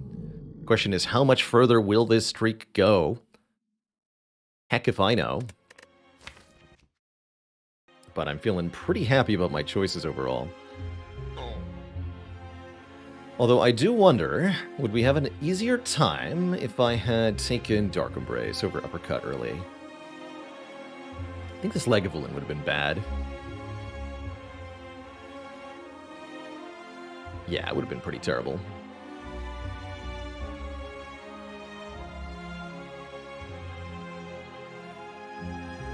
Can you believe we almost died to Hexaghost in this run?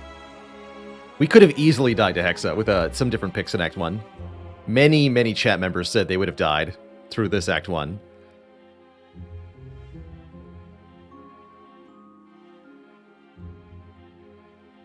But man, that worked out so well. Once we got the Brimstone, Act 2 was a breeze, and then it got hard again. Which is exactly what we said would happen when we picked up the Brimstone. And we picked up exactly all the things we needed at the late game, too. Haley would have died 7 times in this run alone. Very few people would have been able to successfully navigate this trio of elites. Look at that Book of Stabbing. 16 damage, 15 damage. We faced the book twice with the Brimstone, no problem. Matt Newts with a gifted sub to Shift 4. Welcome to the Cozy Sub Club.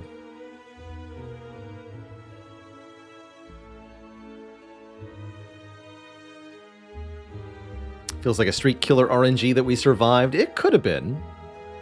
I think this won't be the hardest run of the streak, though. It's my guess. Well, of course, the hardest run of the streak is the one that you lose at the end, right? But you know what I mean. The hardest winning run. 14 is always the worst. Let's see. Do I want to play some Cobalt Core today? What do I want to play now? Not feeling Domekeeper. Yeah, let's do some Cobalt Core. Let's do some Cobalt Core. Or I could play a non-Ironclad run. That's also acceptable.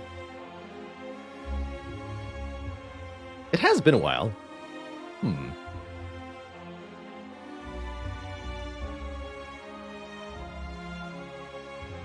I could play Sea of Stars, this month's Game Vote winner. Oh, actually, that reminds me. I meant to do a shout-out, like, way earlier in the stream. I want to give a shout-out to Haligonian89, who is doing a once-a-year Movember challenge, pushing weights back and forth across a weighted floor in an attempt to raise money for men's mental health and suicide prevention in Canada.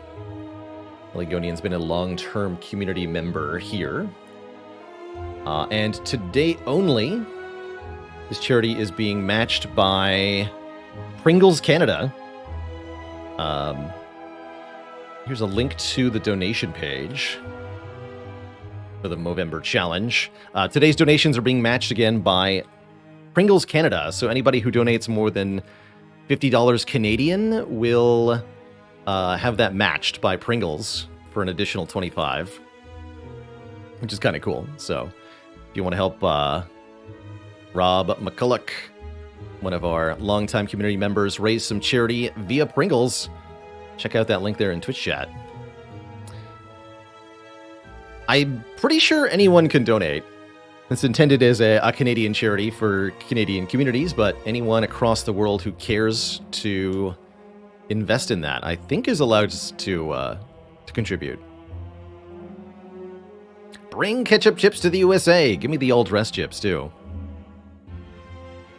Yes, that must be it. Rob also links a bunch of stuff on his Instagram, which I will give a shout out to as well. Here's Rob's Instagram. Didn't mean to do that at the start of the stream when they were here, but I got quite distracted with the runs. And it was worth it because we won, so I'll take it. How's it going, Matherin? To watch content that just aired, you'll want to go to my videos page. twitch.tv/BelaLord/videos and click on the most recent broadcast, which should have the title starting 8th streak. And you can rewind to just a few minutes ago. So you can catch the end of that last run right now if you want to. Lurking Fool says, this year the life expectancy of males in the US went from 73 to 68, mainly because of an increase of deaths of despair from suicide and, yeah, drug use. There's some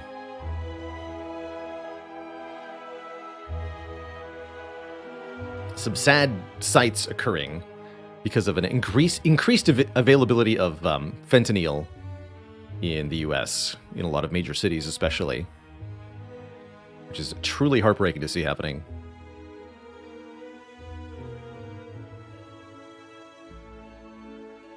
A few punks been playing Hunter Call of the Wild, and it's fun.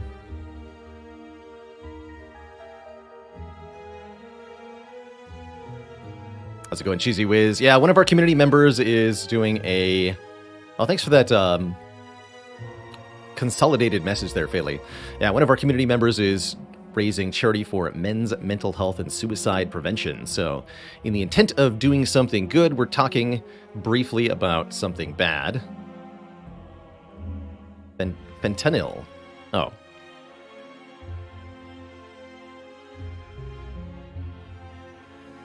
But it's carbonyl, right? Not carbonyl.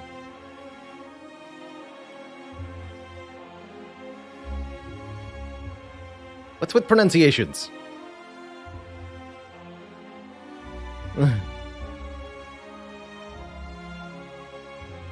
Fentanyl. English is some BS. It's pronounced fish.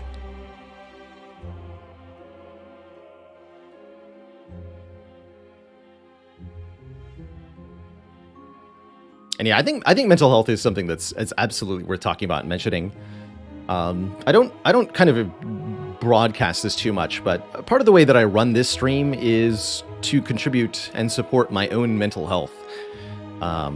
When it comes to Twitch streaming for money, the best way to build a following quickly and get lots of revenue quickly is to be live as much as possible. 12 days a week, 12 hours a day, 7 days a week. But that kind of streaming schedule is absolutely not sustainable in the long term. Burns you out, makes you not enjoy the very thing that you're ostensibly doing because you do it because you like it in the first place, right? I play video games on the stream because I like it. If I do it so much that I no longer like it, I have defeated the entire purpose of doing it. And so, to that end, I don't stream excessive hours, and I know that's not always the best thing is for you as a viewer, but I do that so that I can continue to enjoy and repeat and revisit things, including this game, Slay the Spire, which I've been playing now for 5 years on stream regularly, and we've managed not to like massively burn out on it, which I have seen other Twitch channels do repeatedly. No shade or criticism there, honestly, but just it's a thing that happens absolutely to anybody who streams a ton, especially the same game a ton. And finding the ability to step back and say, okay, there's a limit that I'm approaching that I don't have to cross. That's a really good thing. And looping back to mental health, I guess what I'm saying is that mindset can apply to other things as well. Don't engage in things that you like so much that you destroy your enjoyment of them. Everything in moderation, everything in balance. It's the only way to stay healthy and happy, I think. And that's true, Necrothal TV. A happier Baylor is better for the community, too, because if I'm not enjoying the content, no one will enjoy the content. So truthfully, the most important thing is that I have fun, because it's a prerequisite for anybody else having fun.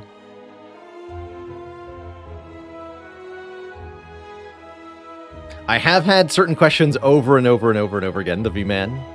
I think I got used to this because I used to be a teacher.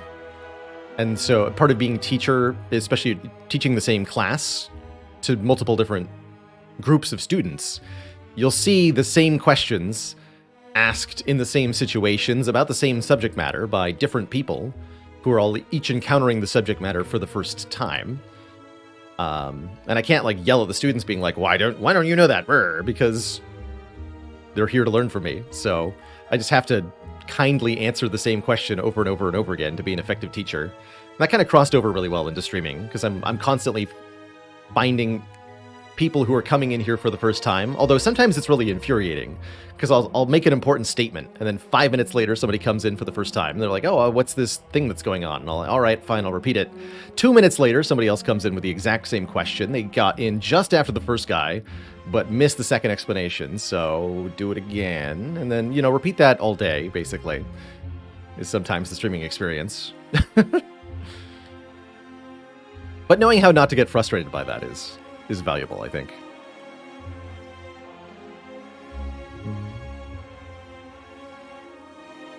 I think I got it, but just in case, can you repeat that all again?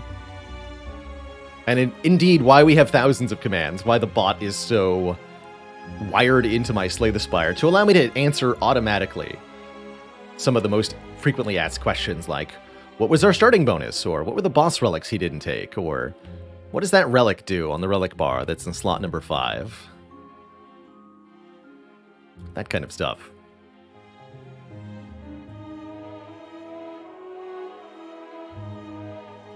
Hi, I just joined. Can you repeat that whole conversation?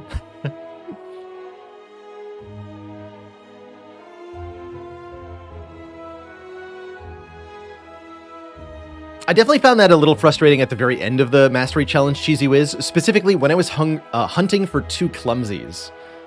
The amount of different times, even though I tried, it's the culmination of a year-long challenge, and I have lots of informational commands and stuff in the title, but regardless, plenty of people coming in being like, why do you want the curse? Why aren't you not removing the clumsy? Why are we getting the clumsy in the first place? What does it mean that the card is not mastered? And many other variations thereof.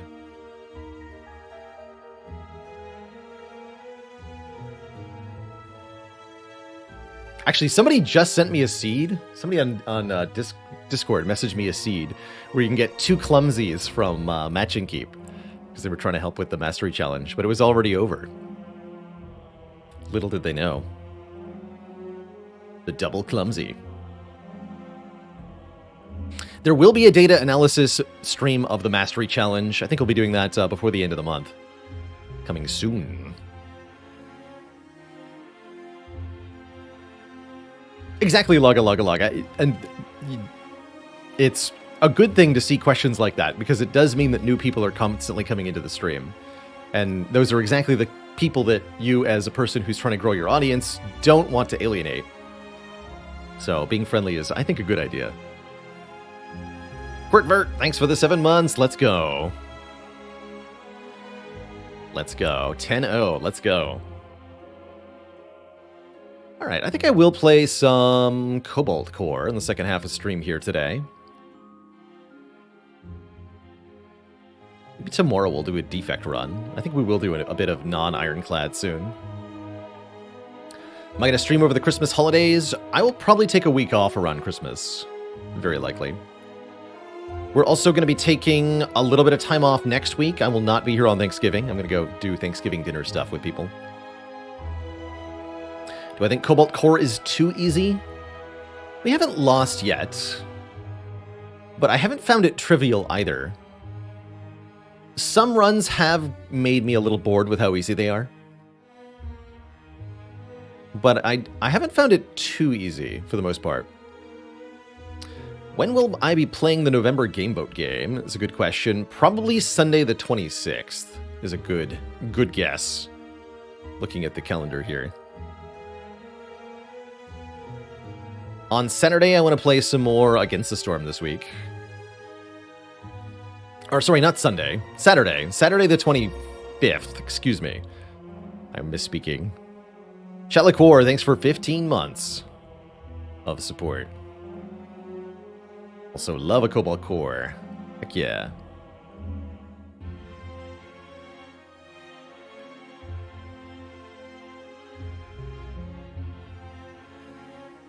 I don't know if I usually don't plan whether I'm going to beat a game or not before I try it Bear Smash, so it's going to entirely depend on how much I enjoy the game, whether or not I come back to it. 100% was 20 hours casually. That's not too bad. Throwing Torch says, I'm rushing 10 or less card decks every time in Cobalt, and it feels great. That's something I want to try now, is building an infinite in Cobalt Core. But before that happens, Twitch chat, I'm going to take a quick break here, refill the legs, stretch the water. In a few minutes, I'll be back, and we're going to switch things over to Cobalt Core. Please, Twitch chat, don't go nowhere. I will be right back.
All right, Twitch chat, we are back. Let's kick things over to some Cobalt Core.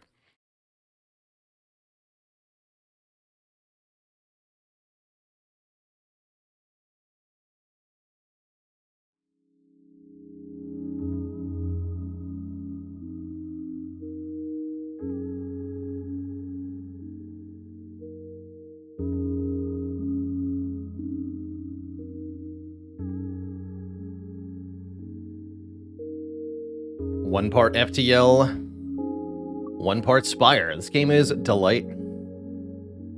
Hey there, Juice for Zeus. That's right, the heart didn't even stand a chance. We had 5 hit points left. It was plenty. Easy.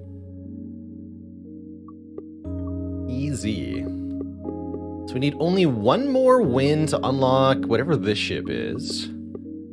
I want to try out the Gemini today with Isaac playing along. Let's do Isaac and Max. We have a chance at an infinite here. I think the alternating missile bays with Isaac are going to be really helpful, as it gives us a lot of opportunity to position our drones effectively. Whereas the alternating cannons on this thing seems like a downside. We want Dizzy or Books or Rigs here. Let's do another run with Books. Isaac, Max, and Books.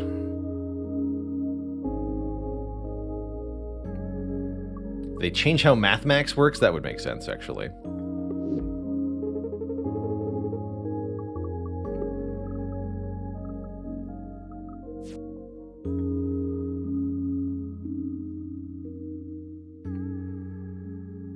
Yeah, if they change MathMax, it's going to be a lot harder to get a easy infinite, I suppose. A lot of max shield on this thing.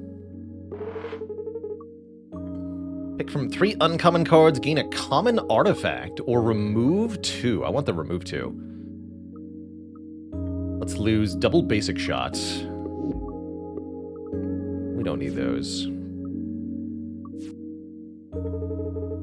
Oh man, I'll never get used to this. It's like waking up from a dream I've dreamt 1,000 times.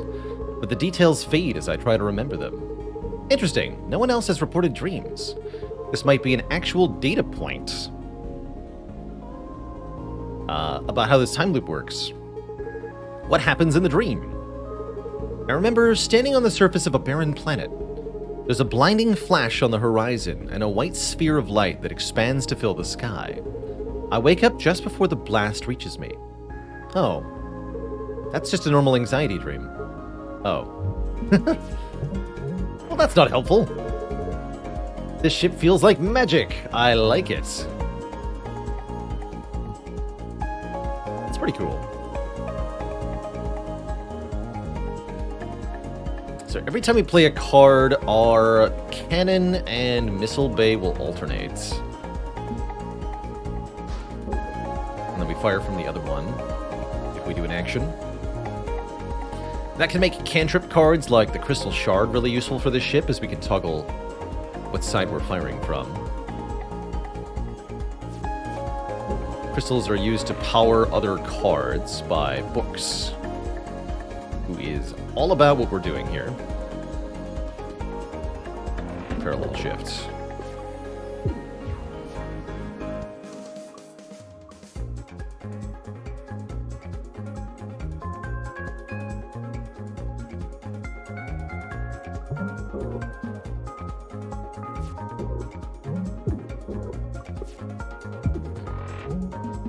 Get him.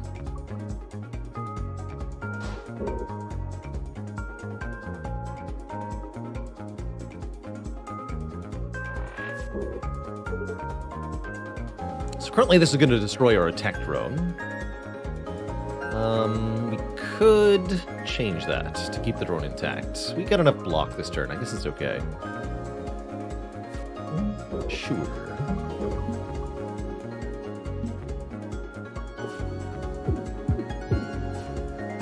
That way we can keep both of our attack drones.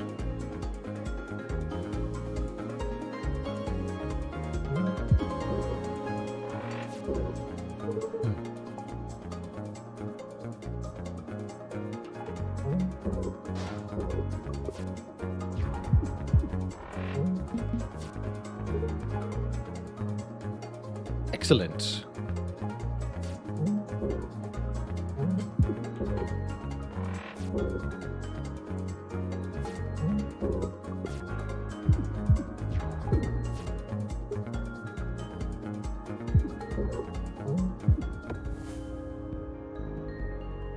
Okay, our first combat went very well. Spacer, 0 cost, retain, draw 1. Cloud save, can return an exhausted card to our hand. Or shift shot, can move the enemy. Don't totally dislike Spacer. It's not worth upgrading, it's just a kind of a 0 cost draw card. Can work well with some max effects. It's like taking a card that's not really a card, too.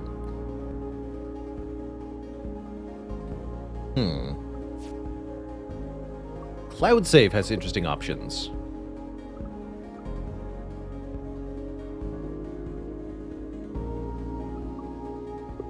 Try Spacer. So, what kind of path to take here? If we want a small deck, then we want to go max repair yards. We're allowed to remove at each repair yard. Probably want to upgrade Attack Drone to Attack Drone A if we're going to do that. Just spamming Attack Drone can be really good. Have I gotten the double cannon relic on the small ship yet? Don't think so. Hey, bud. Please upgrade Attack Drone. Thanks. I'm gonna go this way. Is anyone else getting a really bad headache? Hello! Show me max cards. Another admin deploy or a cloud save. And I can't skip. So I'll take a cloud save. Return an exhausted card to our hand. I know Kung Fu. Stag Fighter. Attack and status. That's kind of nasty. I don't remember this enemy. Spacer is also good on this ship for just toggling our cannon.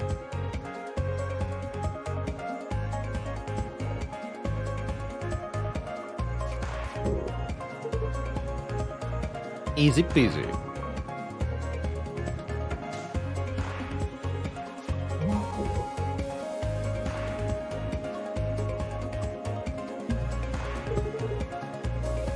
Weak spot. Get it.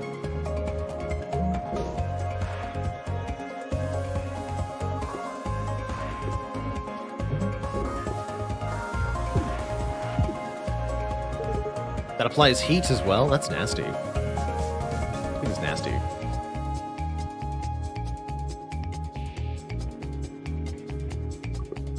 Attack Drone is the bottom card, huh? That's tough. Quite bad, actually. Although I can cloud save to return Spacer to draw the Attack Drone. I probably should do that.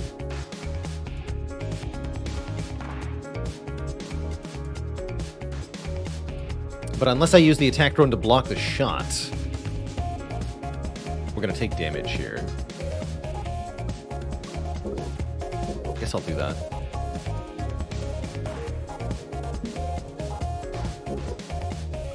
So the core feature of this ship is that each time we play a card, it toggles the active missile bay and cannon. So we have 2 locations we can shoot from.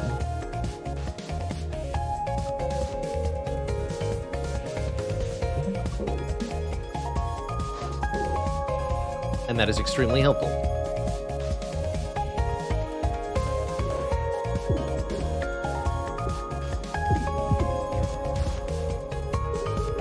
Okay, this feels a bit better now. No damage.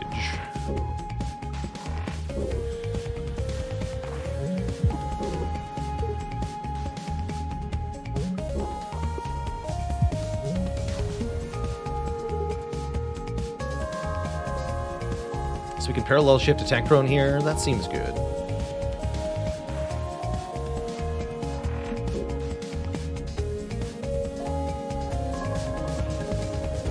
Cockpit's taking damage? Let's not let that happen.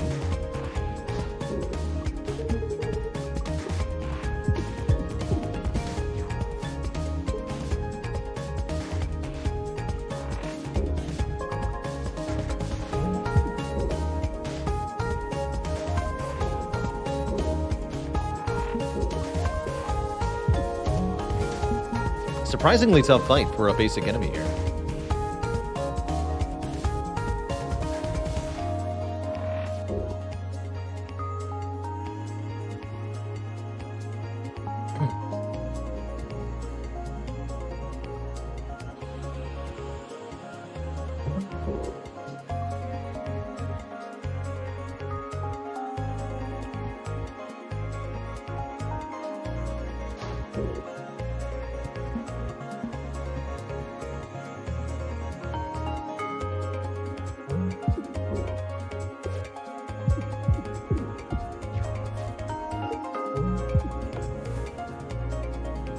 GG.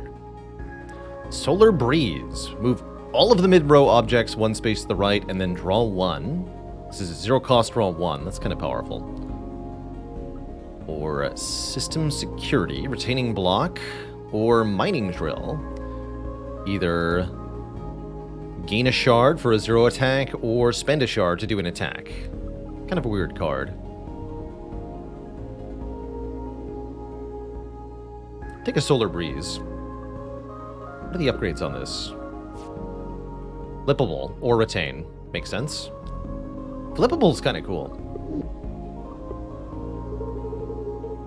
Fiddle-dee-doop! Who dares enter my cool wizard zone? Hello, sir. I've seen your work before. I was wondering if... Wow, a fan! No autographs. Must face down Wizbo. Due to intense astronomical activity, we and the enemy ship both gain 1 heat each turn. Not good. Flippable means we can invert the card left or right, as desired.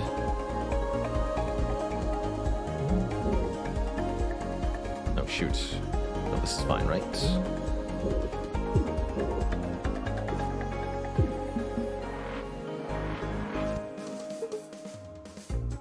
Vanish.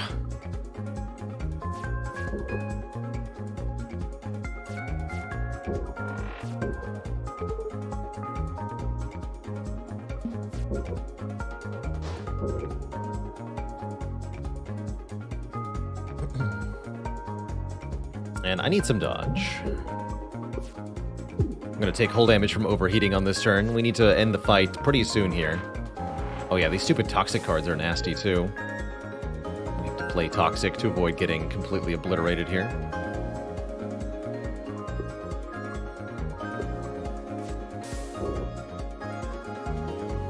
Well, this is no good. I guess we'll Solar Breeze to draw one. Attack drone, okay, okay.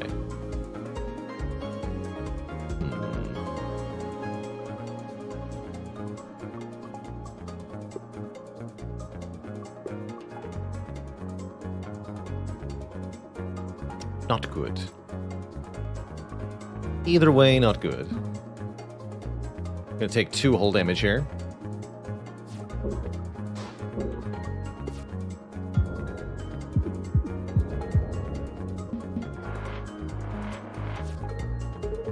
Terrible. Miasma generates more heat. No good, no good.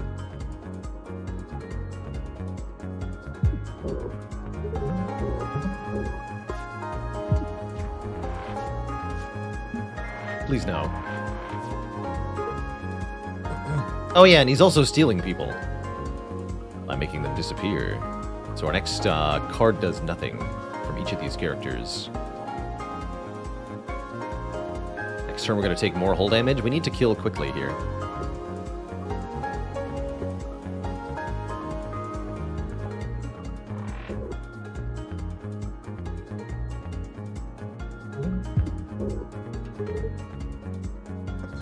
Got him. Okay, so as long as we can kill next turn, I think we'll be alright.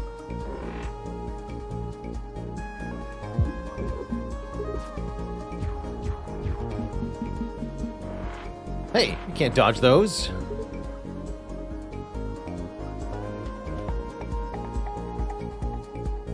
At end of turn...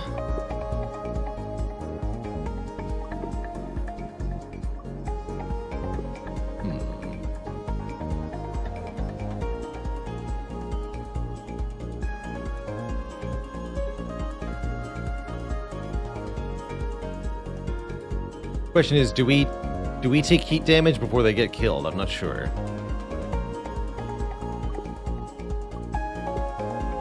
Guess it doesn't matter. Let's find out. No. We take one. That's really unfortunate that we went down to one hole there.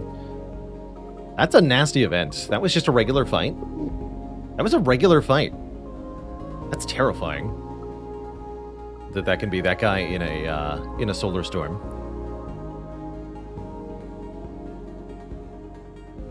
Immediately after you play the left or rightmost card in your hand, move left or right 1 for 1 turn. Spend 3 shards to gain 1 energy, or Zircon Zip. Move right to the 1 and then lose shards to further evade. And it has flippable on it. I quite like Zircon Zip. Give me that. Choose a card with exhaust in your deck. It no longer exhausts. That is a deep shame, actually, that we did not get Math.Max before this happened. Oh well. We can perma Spacer, I guess. Perma Cloud Save is interesting. Maybe I'll do that, actually. Perma Cloud Save. So we have unlimited returning of exhausted cards, if needed. Might be wise to repair 4 hull going into this elite here, rather than removing a card. I don't have an infinite to burn down towards yet, so let's take some survivability here. On to the elite. Exactly, that way if we get a Math.Max, we can just return it. Weapons hot. Really hot. This is my big, cool attack. Good for him. Could immediately say we're very grateful for having the additional block. Or additional hole here. You take double damage in the middle.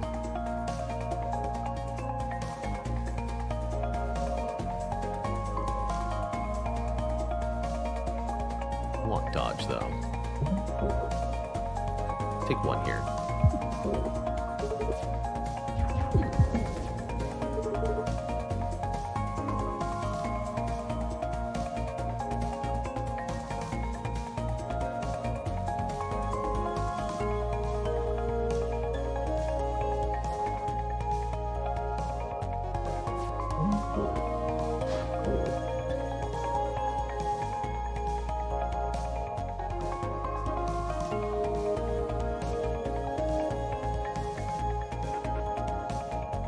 Block 2, take 2, seems good to me.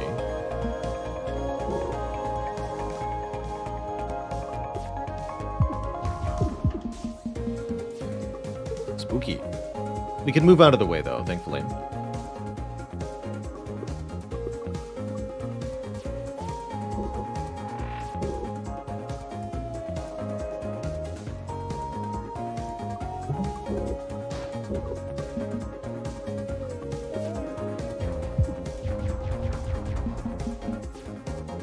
Big cool attack.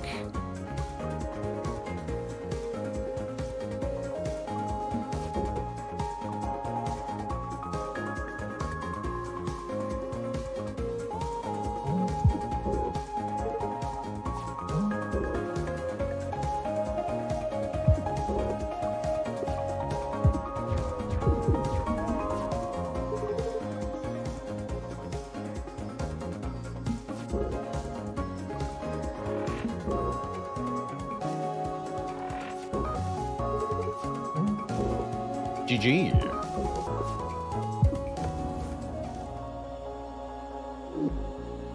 Bubble Field can protect every mid-row object. That's very strong. Escape Artist gives us movement left-right. And Bubble Field can be upgraded to zero-cost exhaust, which is actually insane with Cloud Save. Shard Collector. We can hold one more shard, or Piercer. Our first attack each turn pierces. Holding more shards, not that helpful. Piercer's not that good either, quite frankly. I'll take Shard Collector. Howdy! Let us upgrade Bubble Field to Bubble Field B. Allowing us to bubble our drones can be a very useful thing.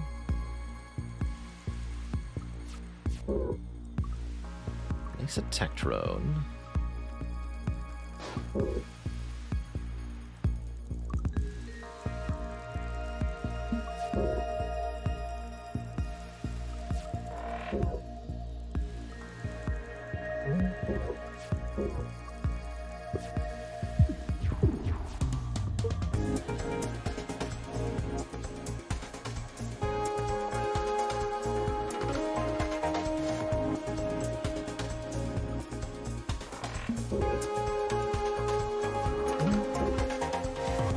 Let's take some dodge here.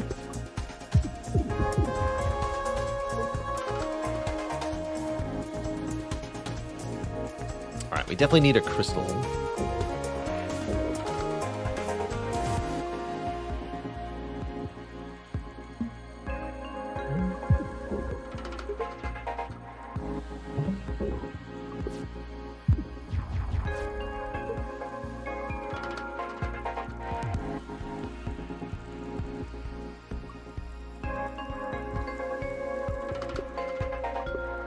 And I can rebubble shields. So let's move here, deploy a drone, return bubble field, play bubble fields, rebubble them, and then block.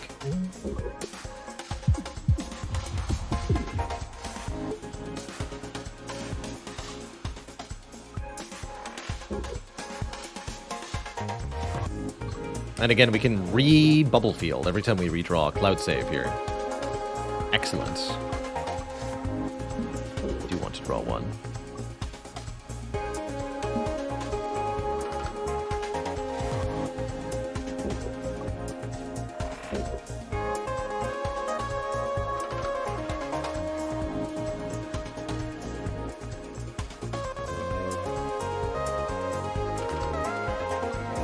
Admin deploy on basic shot works here.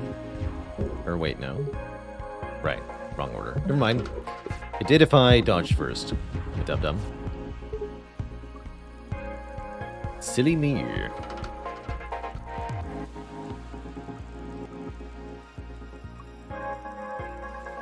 Don't want to lose too many drones. Moving over one and deploying attack drone seems like a good idea. Don't parallel shift them. Too late for Mage Hand. I'll just reroll.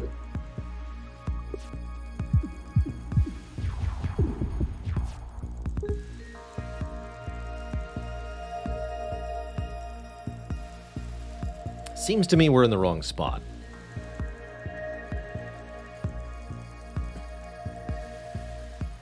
I guess if I move over one, then the two would be on our cockpit, huh?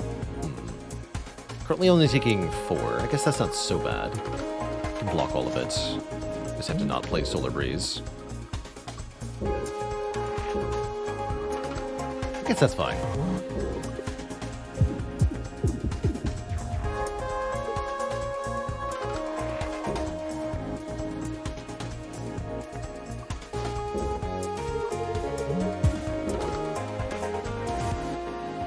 And you're dead. GG. Here's our first boss. Excellent. The energy drone.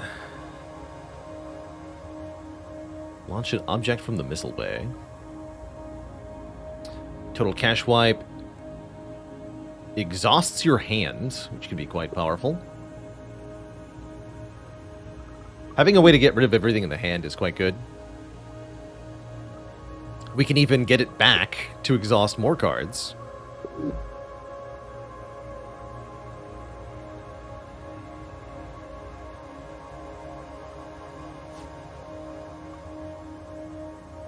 Your ship's cannons become weak. Both of them? The first time you play... 3 times you play a card each turn, draw a card. That's quite good. Or the first time you play a 0-cost card each turn, do it twice. I could double Bubble Field, which is useless. Yeah, don't do that. Flow State is great here. Draw effectively 2 more cards per turn, as long as we keep playing cards. Alright, Cat, the others are busy for a moment. Let's do this. Okay, I'm ready. Transfer file OXF3 to offline storage. Access denied. Username root. Password 123. File transfer starting. Complete. Alright, I've got the file. How do you feel? Invalid file name or command? Cat? Invalid file name or command? Oh no, Cat, are you in there? What's the command? Show personality core info. Personality core not found. Copy file OXF3 back to main storage. Rebooting personality core. Hey, what did I miss? Seems that file's important. Guess I forgot my password. Oh. Well, we tried. Brick the cat. That's why you always make a backup. Password 123.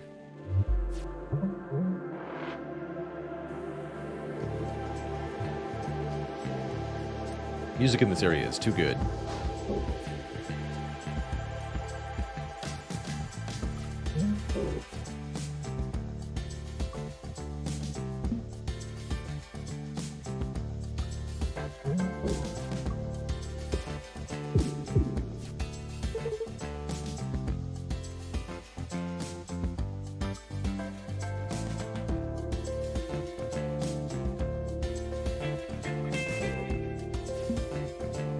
Oops.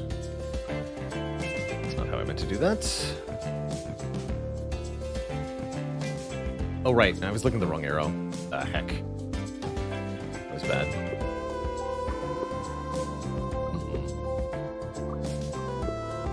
Awkward. Is this game sponsored? Not anymore. It was long ago. Guess I'll take 2 hull damage? That's embarrassing.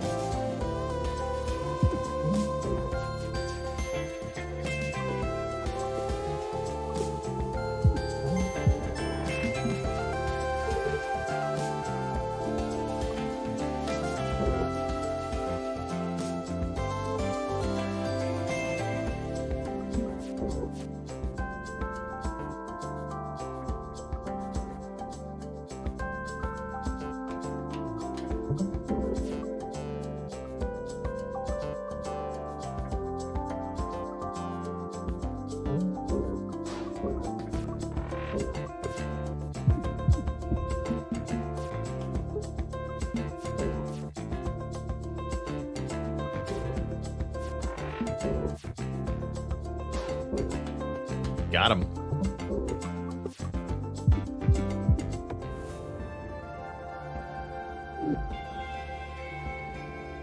Another Solar Breeze. Another Cloud Save. Don't need another Cloud Save, though.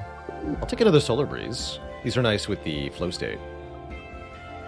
Although I kind of want one to be flippable, huh? I'm gonna go bottom path here. 3 repair yards. Removes are tantamount to making this work. That's how I feel anyway.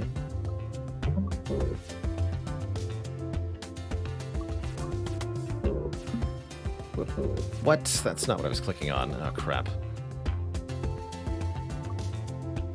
I click on there. Zircon zip, huh? Oof.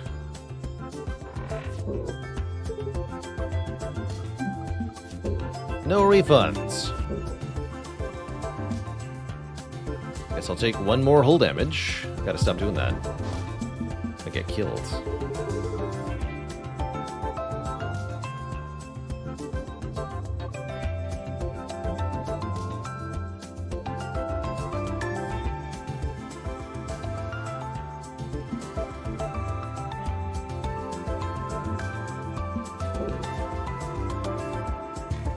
Okay, total cash wipe is good.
I like it.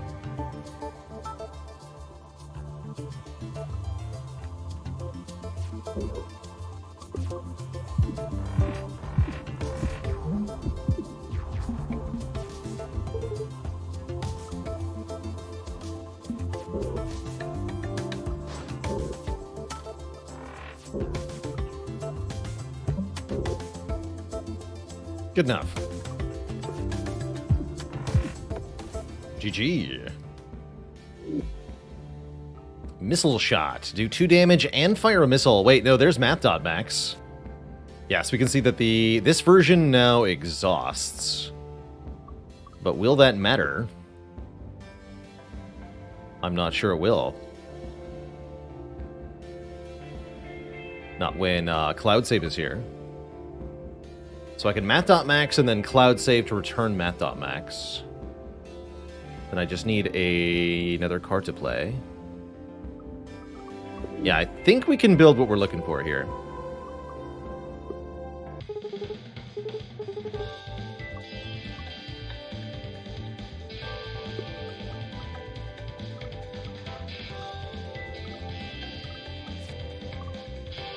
So it's 0 cost, next turn -1 draw. No longer gives next turn minus energy.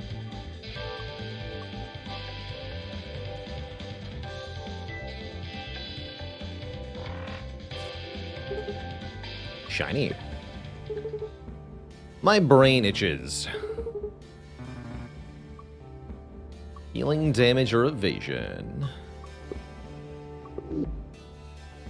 I'll take the ephemeral damage for the elite fight.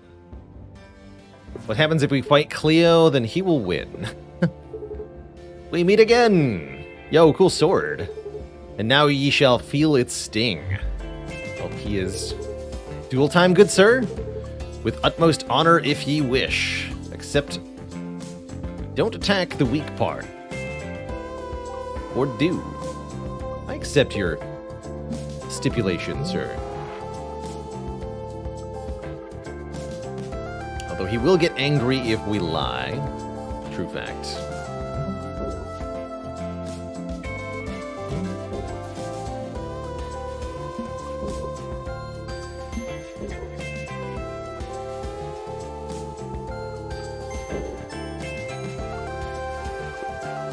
I don't want to break the attack drone, but this is fine. I guess I don't have to play the Crystal Shard. Let's not do that. Nice sword, sir.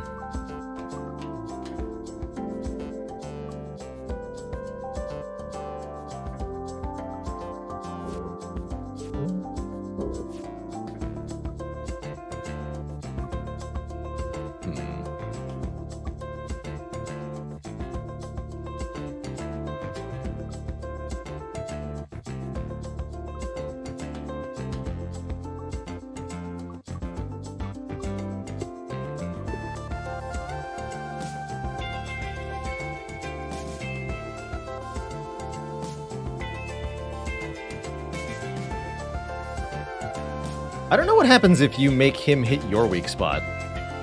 If he loses his own duel. I guess we can find out, right?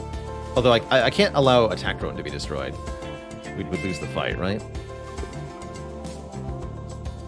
Yeah, we would lose the fight in that situation. So no, I'm not allowed to find out here. I think I have to use the Ephemeral Blast to kill this thing.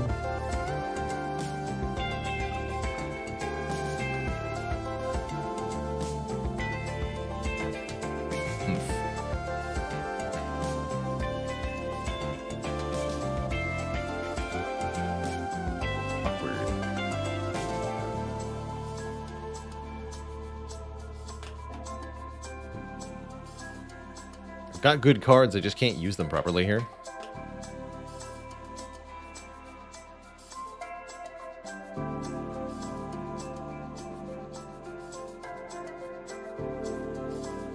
And yes, Bubble Field does work on missiles.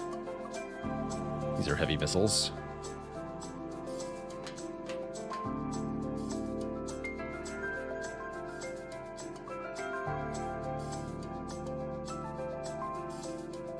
Ugh. there's no easy way to do this.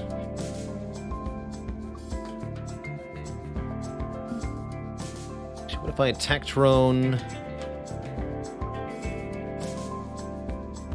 Move back over Ephemeral Blast. It's also math.max now.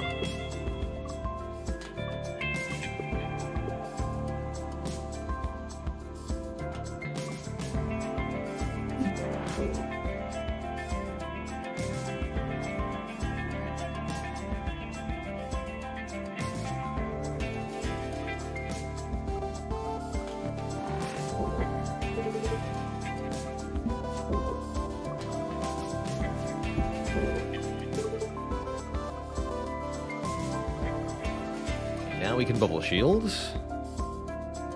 Actually, let's move them over one more, too. Getting close to what we want to have happen here. I could even play Total Cash Wipe effectively for free. Pretty funny.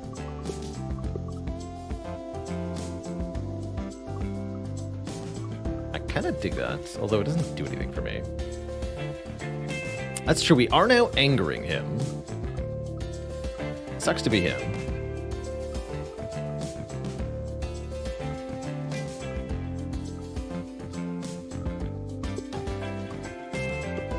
Yeah, it sucks to suck. Buddy.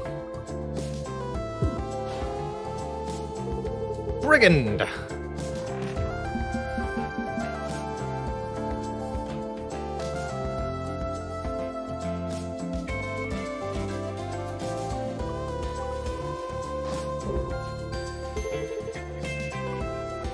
Ludwig has it.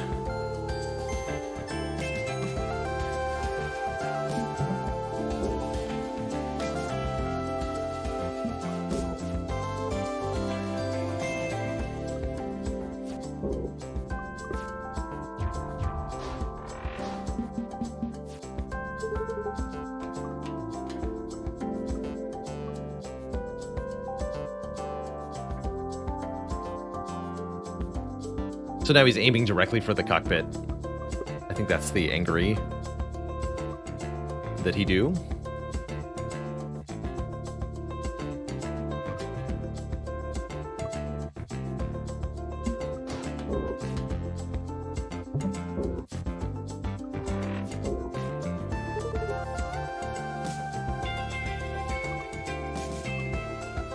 Crystals ready to go. Cloud save bubble fields.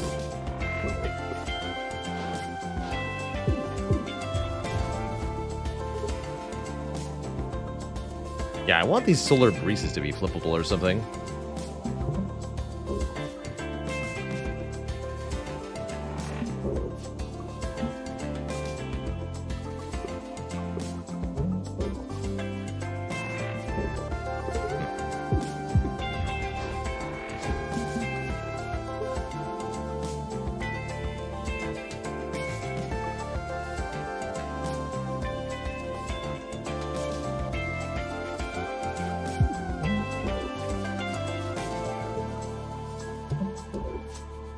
It's funny.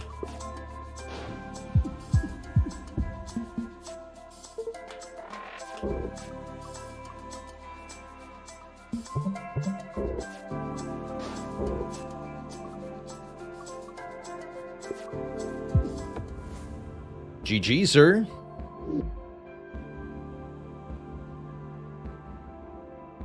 Don't think we need any more cards, unless those cards are really good. This is not such a card.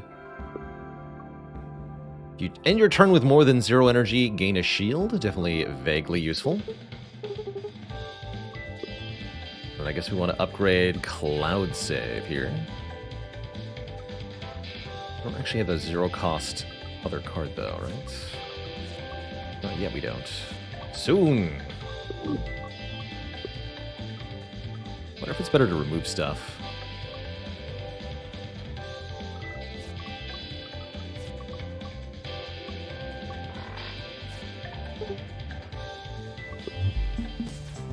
Crystalline Offshoot. Is vaguely useful.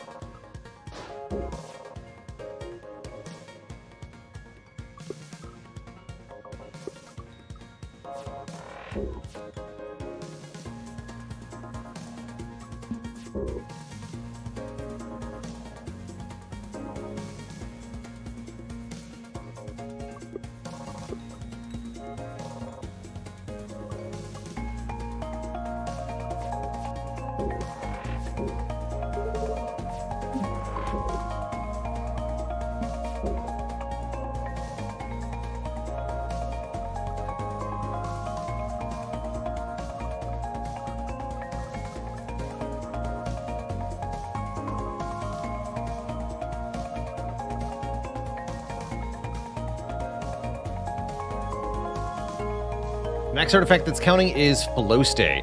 So our first 3 cards draw 1 extra card each turn, basically. Guess I'll lose the Zircon Zip.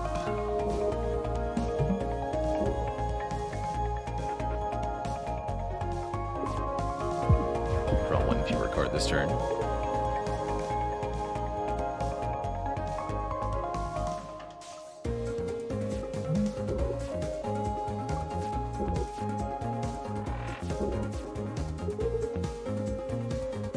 Passable.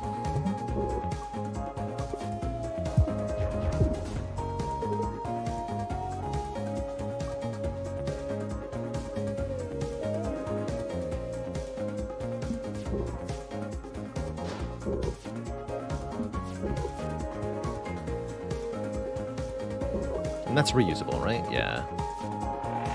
Pretty busted.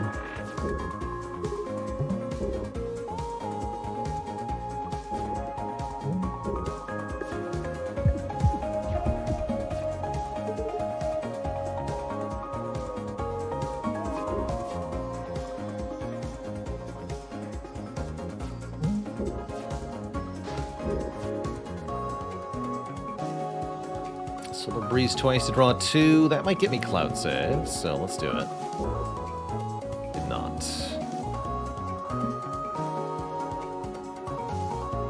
That's alright.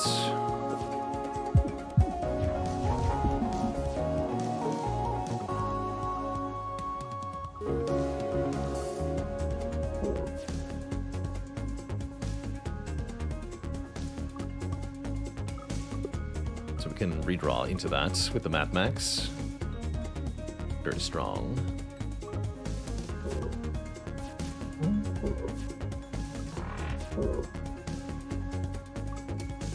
Even better.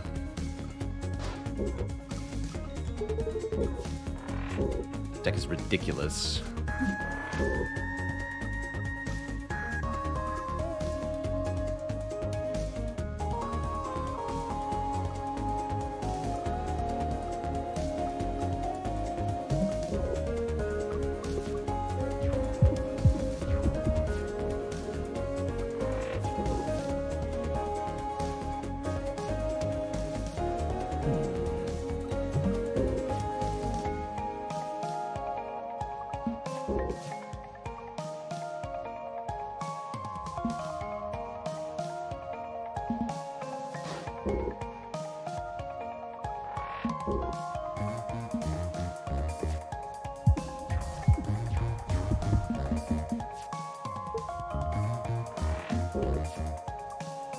And you're dead.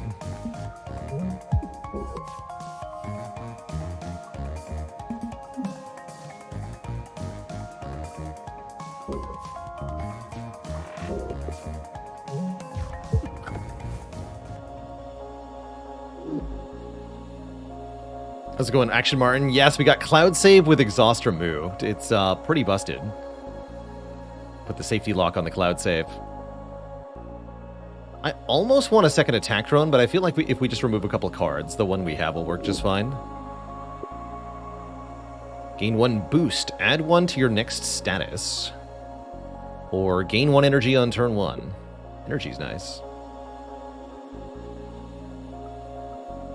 I think energy's better than the 1 status. Mining drill is 0 cost damage. Wait, you're right. Interesting. But yeah, we just upgrade basic shot, right? And we're there.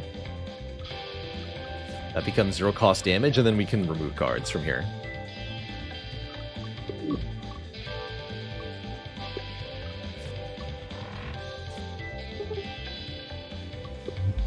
Don't know if we go infinite against rigs, but we're gonna try.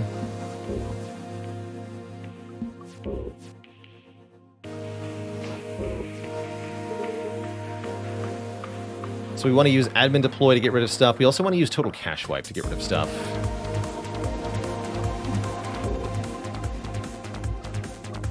Because our infinite pieces are basic shot A, cloud save. That's it, actually. So So we don't need basic dodge, spacer, Zircon zip, parallel shift, reroll, admin deploy. Might as well play the bubble shield. No reason not to. And then we just play total cash wipe, right? And then we're there already. That's pretty hype.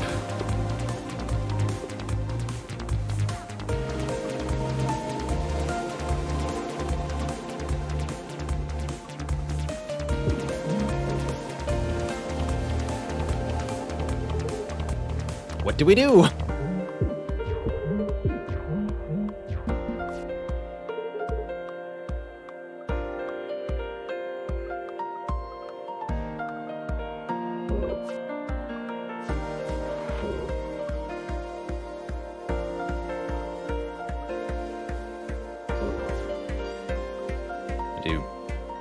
Basic shot, math max, basic shot, cloud save, and we can just do that over and over again. Or wait, yeah, basic shot, cloud save, math max, basic shot, cloud save, math max. We're there. We're there. Kind of tiring to do though.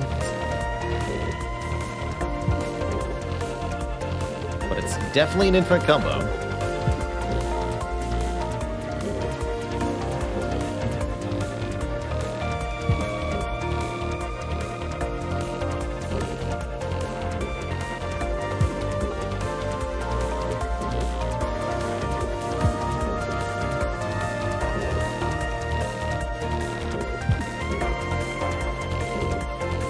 Draw minus 12 cards next turn.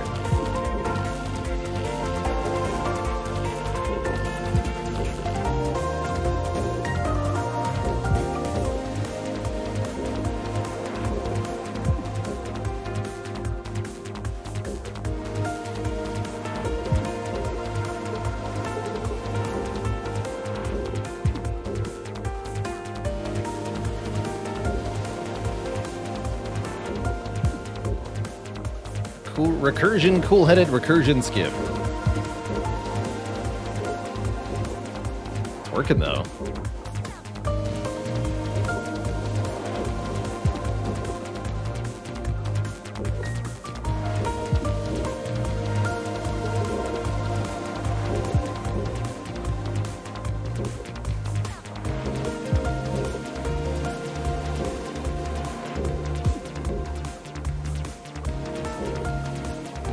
Just give me simplicity as the boss relic and we're gonna be great.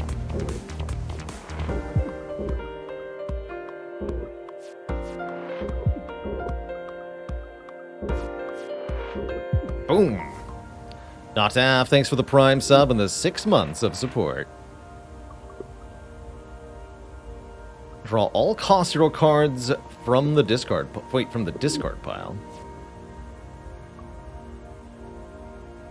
This is also a hilarious option.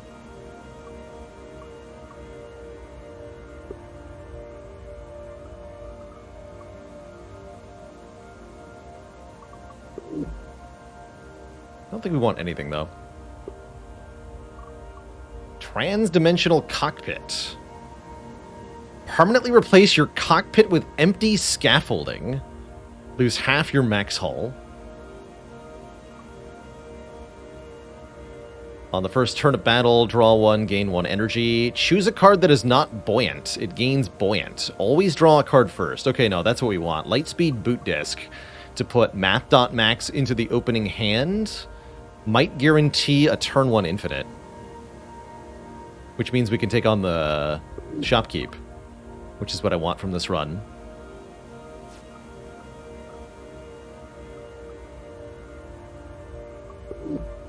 Excellent.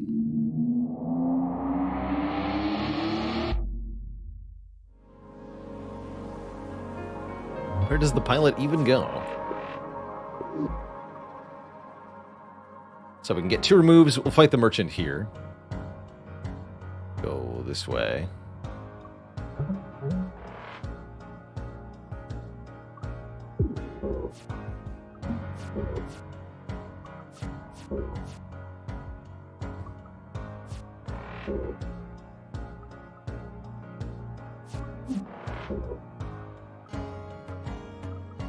Alright, but we have to total cache wipe, right?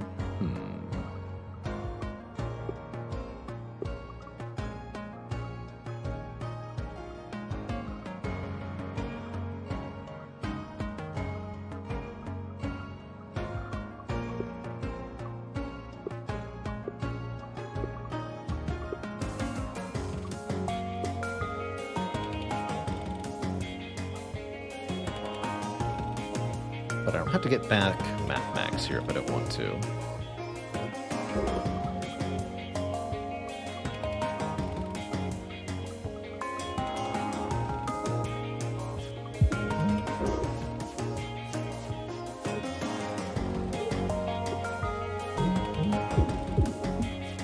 Indeed, what now?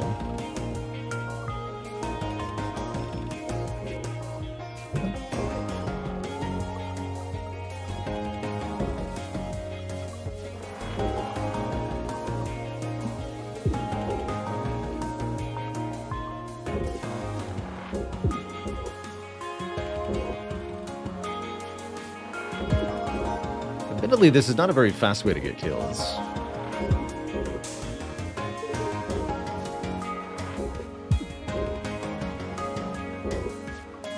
This is definitely not a turn 1 infinite either, which is concerning.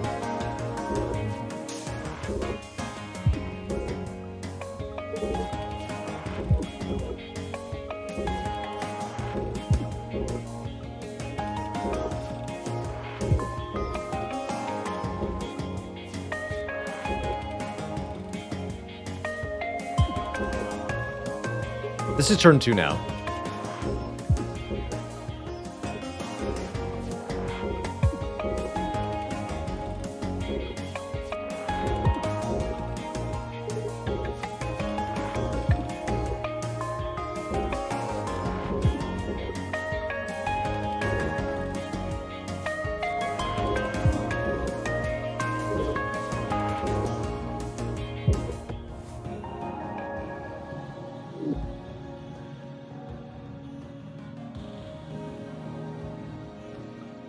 Worm B.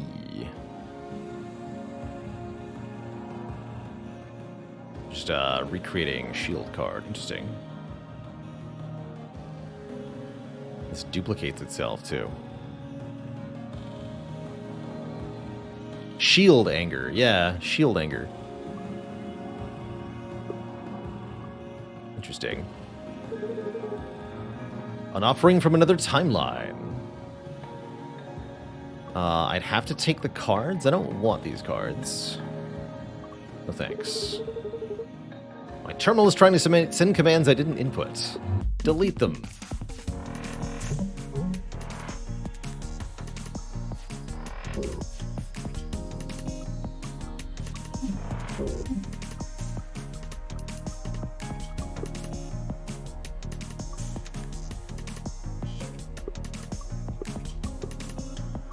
As before, we cannot go infinite turn 1. We have to use total cache wipe to delete a bunch of stuff.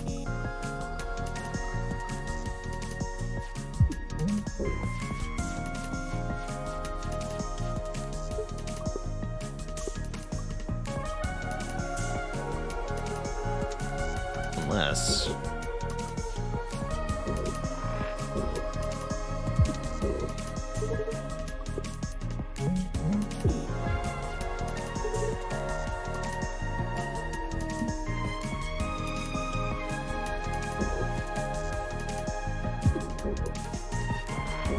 Gotta be careful with that.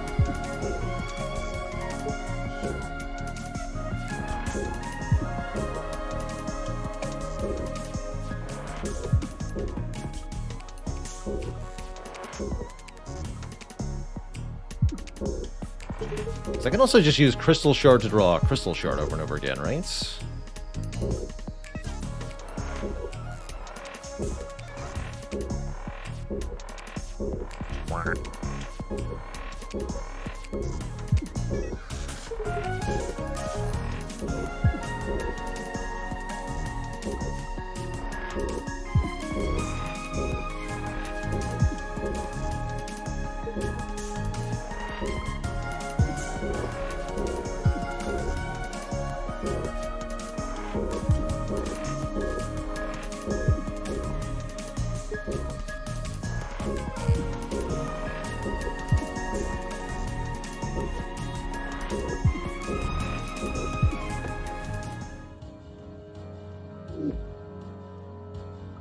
Catch.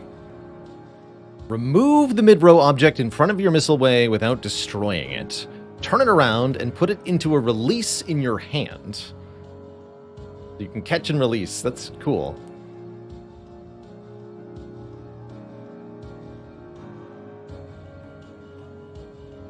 Yes, a good example, Lithium Brigade bait, of why other deck builders usually don't let a card hit the graveyard until it's finished resolving. Exactly. You don't want a card to be able to draw itself, or you can create one card infinites, which can be fun, although I think generally you don't want those to exist, conceptually. Works between combats. Now that's cool. That's really cool. Alright, let's lose the basic stuff that we no longer need.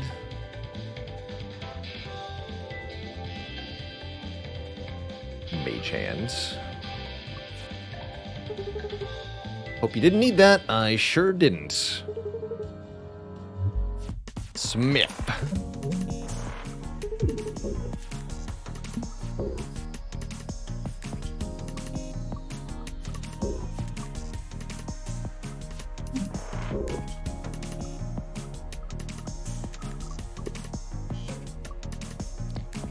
Save, Crystal, Mathmax. Where's Basic Shot? Here. Looks like we're good, right? Yeah.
Pew pew.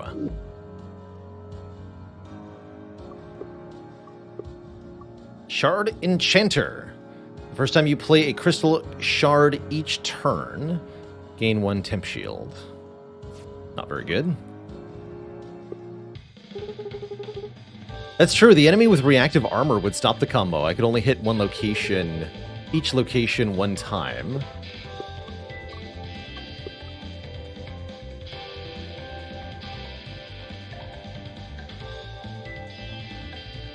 So I'll lose Edmund deploy.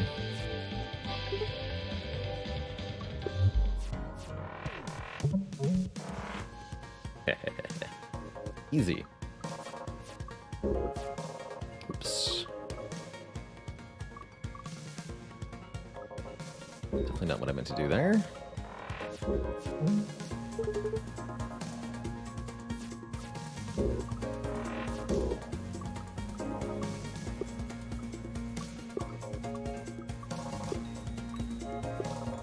It's fine.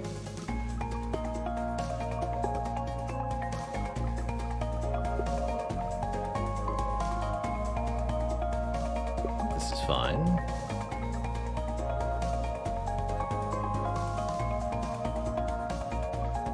Well, we'd rather do it this way, right?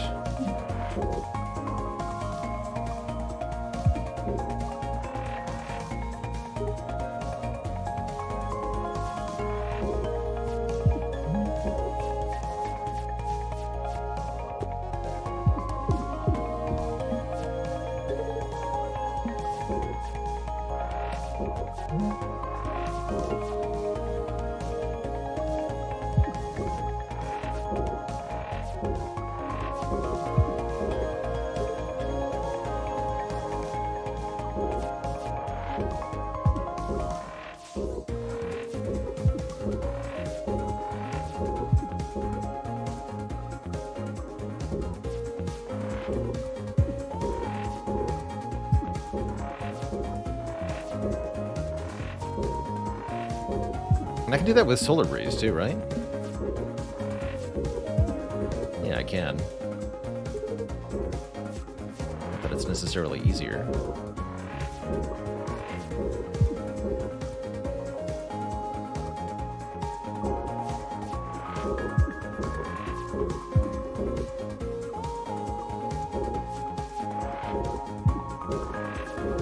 Boom.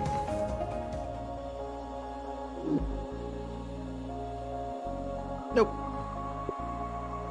Rock collection.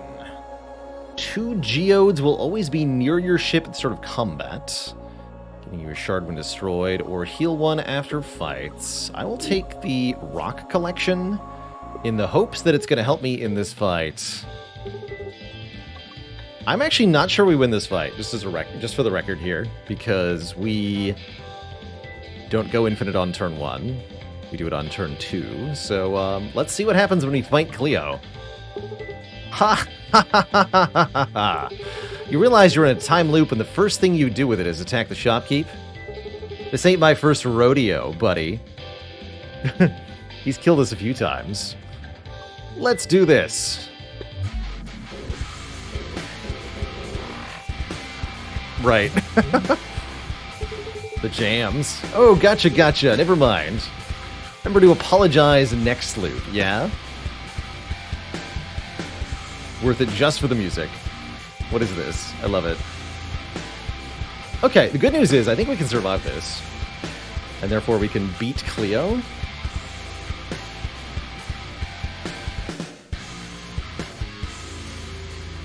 Alright, let's deploy an attack drone so we can, you know, block or whatever. Here's our total cash wipe. Not firing in the middle, though. Let's, Solar Breeze.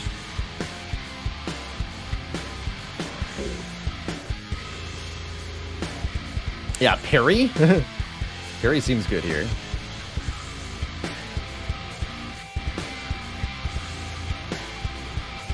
I'm just gonna move over 1. Math.max. Definitely needs a basic shot. Here's Cloud Save.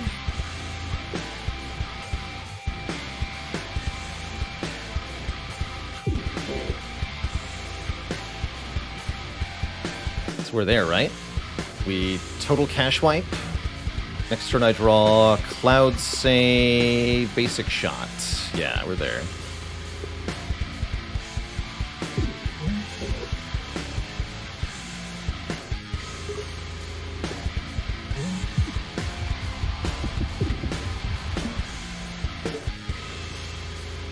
Yeah, very cool. 1, 2, 3, 4, 5, 6.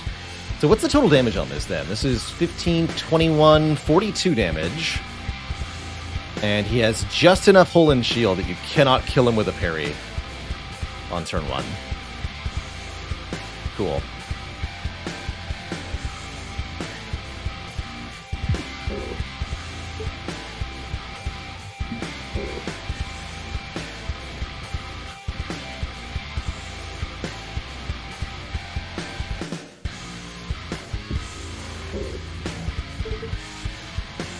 We are ready.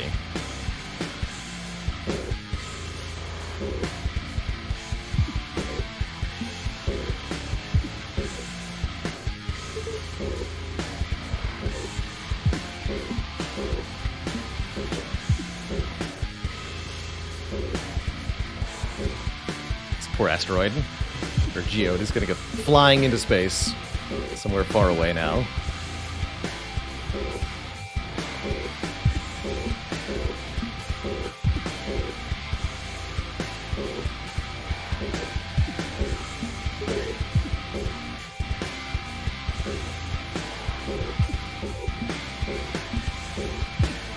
Bye-bye.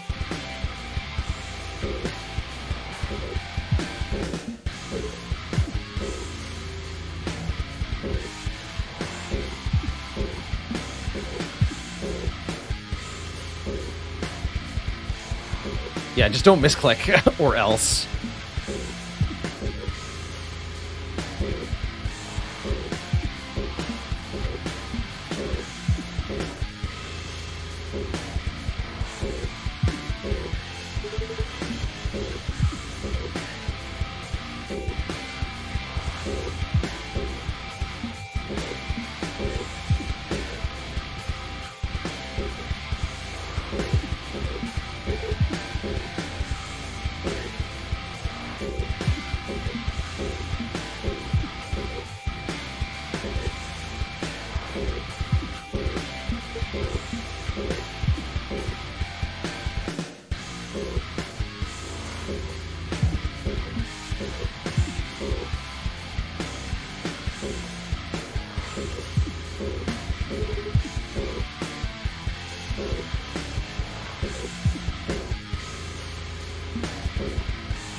GG, nerd.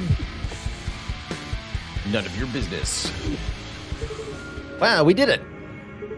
Why, though? Take these. Add an artifact. Broken glasses. Gain 1 extra energy every turn. Repair yards are empty. Why did you do that?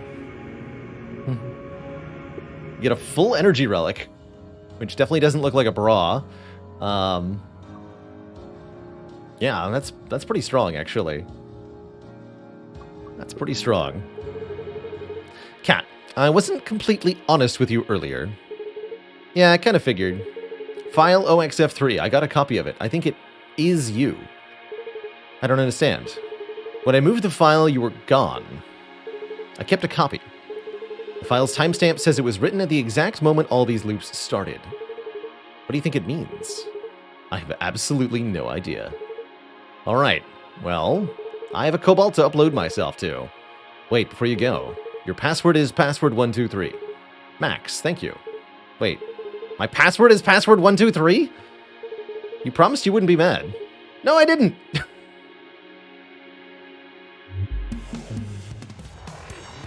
I see that.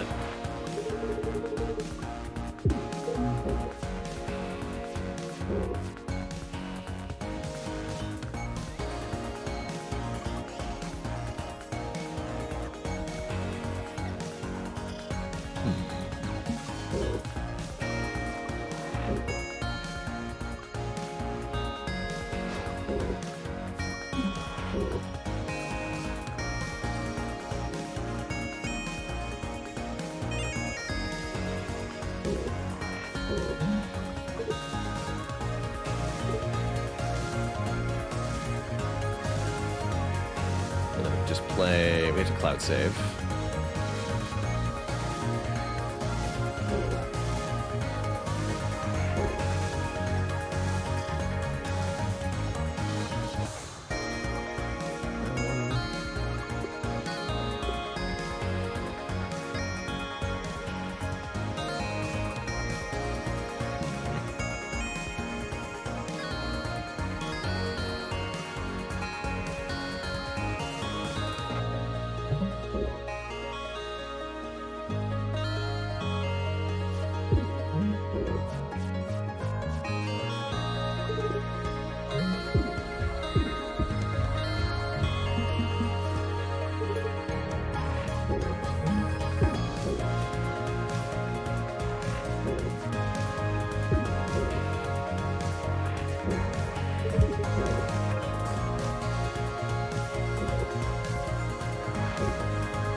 Bit easier since we can trigger the weak point with every attack here.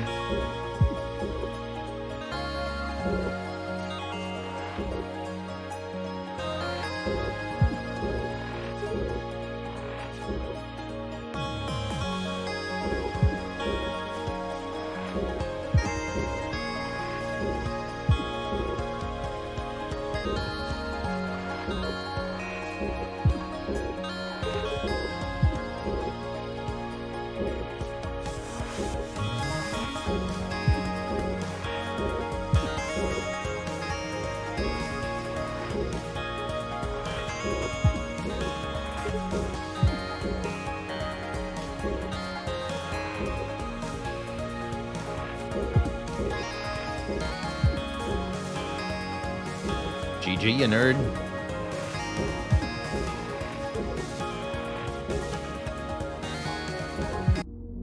Blah. Hey, Heligonian. You're very welcome for the shout out. Let's give another shout out to Heligonian here, doing their Movember fundraising goal to raise money for men's mental health and suicide prevention in Canada. Here, let me give another link to that. All about the dad jokes. That's right, there's a dad joke collection on the Movember page, too. So I'll give that another big shout out there. You are growing stronger. Books. Hello, I'm Books. Books, your timeline is not damaged in the slightest. Why are you here? I like to be helpful. That is very kind of you. Will you bring me the others? Yes, ma'am. Max, you're up.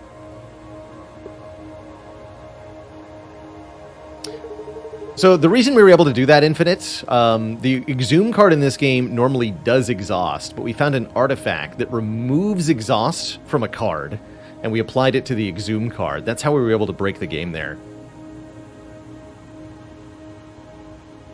That's after they just patched out an easy Infinite involving the cards I used. So I did the harder version of the Infinite.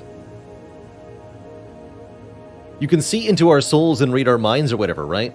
Yeah. Then why bother talking to us? Why not do it telepathically? Anything but the slightest telepathic influence would annihilate your soul. Souls are real? Yes. And they can be annihilated. Very much so. Sick. Thanks for not doing that. Your gratitude is noted. Souls are real. T-minus 9 days. Hey Max, I found your thumb drive on the ground in the core control room. Uh-oh, don't plug that in, Dizzy. I put that there. You passed my test.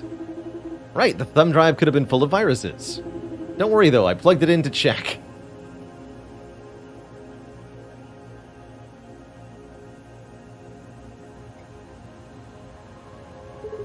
Sorry, bud. I gotta report this security breach to Perry. Ah, crud. Now she'll never let me do my cool experiments. Cool experiments?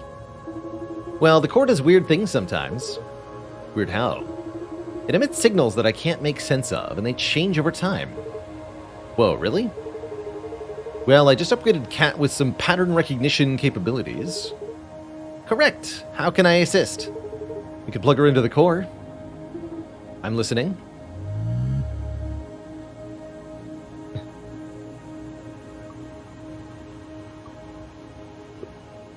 GG. GG, Tuishat. That means we have a new ship, the Tide Runner. Is this thing functional in space? It's surprisingly nimble for something made of trees. Made of wood? So we got warp prep as usual. Tide Runner. Immediately after you play the left or rightmost card in your hand, move left or right 1. At the start of combat, add an anchor to your draw pile. Your ship cannot move if this card is in your hand. Definitely an interesting ship to play. I want to do Isaac. Have we done Isaac Drake Riggs? Wait, that's not the right thing.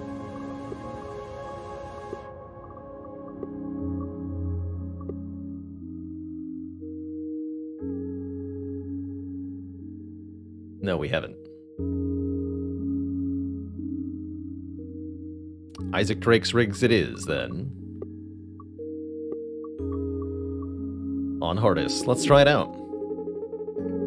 Ooh, very low. Oh my god. 2 max hull and 3 max shield by default. Yikes.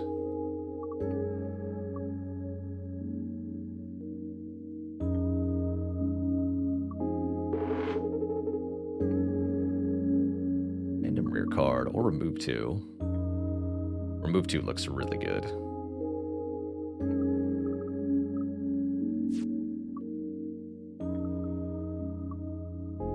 Yeah, overheat with 2 max hull. Oh my. Spooky.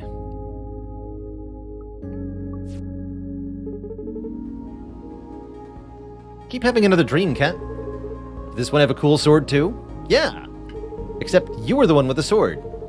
Alright, now you've got my attention. Well, I think the sword was a metaphor. I don't remember the details, but we were all there. The world was ending, but you were holding it back. But there was something wrong with you. You were different. And then I wake up.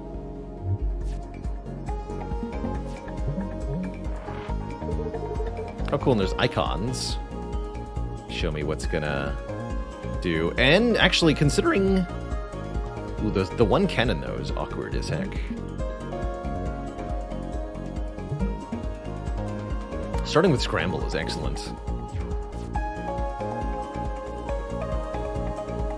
So I cannot move.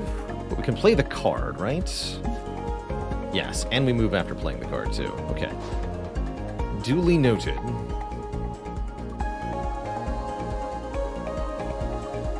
Heatsink would just wiggle me back and forth. Fun. Seems like a very maneuverable ship.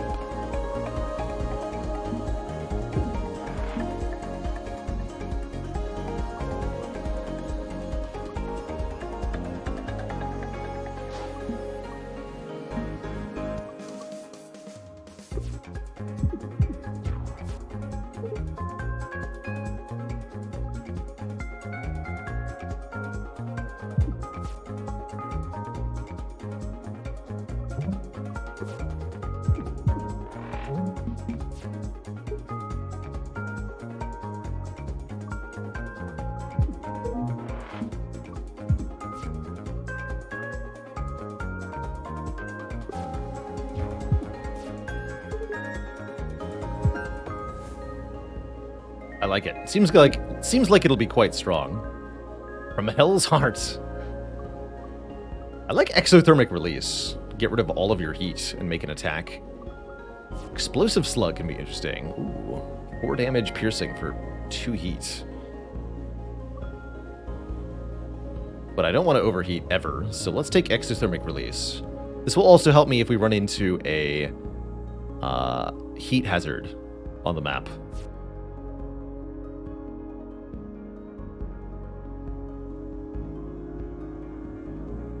Interesting pathing. Take 3 repair nodes or 2 elites, so can't do a combination thereof. I think I'm going to go for the repair nodes. Upgraded cards are very good in this game. That's what I'm learning. Ah, the Stinky Gnat. Target acquired.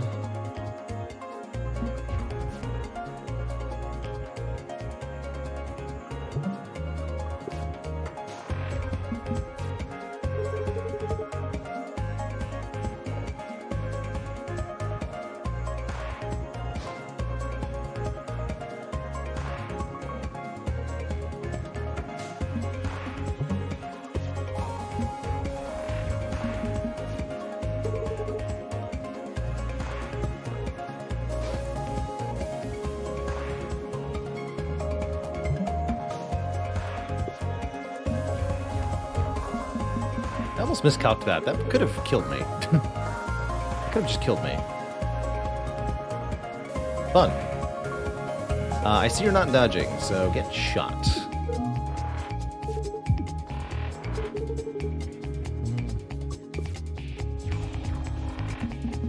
Yeah, that definitely could have lined up with the cockpit and just killed me. But it did not. So it dodges all the way out of the way. So it'll do the same thing. It'll go over here. Okay, that's not too bad.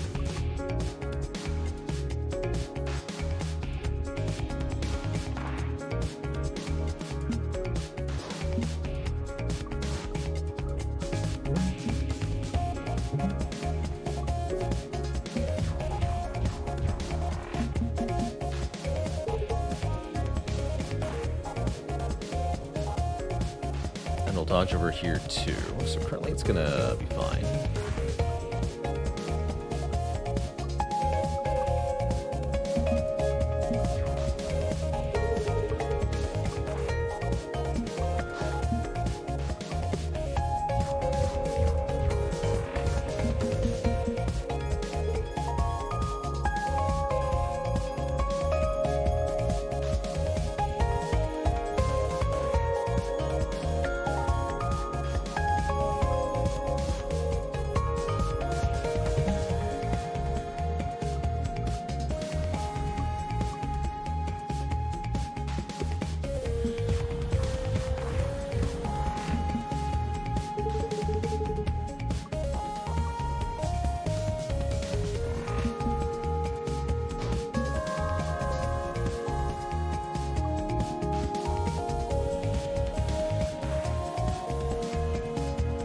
it's going to dodge all the way out of the way of this shot. So we'll go 1-2 over. It's going to shoot this location, and the drone's going to hit it. Works for me.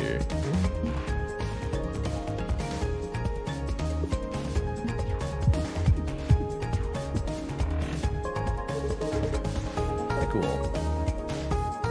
And it'll dodge over 1, so it's going to get shot twice, which means we're fine.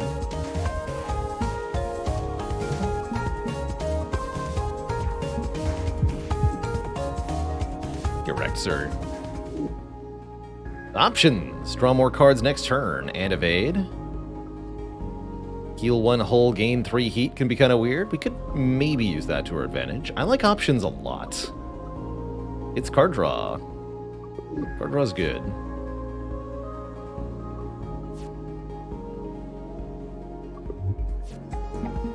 Oh, frickin' Wizbo and a Solar Flare again? Holy crap. Okay, good thing we have Heatsink here. Terrifying. This could be the end here, that's for sure. We're counting on Exothermic Release to make up the difference, though.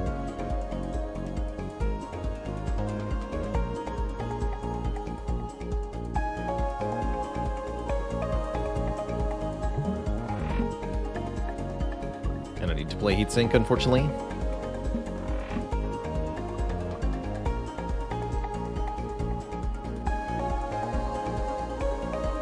And we should play Corrupted Core.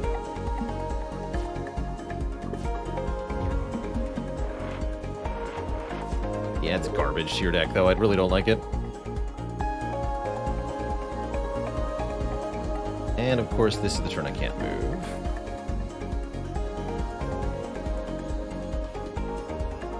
I guess we're more likely to draw this with the draw upgrades.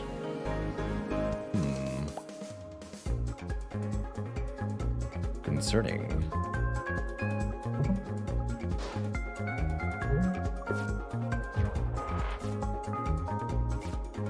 Yeah, that Toxic is bad.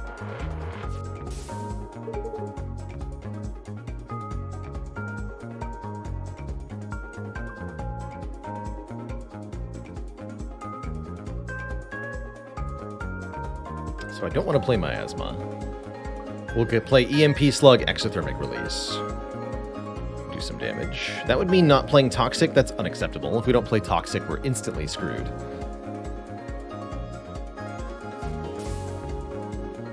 So we have to Exothermic Release Parallel Shift. Oh boy. No EMP Slug for us.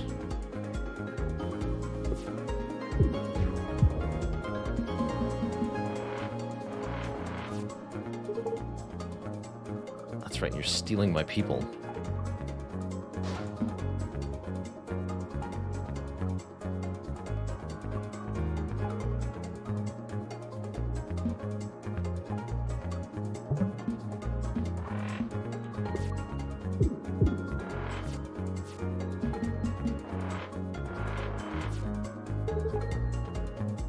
Wizbo, you are the worst.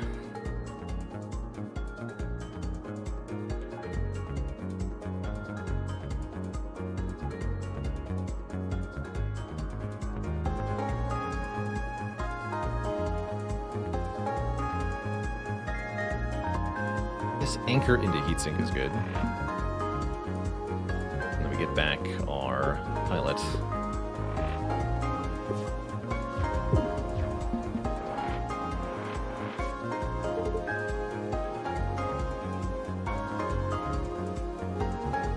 Not being able to play these Miasmas is pretty terrible, though. I guess I could play both of them if I'm willing to take 1 damage this turn, which I am not.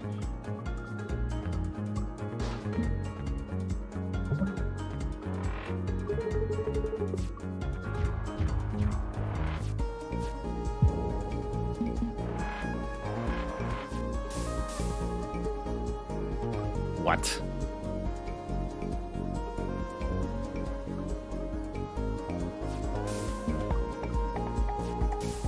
Wizbo, what the hell?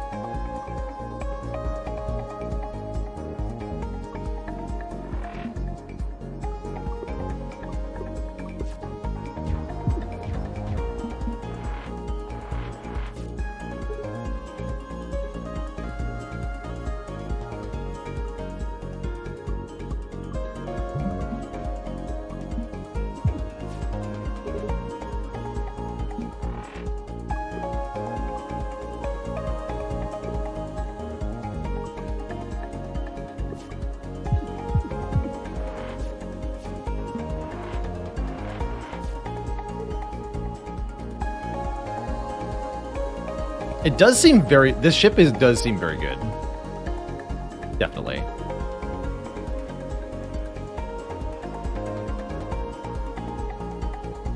Definitely seems very good. So we can kill this turn. We have to take the 1 hull damage from heat, though. I guess that's not too bad. Unfortunately, we do take heat damage before the drones fire, to my knowledge.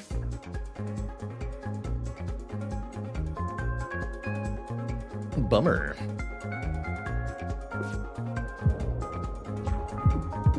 Good news is we didn't die to Wizbo.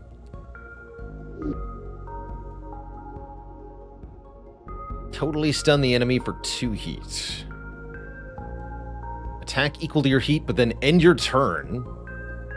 Charge beam I like. Have I heard of Dream Quest?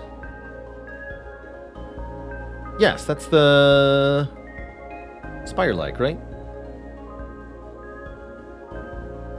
Yes, we played Dream Quest on stream, actually. Kind of a precursor to Slay the Spire. It's horrendously unbalanced, but kind of cool. Neat that it's on iOS. Didn't realize it was on more platforms than just Steam. And then make Charge Beam not exhaust. I mean, just having Charge Beam is pretty sweet.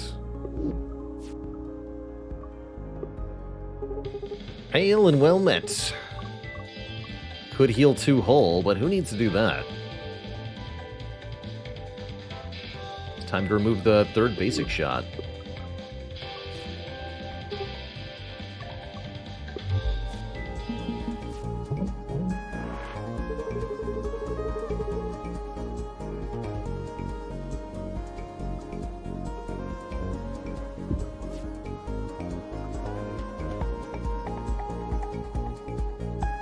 Good EMP slug.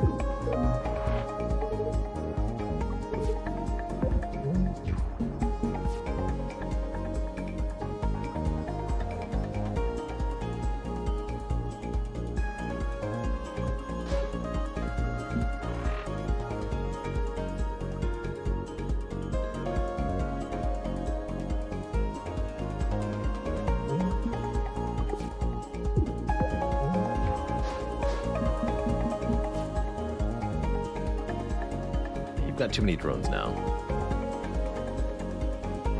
Actually, it's not that bad.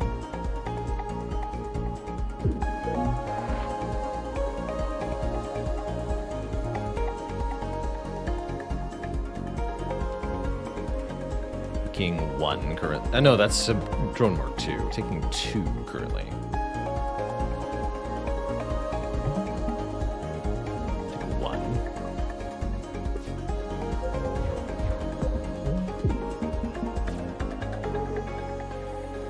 Too many drones here, man.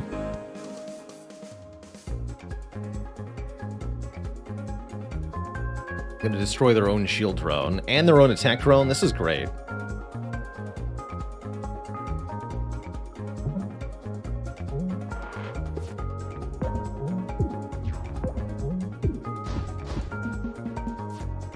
Convenient.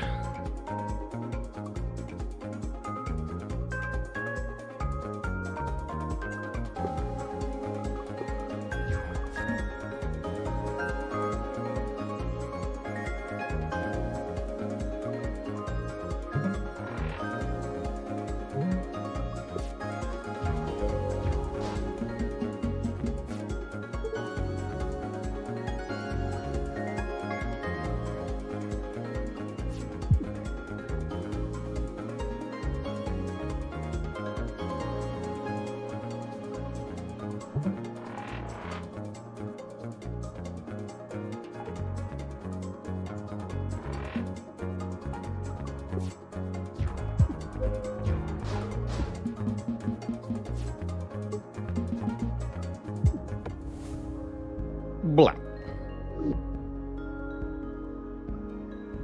Search your discard pile, move a card to the top of the draw pile. That can be quite nice with the charge beam.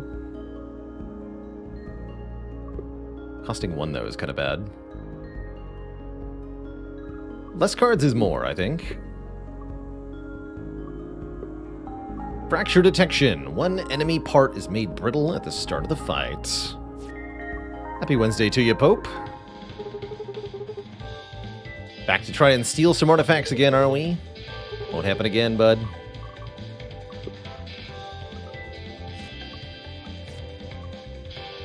Slug B is okay. Tactron B. Tactron A is great, as ever.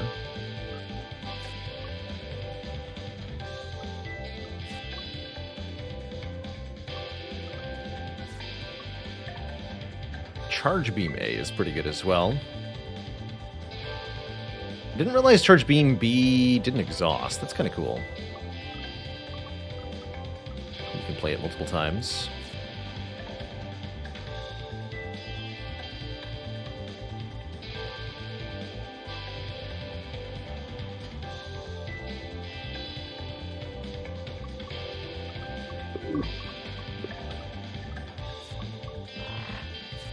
I want the Super Beam. Favorite crew member yet? Hard to say, actually. I think there's a couple good candidates.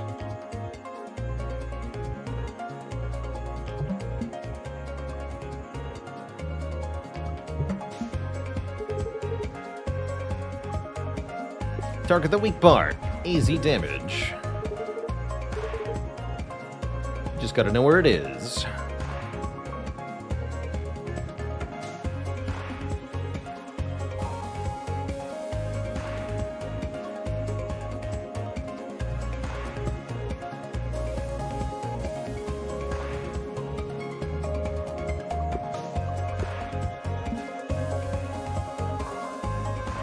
Can't catch me.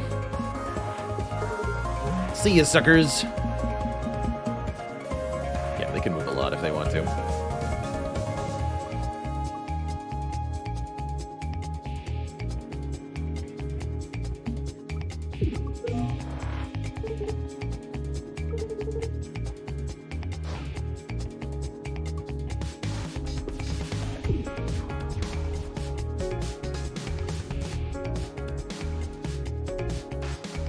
I don't want to be here.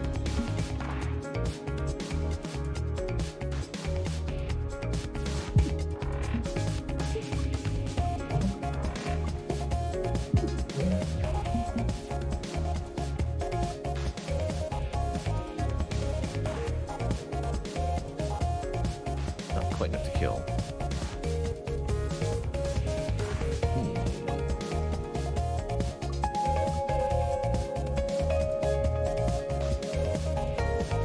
This EMP slug is fine.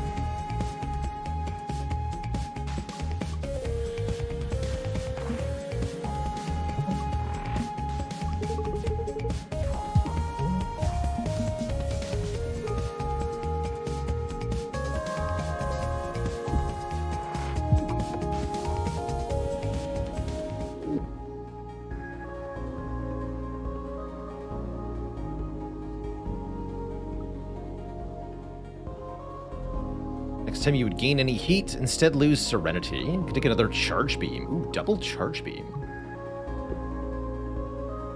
Zero cost move in Bolt is okay, although it exhausts.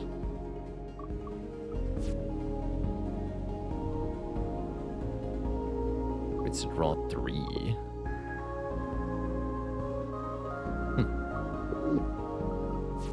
Take another beam here.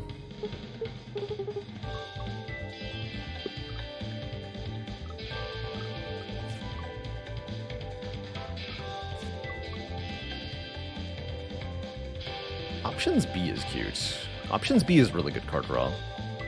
Although more card draw means the anchor gets into our hand more often, which is potentially a problem. Let's go on Sama Baron. Freaking 10 streak, it happens. Let's upgrade to EMP Slug. Early heat sink upgrade to make it flippable, that makes sense too. And can be upgraded. It's 2 move, flippable. That is pretty good. Big Crystal.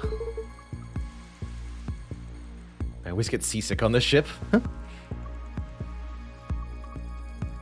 That makes sense.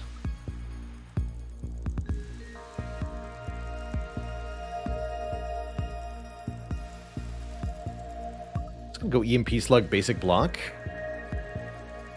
Keep 1 shield.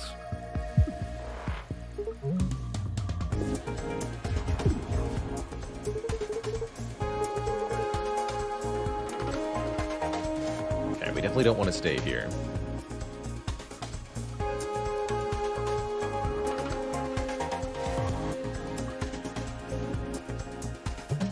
Attack drone, you're gonna block for me.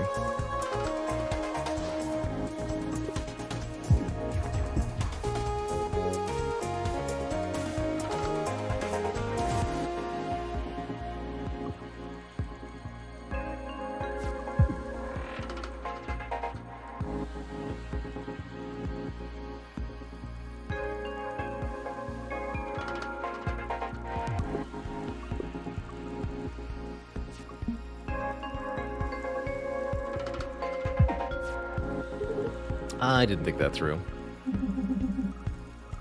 Whoops. We're dead. It's about time. Yes, we drew into anchor with the draw shot. I could have thought about not doing that, but that definitely got me. We can't move out of the way of this attack now. And yes, that is our first loss in this game. Makes sense. The ship that had 4 max hull is our first loss. Plus a genuine misplay, too, so can't say I'm too surprised. About time. Like I said, this game is not necessarily too easy. I find it actually just the right amount of difficult most of the time. But this is not the end. Twist shot. So it goes. That anchor, man. I'm not 100% sure I like this ship, but does seem kind of powerful. GG. I could also see, yeah, Drake and Isaac being maybe a rough pairing. But all up to that bad play, mainly. We could have done that fight, no problem. So it goes. So it goes. Well, Twitch chat, that is going to be the end of today's stream here. It's been a lovely, lovely bunch of time.